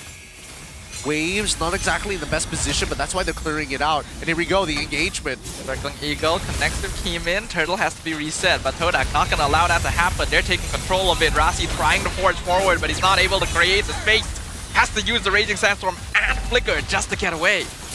He manages, just manages it. As long as he's alive, he's still fine. And he's also got his roamer nearby just in case they want to attempt for a top tier 1 dive. But this pressure, this continuous push and pull, right? As much as Fondir is caught back up to Siska, Siska has been making sure that this wave demands Fondir's attention. The only thing you can do if you're not in a winning position as the EXP lane, we can see that Siska's definitely grown quite a lot since his first appearance in MPL, able to use that wave manipulation to at least even out the odds, even in a losing situation. Now, next fight might just break out right here, right now. But the oh wait, hold on. Rasi opening up the map preemptively. Technically, that was a 3v4 scenario that would have been heavily in Todak's favor. But as we look at the gold, 900 compared to 459. What is Dreams doing different? Dreams has doubled the passive gold of Rasi. And we were wondering if this Matilda would actually be able to open up the map safely. It turns out I learn something new every day. Now, as we see them play out, Lolios has to be careful. One wrong move, and Rasi jumps on him. Lolios still has access to his flicker. He also has access to Dreams, but we don't see until we see Favor unlocked. Oh, hold on. Zayed gonna collide from the flank. Stone in some trouble. Picks up Zayed, throws him away. Untitled, not looking for a fight here. They don't want that fight. They know it's a bad position to be in. Ray sniffing out for that blood. Min does some good chunk damage to Zayed Senpai. Drops him to 30% HP actually. The Kimi gonna need to back this off. Man, so many resets we're seeing. They keep having to reset time and time again from either side. The score, 1.1k. An almost negligible difference here between these powerful squads. Next turtle has spawned. Both teams are here looking for the Lord's Dance. Raging Sandstorm collects with Zion Senpoi. Rasi looking for the 1v1 kill. Meanwhile, in the fight in front, Zaman Force has been popped. Zion steals the turtle away despite the heavy spin. Skyzed forced the flicker out as well. Untitled on the defensive. Demon trying to set up another one. Fondir with the dive backwards. Picks off Skyzed, lands a two-man stun and gets pulled out with the guiding winds. And now they can finally breathe. These fights so brawly between these squads.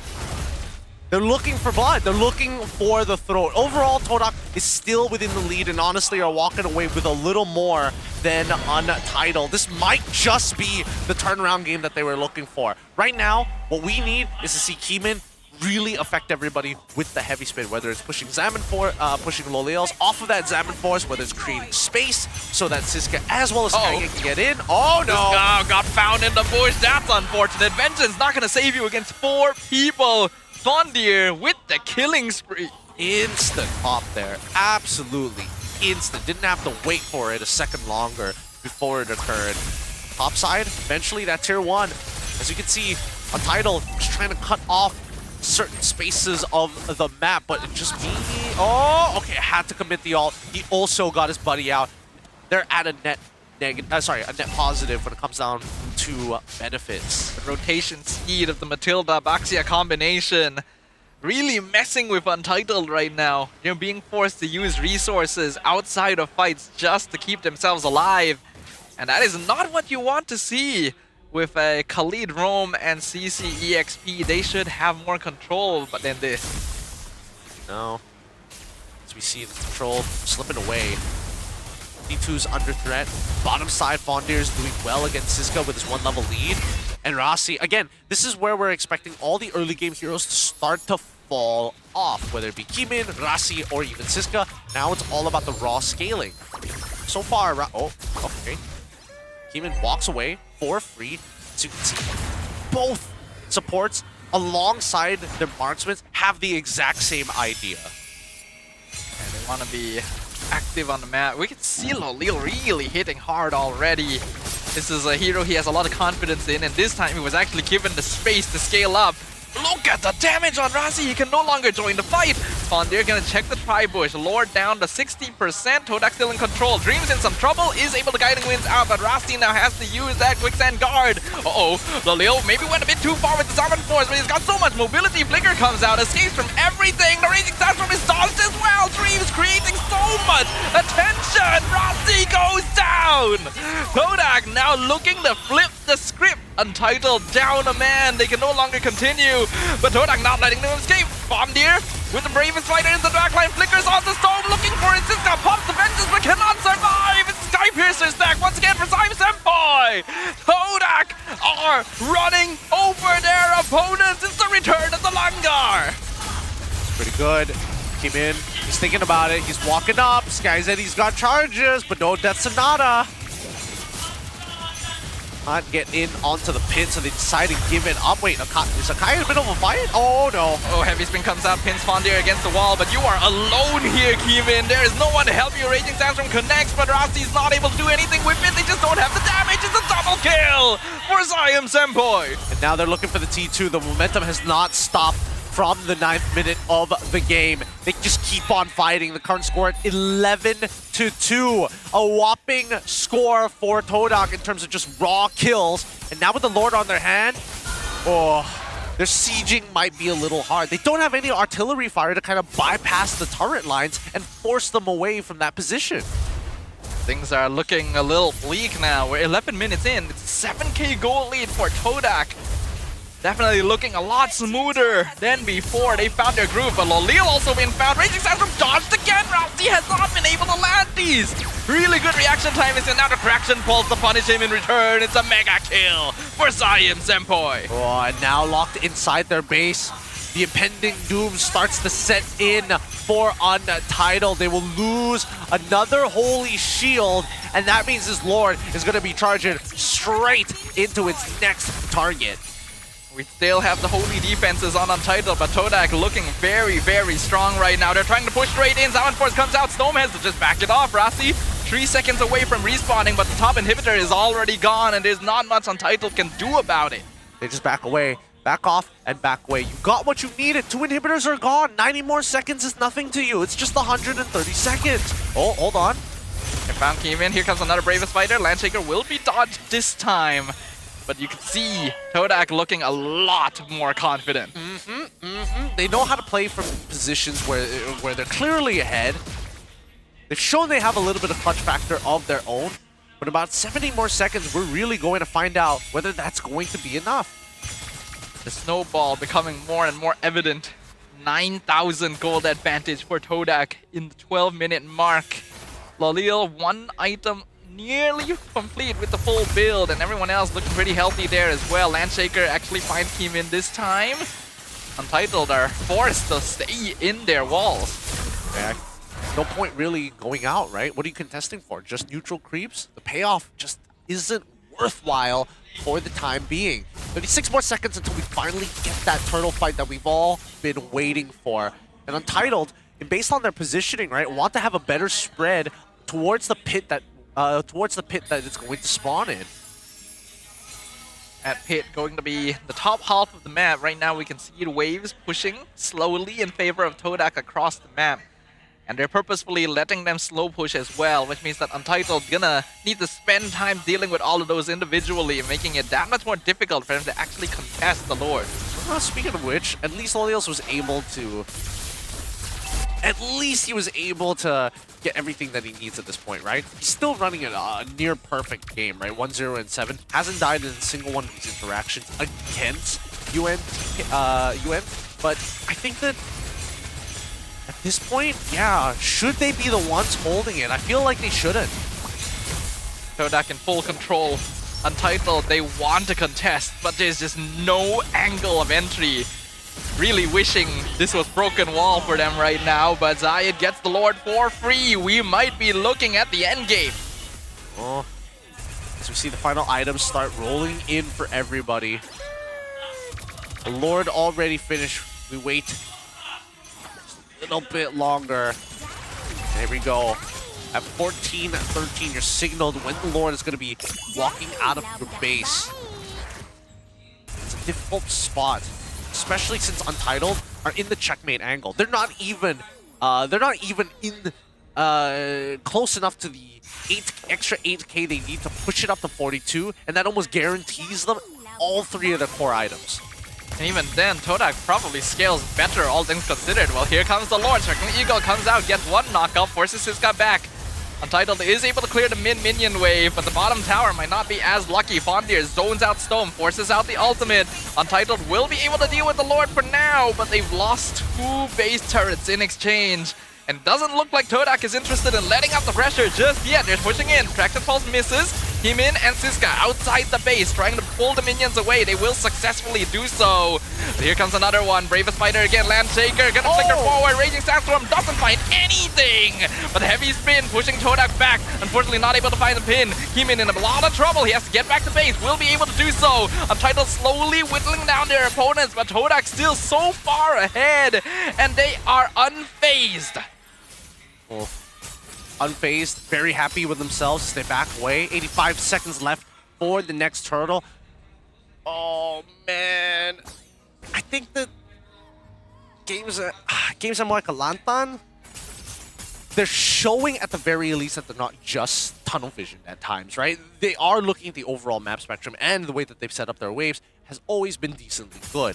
But I think at this point, considering that Todak throw Fondir really far out, assuming anybody lands some form of CC, the follow-up just shows that the natural chemistry from them can be worked upon, but so far so good. So far so good indeed. At this rate, it really is only a matter of time before Todak closes out the game and claims their first series of the season. And at a 9k gold lead still, it's going to be very, very difficult for Untitled to make up this difference, especially since most of their scaling damage comes from one person. But Todak still has to properly respect their opponents.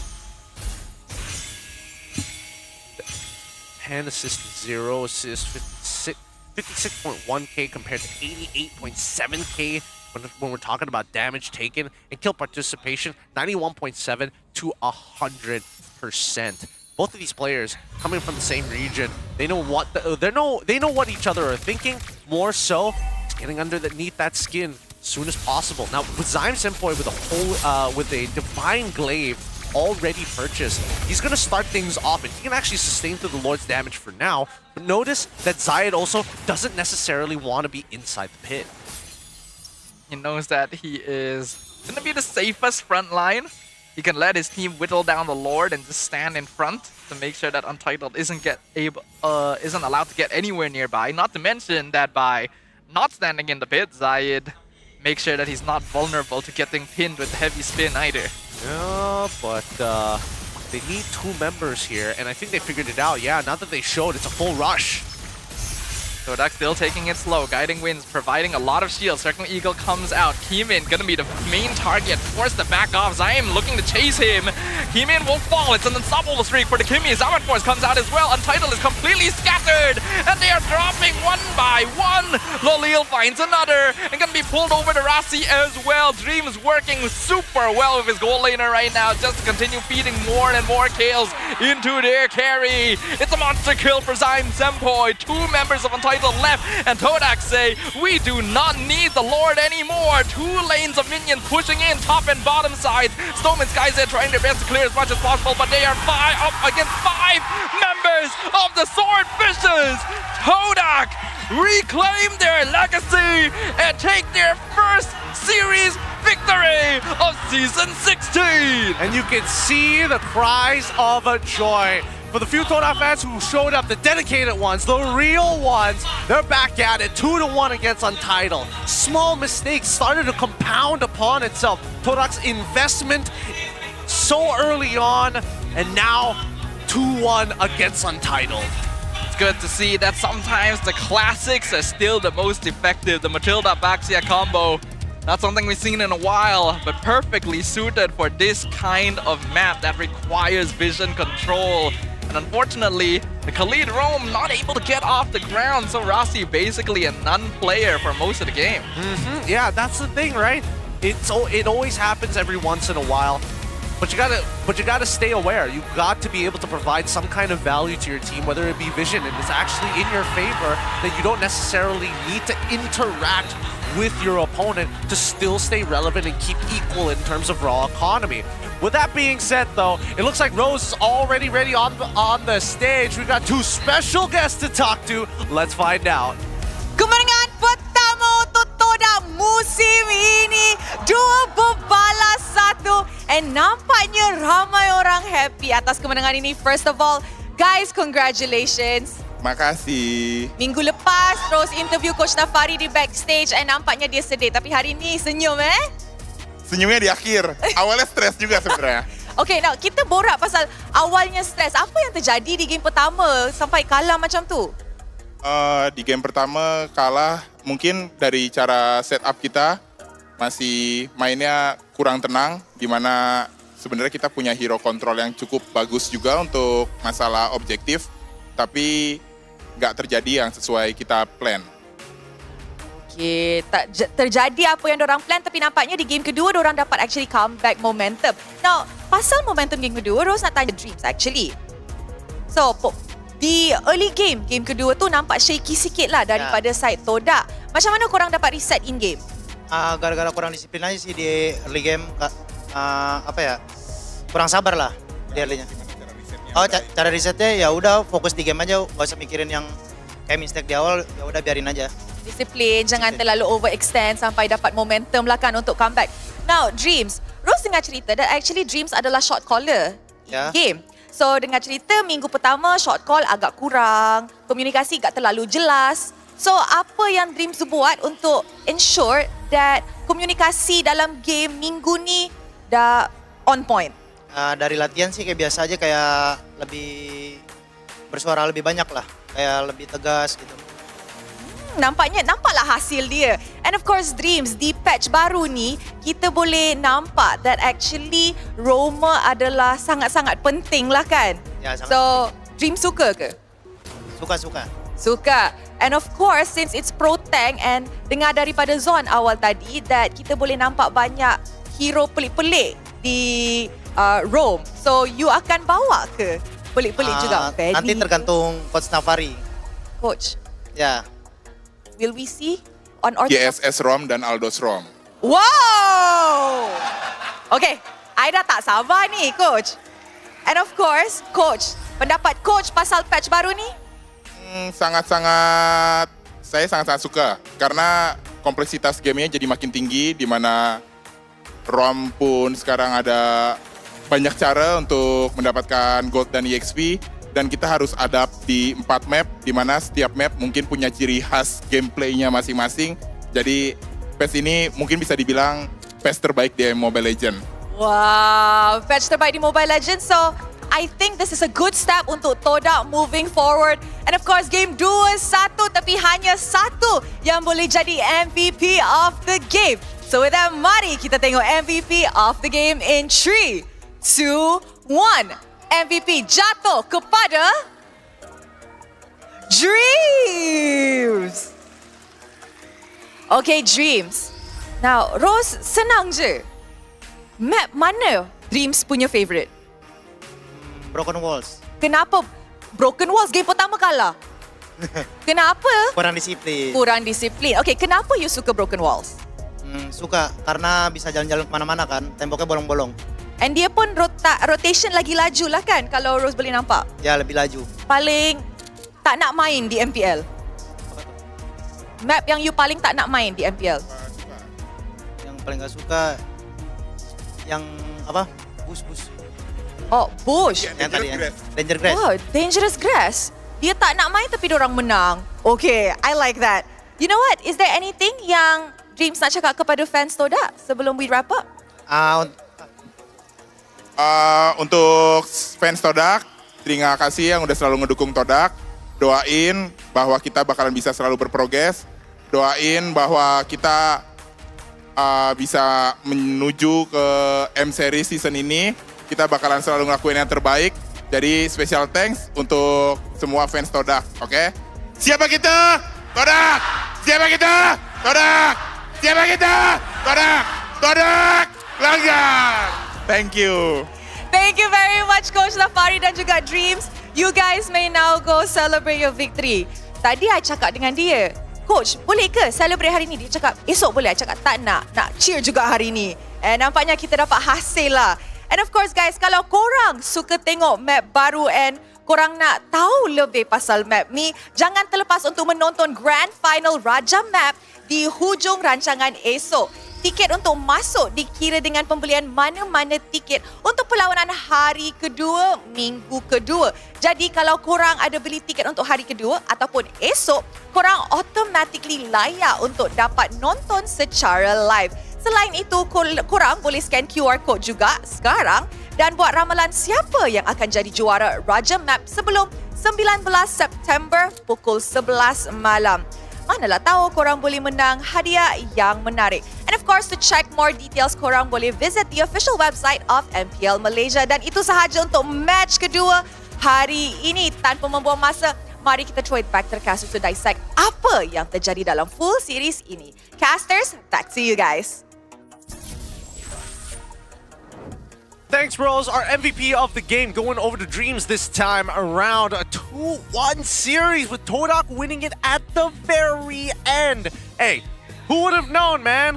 The coach has quite the booming voice of Todak. And maybe he needs to come up here and become a caster too. Yeah, what are we that doing? Would be fun. Holy cow, I wasn't expecting it. I could hear him even without the mic, and I'm the one wearing soundproof headsets. It's impressive for sure, but even more so impressive is this victory. I gotta say, I did not give Todak enough props. I expected this to be a pretty simple game for Untitled, but turns out there is still much to consider. And Dreams, the linchpin of many games here, both on this Matilda and then previously on that Franco.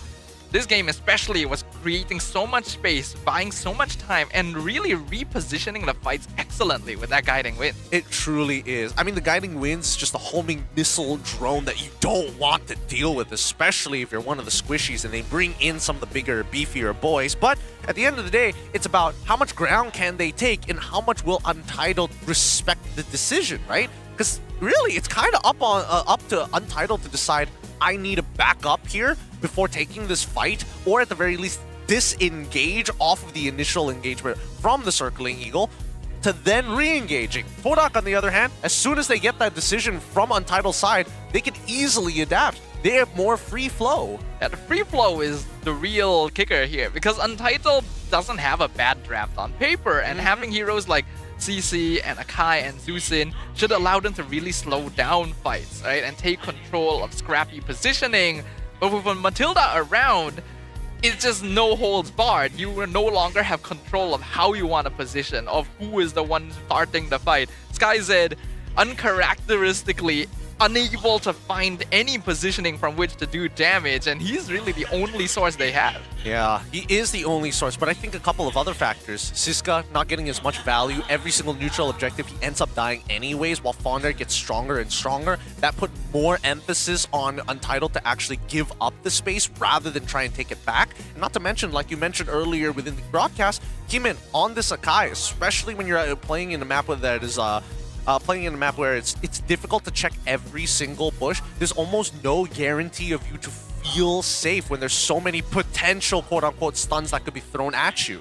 Yeah, that's why they tried going tank jungler in the first place, but I don't think the rest of the composition was really the best build to follow up on it. And we can see here Lolil returning to a place of glory, Rich Guy and the carry on his signature Harif. His GPM was a little on the slower side, but that's particularly because he was participating in most of the team fights and getting gold through kills and assists. Dreams as the best wingman and Kimin as the sandbag. Truly a little bit of a different side of Todak that we got to see compared to last week. Much better, more refined at the very least, but they pulled themselves back together after a devastating game number 1, right? It just felt like they needed a bit of a warm-up before they actually played the game. It was a completely different performance. So whatever happened in that player room after game number 1, I am very happy that Todak was able to find it. We can see in these highlights, even from the early stages, Todak could afford to play so aggressively. They played not only aggressively, but I think the most important part was they denied Untitled from target priorities almost every single time. And it also helps that Fondir is in a position to actually back them up in terms of like attacking the backline with raw damage. With Fondir able to do that, it makes Loliel's job a lot easier, right? Because previous in game number 1, when he does have an opportunity to go for a triple kill, maybe if Fondir just did a little bit more damage, that could have been possible. And in this game, that's where it happens. EXP lane continues to be important. And while we did say that Dreams was the MVP, we really gotta give Fondir a shout out. The way that he was splitting these fights up, the fact that he was not only tanking damage, but nearly executing multiple people by himself oftentimes, is what gave Todak so much space to work with. That's why Lapu's still in the meta for a reason. Not the best laning phase, but once you get past that, it's just all ups. And he was actually doing well even in the laning phase. I gotta highlight this last fight, how Dreams is pulling Lolils around. The moment he's gotten those 2 kills in the main fight, pulls him over to take out Rasi, pulls over Zyme Senpoi as well, just to make sure he's not able to escape.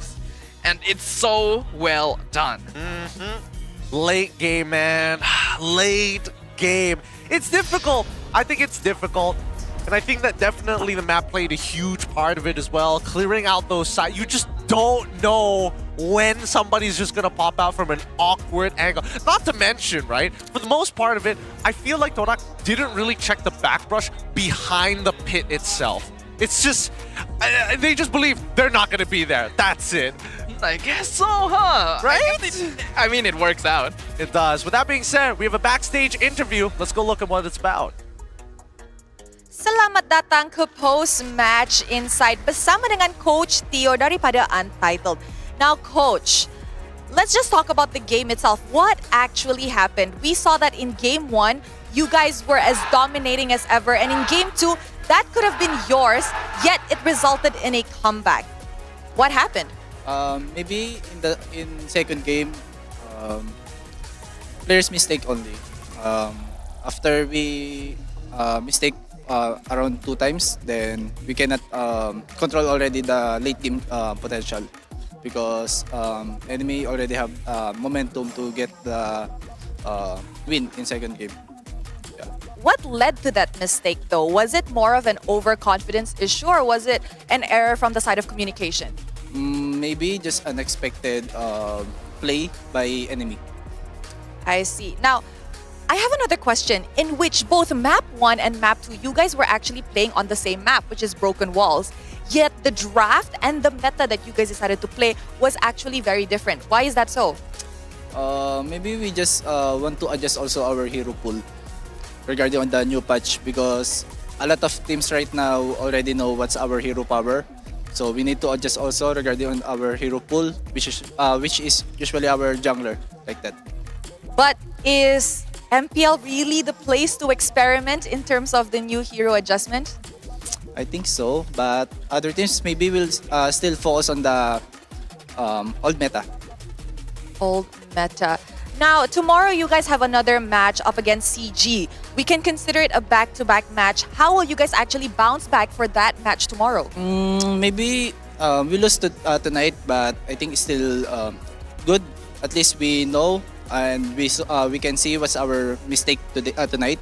So maybe later we're going to do some review and then we're trying to adjust also our hero. After the loss just now that you guys have faced, my question would be, how confident are you guys now leading into the matchup for tomorrow? Yeah, I mean, for me, just focus only on what we prepared. That doesn't sound too confident leading up to the matchup against CG. Maybe one last thing. Which part of your preparation didn't translate properly into the game today? Huh? Which part of your preparation did not translate into the game today? Maybe our other heroes that we didn't show tonight. Maybe that's all. So maybe we'll see it tomorrow or maybe we will not. Anyways, thank you very much, Theo. And I hope you guys actually bounce back stronger for tomorrow's match. And that is it from me, Rose. Throwing it back to the casters.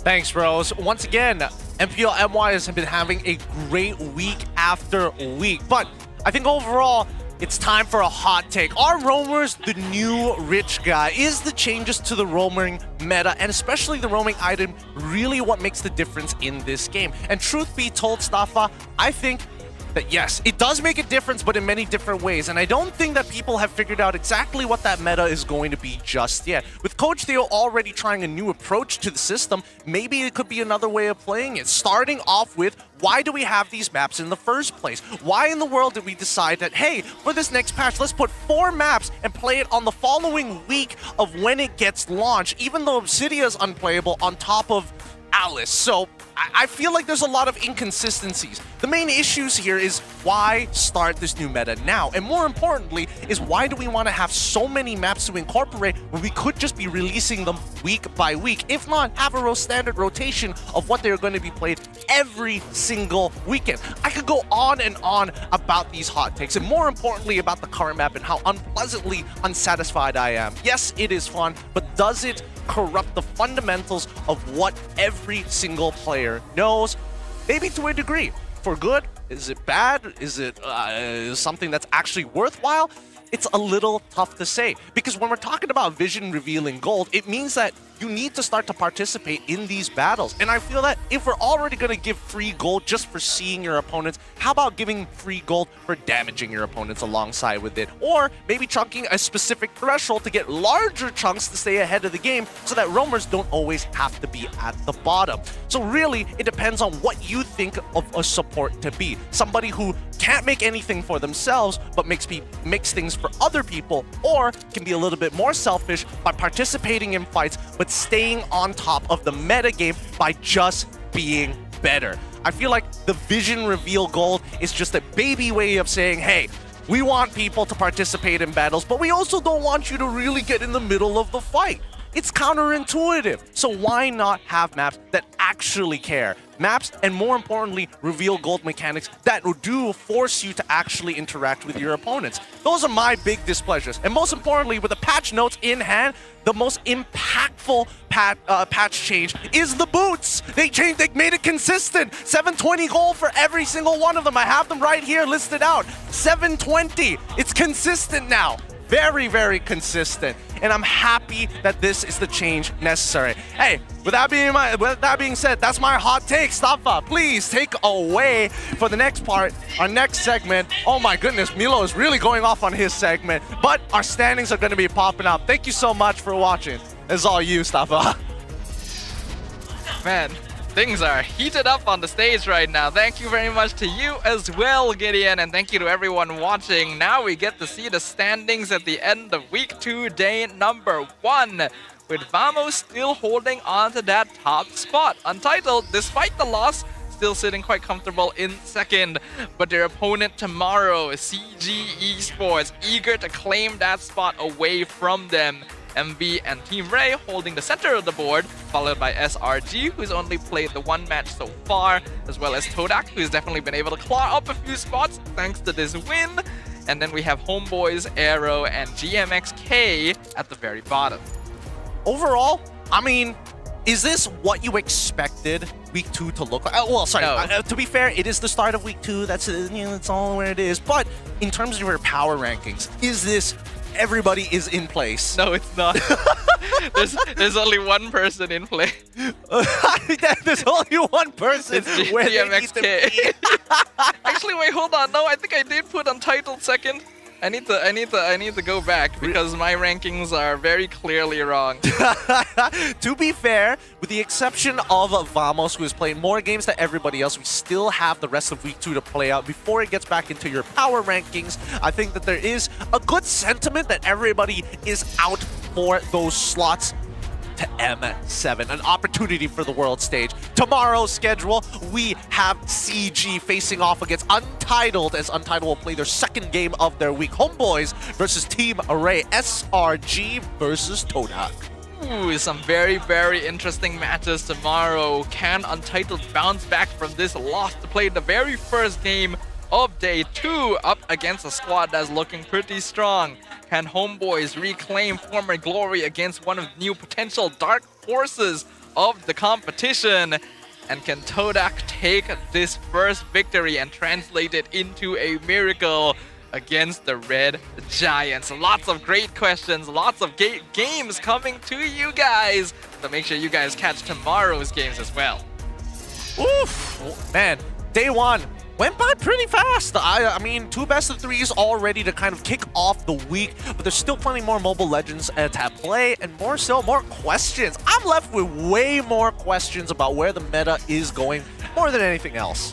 We already brought up, like earlier in the day, how we probably won't see too many different things yet, and only when the maps really start settling in will pro players really decide, okay, this is what the game is going to look like from now on. But a lot of teams are already being willing to experiment, right? And we got to see a little bit of Todak returning to their Langar style. Will they be able to keep that up? No, it's going to be tough to say. Everybody's going to be paying attention to them, to be fair. I think Untitled has definitely left a mark on everybody, whether it be in the scrim scene or even last season.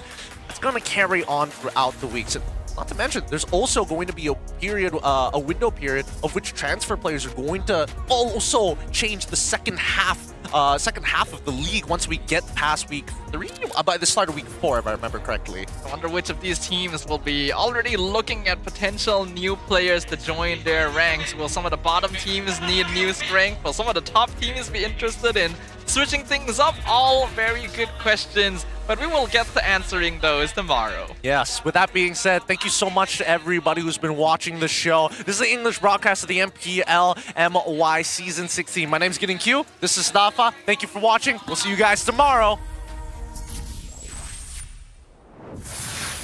Nelson? Stay off. Boleh? Si Gatot. Nice! Harith hit. Respect. Matis. Kill. Puri. Atas. Tower. Front first. Gatot na ulti. Front first. Naikkan? Aman. Puri. Gatot mati. Taulok, Ken. Taulok. Hero. Aku tahu. Banyak. Dia laki kan tahu. Tahu. Tahu, Zen. Zoxin again. Danger again. Hari. Kimi. Kasamin. Ganti. Boleh hidup. Demi. Bantai. Lantai. Bukit. Tarik kiri tel, gue damage, airtel gue CC airtel. Hati hijaunya ya. Gua ada winter. Lajai. Nice stop. Gue depanin. Goman. Gua ada one guys. Ayo atas. Nice guys, alhamdulillah. Nice. Alhamdulillah. Kemenangan pertama guys. Jadi tes lagi. Ayo gue lompatin lagi boy. Gas aja. Gua TP tahu. Gue CC tuh. Gue TP gue. Mati dia. Nice. Make up gua. Mau lagi kak, ini. Ada gue break. Lagi. Sabar. Kali. Kali dulu. Gue wajib nih teh. Udah guys. Lorte bisa nggak? Lorte. Gak. Orang aja. Oke. Aman gua. Aman Granger ke Johnny. Main. Gua udah bebas guys. Granger Boleh. Aman. Cici dulu. Baru lagi kak. Kali. Jangan it, teman lu jauh it. Aman. Gua aman. Kleketan. Ada web atas mid guys. Lord 18 ya guys. Tabrak aja. Pin. Ada. Langsung cari pin. TP tahu. Gua ke Granger. Enak. Nice. Alhamdulillah.